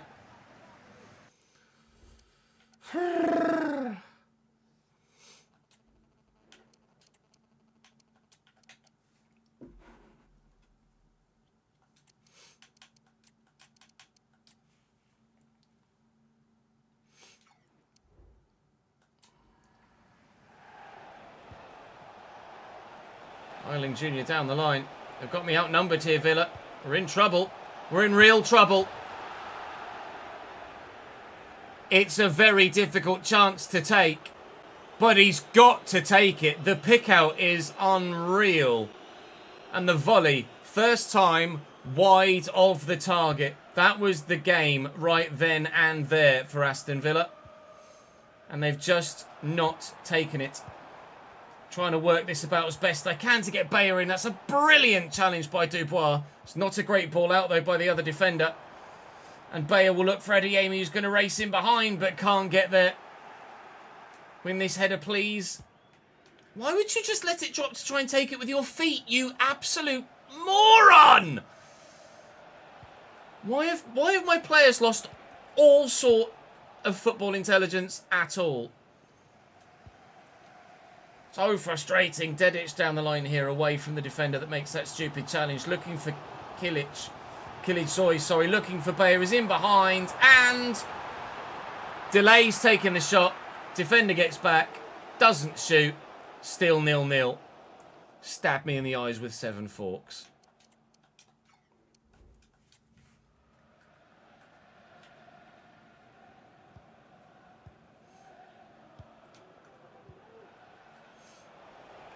Farias tackles by Dedic, kept in play.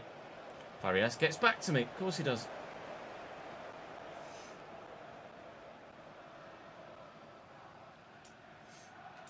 Dedic with the throw. Kilic saw there. Conor Gallagher looking for Rodrigo Ribeiro's off the bench here, and Kilic Soy is onside. Conor Gallagher is here. Just couldn't commit. Fuck it!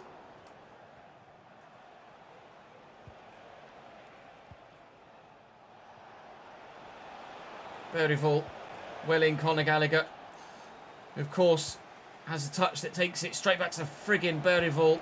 The fair play into the middle. Won that back. Gallagher, break. What a ball it nearly was. Saw the space, tried it. Didn't quite come off for me. Farias. Alright.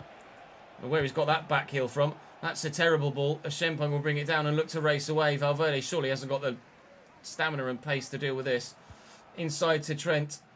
Trent's got runners. He needs to find one, and he needs to find one now. And he has. It's Rodrigo Ribeiro. It's 1-0 Bradford City in the 92nd minute. Give me this Premier League title victory, please. We go back top by 2 points with 5 games to go. I deserve that win.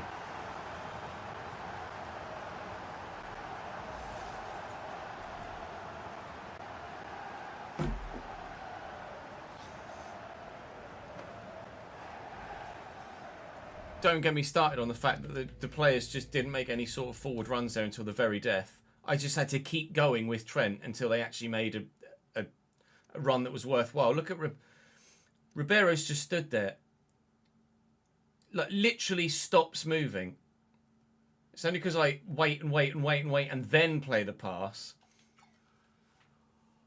Or 26 better be fucking better. Because FCIQ is not the one on 25.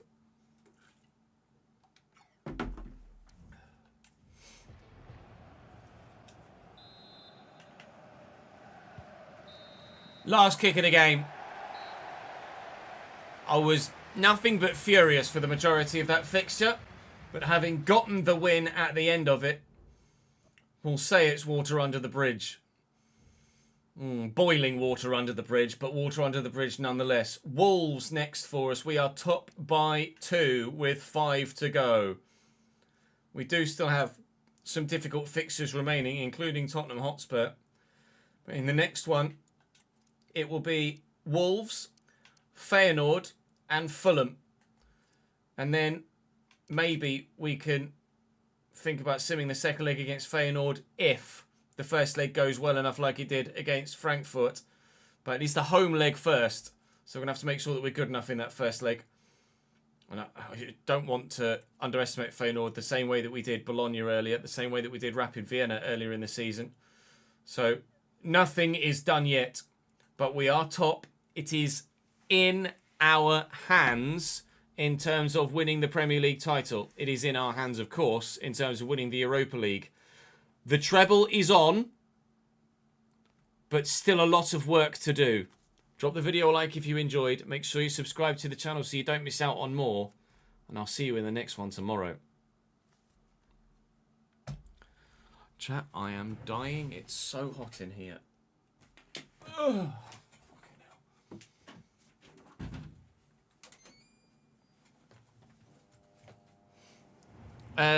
Would I ever do a South American save?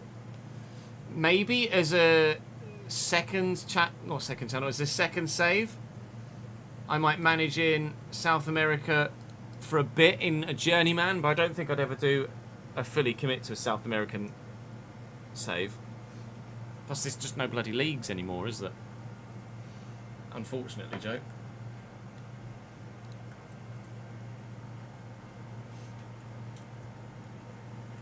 just a case of if it got views, yes. If it doesn't, no. And unfortunately, something like that, I don't think gets views. 24756 for that. 24756, which is 54325. 54325 gives us 2151272. 151272. Financial situation at the minute is strong. Very, very strong.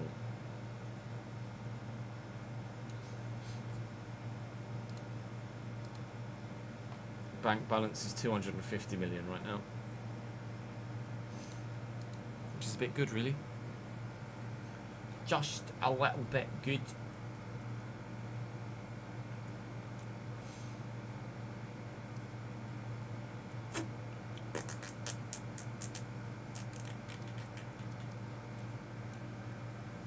Got to beat Wolves.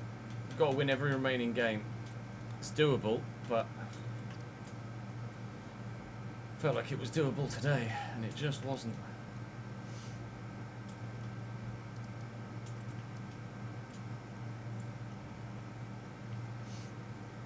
Curious to know how good Feyenoord's team is, actually.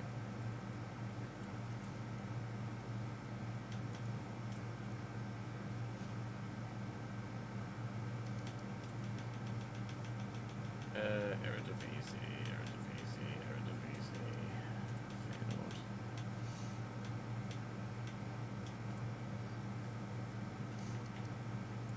Sebastian Mays is their go-to goalkeeper. Bayram, Balin, Morgala.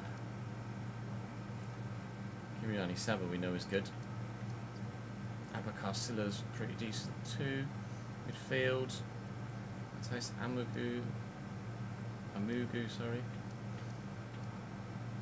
Kai Kurler. Cam Striker, German. Muller maybe? David Watson. Don't know who David Watson is.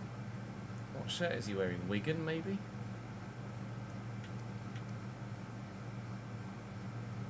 I don't even know how to pronounce his first name.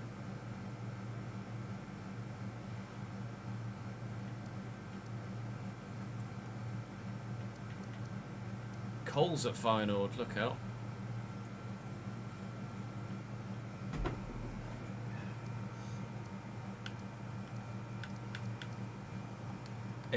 If Collins sends me out of the bloody Europa League, I'll be furious with him. He'd never be allowed back. Yeah, it really is squeaky bum time now, isn't it?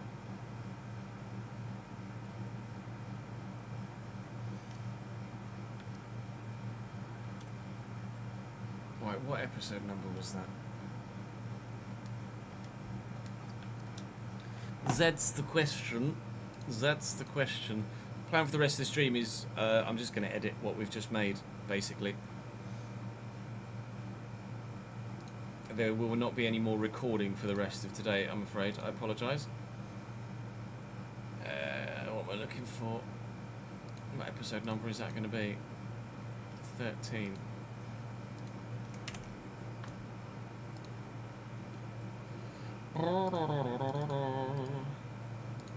RTG S1013. Feel free to hang out though with me and everybody in chat.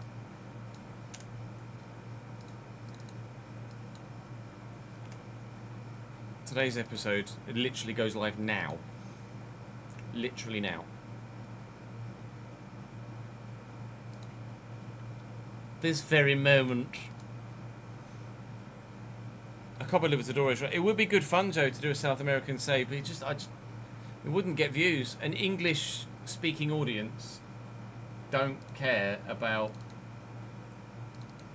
South America, unfortunately.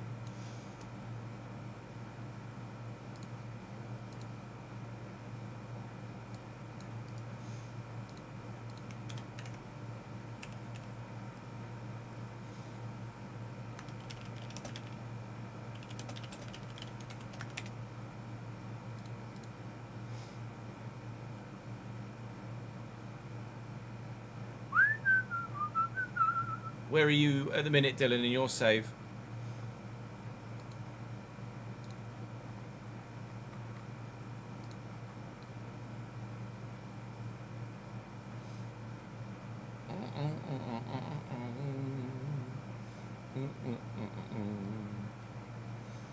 F2 qualifying is about to start. In fact, F2 qualifying is underway. Lindblad's just gone first.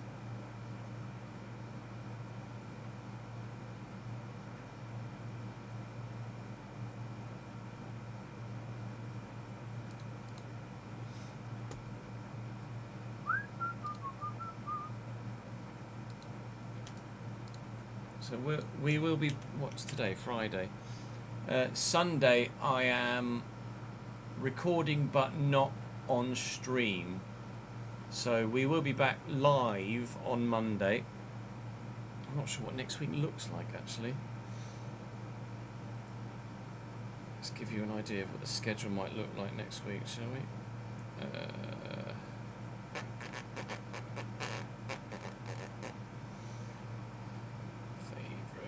Favourites. June. Where are we?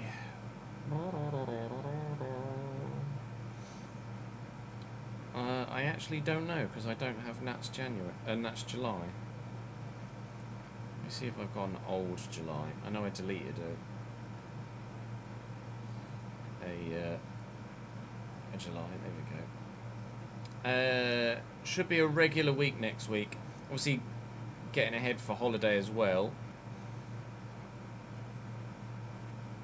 And actually, we're coming to the end of the save at a very good point. We should be at the end of this save just as I go on holiday. Which would be perfect, and we can... It'll be a few days, and then I can start the new save. Oh, you're running that Leon idea, nice. Use the spreadsheet to pay off the debt. Signed Ethan Mbappe as your first key signing, first season back into Liga, nice. So yeah, next week should be Monday, Tuesday, Wednesday, Thursday, Friday live. And then Saturday the 5th, we have plans. And then the Sunday I'll probably be working as well, although maybe not all day because we'll need to pack for holiday. But obviously we'll be able to... we'll have finished the RTG save by the end of Tuesday's stream, maybe. Might even be able to get it all done Monday. Then for the rest of the week it would be a case of just getting F1 content recorded ahead of going away, I think.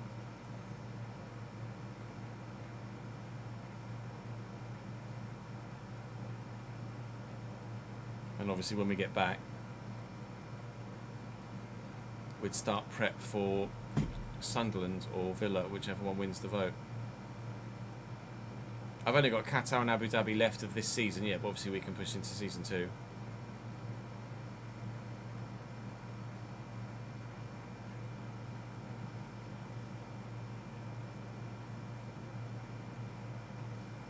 I don't really need to wait for feedback in F1, I can just kind of bulk record, can't I? Welcome back to the realistic RT foot, just to make sure. Leicester's team's pretty. They're in 7th instance to cause damage again. That was a bit ambitious, that one, wasn't it? On that occasion. That was a bit. And Gallagher lost to Leicester, right? Yeah, 2-0. Trent and Gallagher looking for. I don't know, Daniel. Kurtz. Depends how much, because we're going to have a lot of F1 recording to do. So I don't know if I'm going to be doing any iRacing next week. I saw the Sulemana deal. Atalanta, right? There's the strength. Ref saw that as a foul. Bags a goal. Ah. Engels through the gap. Right. El Canus looking to cause damage again. 1.5. Right, El Case on the right hand side. It's Caramati aiming with me. Poke it through that gap and find Ribeiro. Bissett completely sold himself there, but Adeyemi selling himself short and can't score the finessed effort. Should we say thank you to Freshbot for the 36th month subscribed on the Twitch channel. 3 whole years. Bloody chested it. Cheek of the man. Oh my lord, he went for me there. He's going to get... Oh my lord, he went for me. Do we include the corner? Ali. And it wasn't ideal, was it, really? Flicked away well. Lunin down to it. That wasn't ideal, was it? Into Albert here. Safe, man. Into Albert. A ball. This is why we all... Into Albert here. Safe. And we're losing our game in hand, or one of our 2 at least. Vermeeren with the Leicester. Yeah, sprinting our game in hand, or one of our 2 at least. Vermeeren with the corner. Leicester. Oh, that's decent. Oy, oy, oy. So yeah, the next week will probably be... What's up with the man on the post? Conor Gallagher got in the way. Jamie is away. And we'll lift it. Probably be... I might do FC all day Monday. No, because I'm going to need... Might do potentially F1 all day Monday.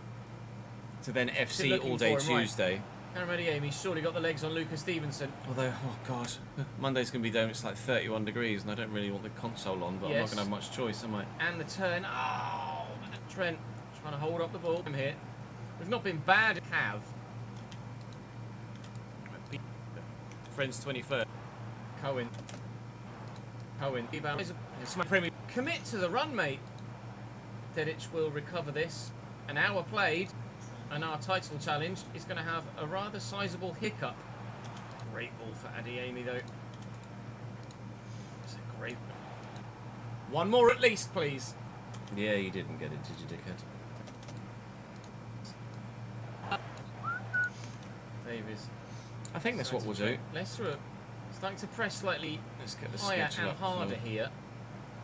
And I wonder whether it's actually going to be detrimental to them. They're trying to win it back up high, win it back high up the pitch to try and force us backwards so that there is no opportunity to score a second goal for us here at the King Power. But in doing so, if we are able to break that press, there is going to be space to try and exploit. And Conor Gallagher is looking to do that here with Hayward. Not found though.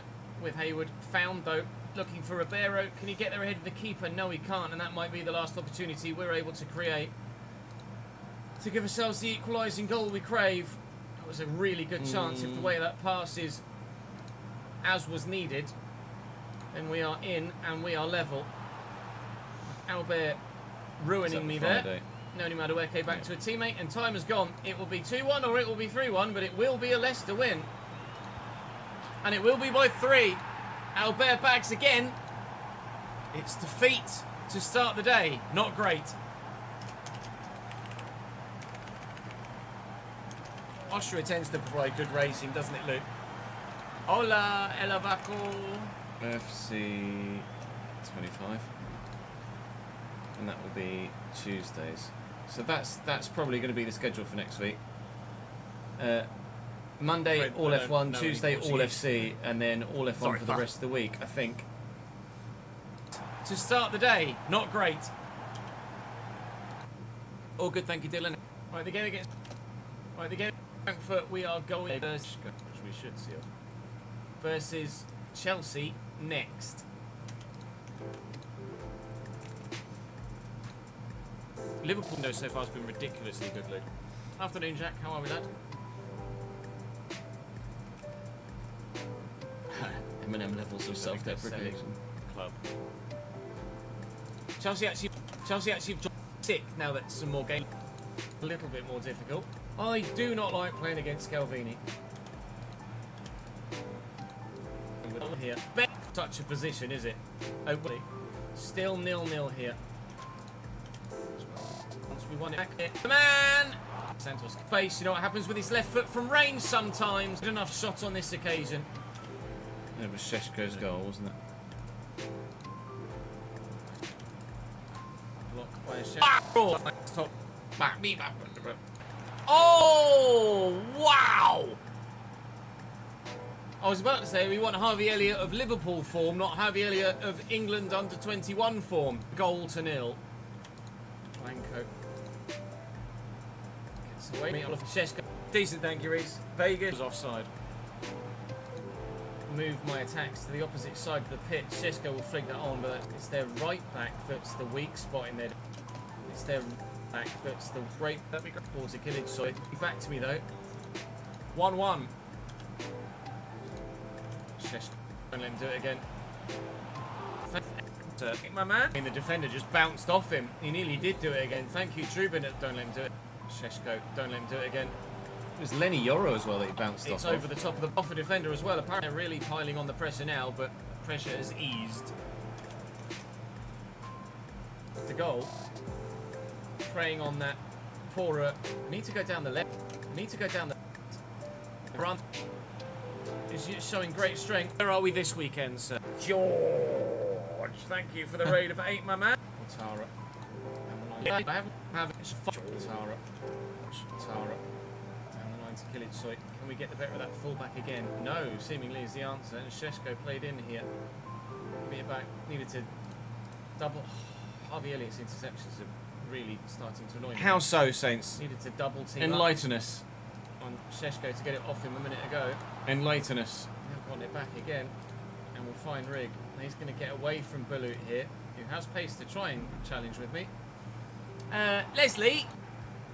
Found him again. He's brought it down. Chevalier does enough. This one was where thingy. In. Big save. Can Dibbling win the header? But it was surely the better option than what he did. Let's get past the challenge. Added on. We scored him. Might be our game in hand. I think it is.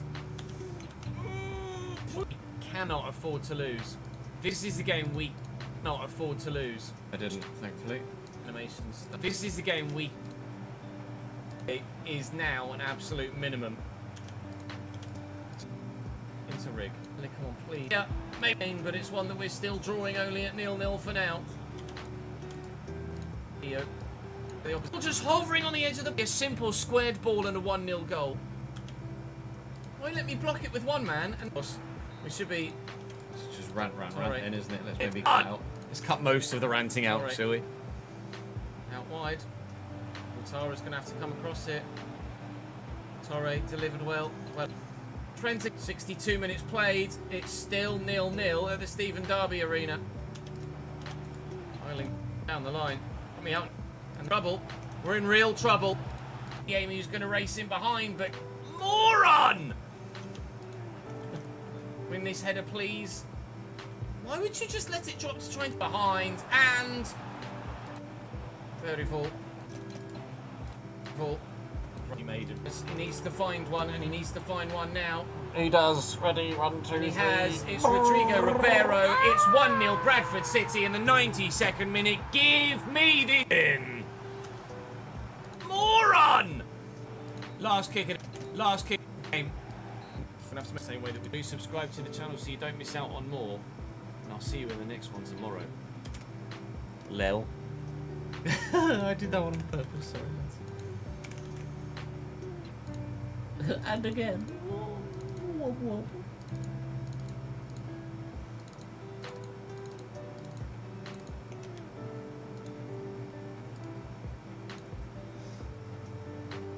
Literally the whole FC experience with that.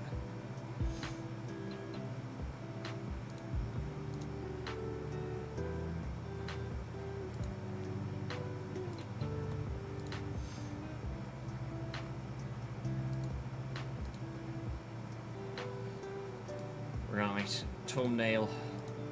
I'm good. I've called the episode "Don't Bottle It, Ches." But then, what do we actually use for an image for that?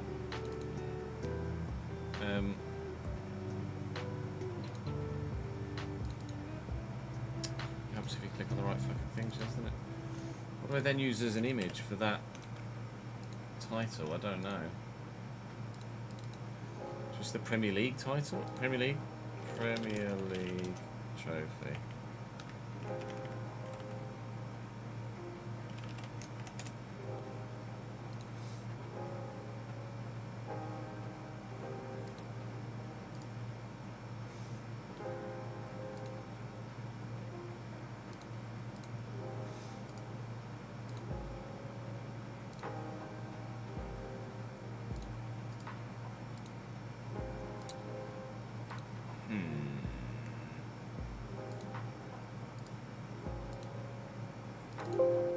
those.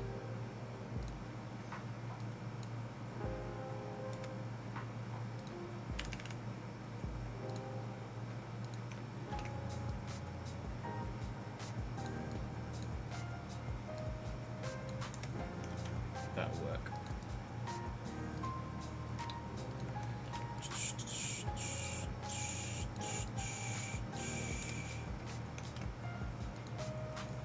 That'll work. Don't bottle it, Ches. He says, as he undoubtedly, probably will bottle it.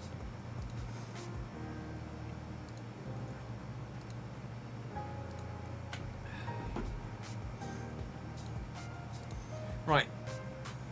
I should get a phone. What? A Bradford bottle next to the trophy? No, I don't. Goalkeeper Rites? I don't know who that is. Oh, is that supposed to be Restes? Might be Restes.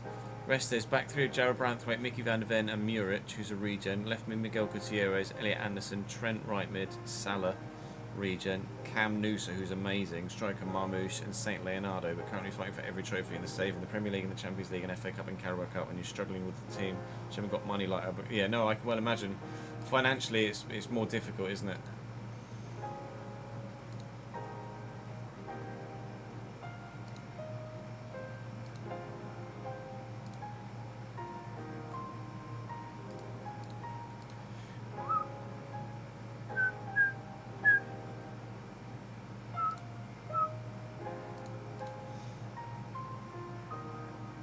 Sold Garnacho to Liverpool for Trent.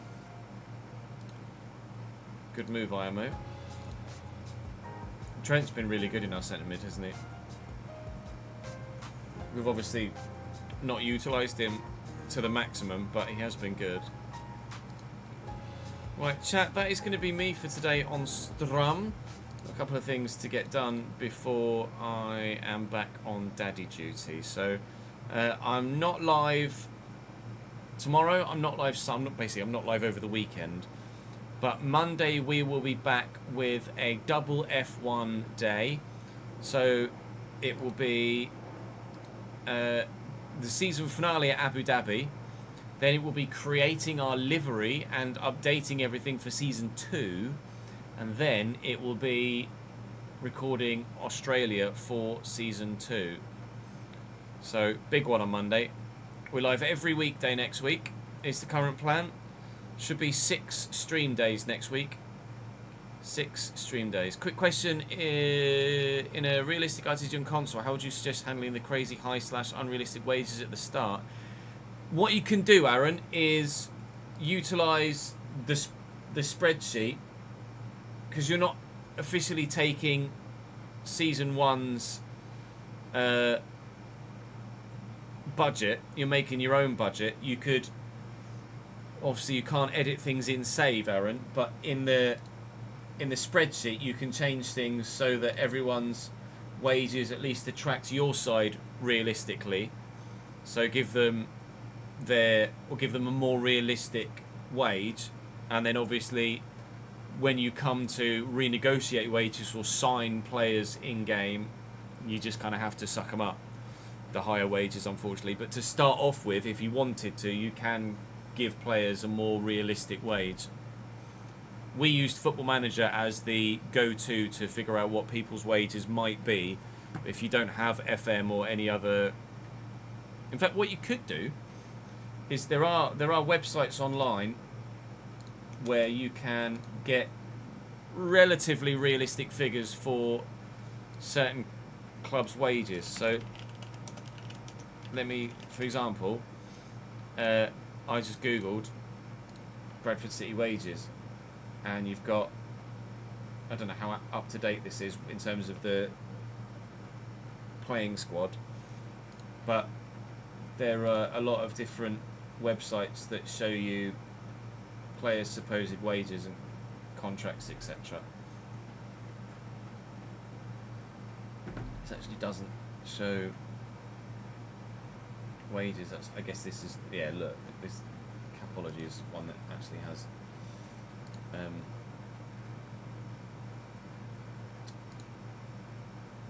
Yeah, they're all, annoyingly, they're all either behind a paywall or a bajillion different. Actually, that's not that bad. Let's do that projectile. So this about, I'm not sure how accurate it is, but at least at least they're better levels than FC. So you could look into FM, or you can use Salary Sport. Tends to be pretty accurate. Although I'm sure Gabe Bosworth isn't on 50 quid a week. So this might not be. Oh no, it says it's for 2025.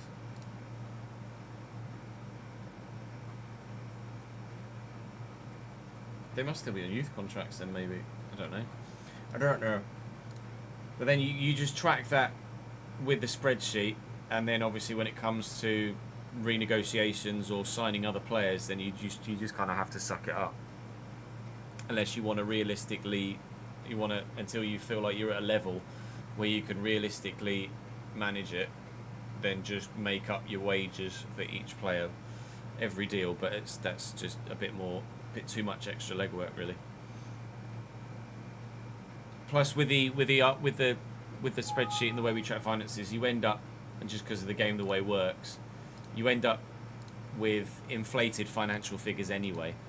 So give it a couple of seasons, and you'll have more than enough money to be able to afford the in-game wages anyway. I would imagine, provided you're not completely wild with the way that you spend. So it's frustrating, but I mean, it is what it is. We do our best with it, and the spreadsheet is the best way around it that we've found so far. Obviously, we will be updating the spreadsheet as we move through each year. So obviously this year's spreadsheet was significantly more detailed and more advanced than last year's spreadsheet.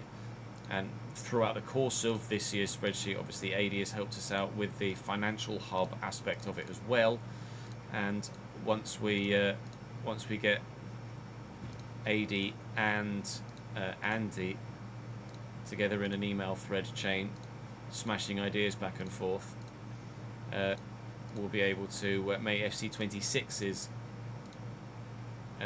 spreadsheet even better. So we can't do it at the very beginning of the cycle because we need the live editor to do so, and the live editor isn't available right at the very beginning of the cycle, so that's not possible, unfortunately. But it will most likely be the first save we do post initial launch save, which would have been the plan this year as well. It would have been the plan this year as well. Obviously the Man United one got fucked by a game bug and we lost it, so then we went to Everton, but the plan would have been to go Man United realistic RTG. So next year, next cycle, we'll go insert first save RTG. Diaz the Monkey, thank you very much for the follow, mate. At the end of the stream, that's all from me for today on stream. Like I say, I've got a couple of other bits to get done before Daddy Duty resumes itself, so I shall see you on Monday, actually. Like I say, not live tomorrow. Sunday I am recording, but I'm recording offline, or off stream, should I say. So we'll be back live on Monday, and of course episodes of Every Save will continue as well. There should be an F1 episode tomorrow. There wasn't one today, just because of the way that editor Chris's schedule worked with getting videos made for Lelujo, but we should have that Vegas Grand Prix up on the Chisno Plays channel for tomorrow. That's the plan. We could do Newcastle maybe at the start of 26, although maybe going Sunderland as the last save on 25 to then start with Newcastle on 26 isn't necessarily the best way to go about it, but we'll wait and see. We'll wait and see. That's all from me for today though, guys. Enjoy Formula 1 over the weekend. Enjoy your weekend in general. Get out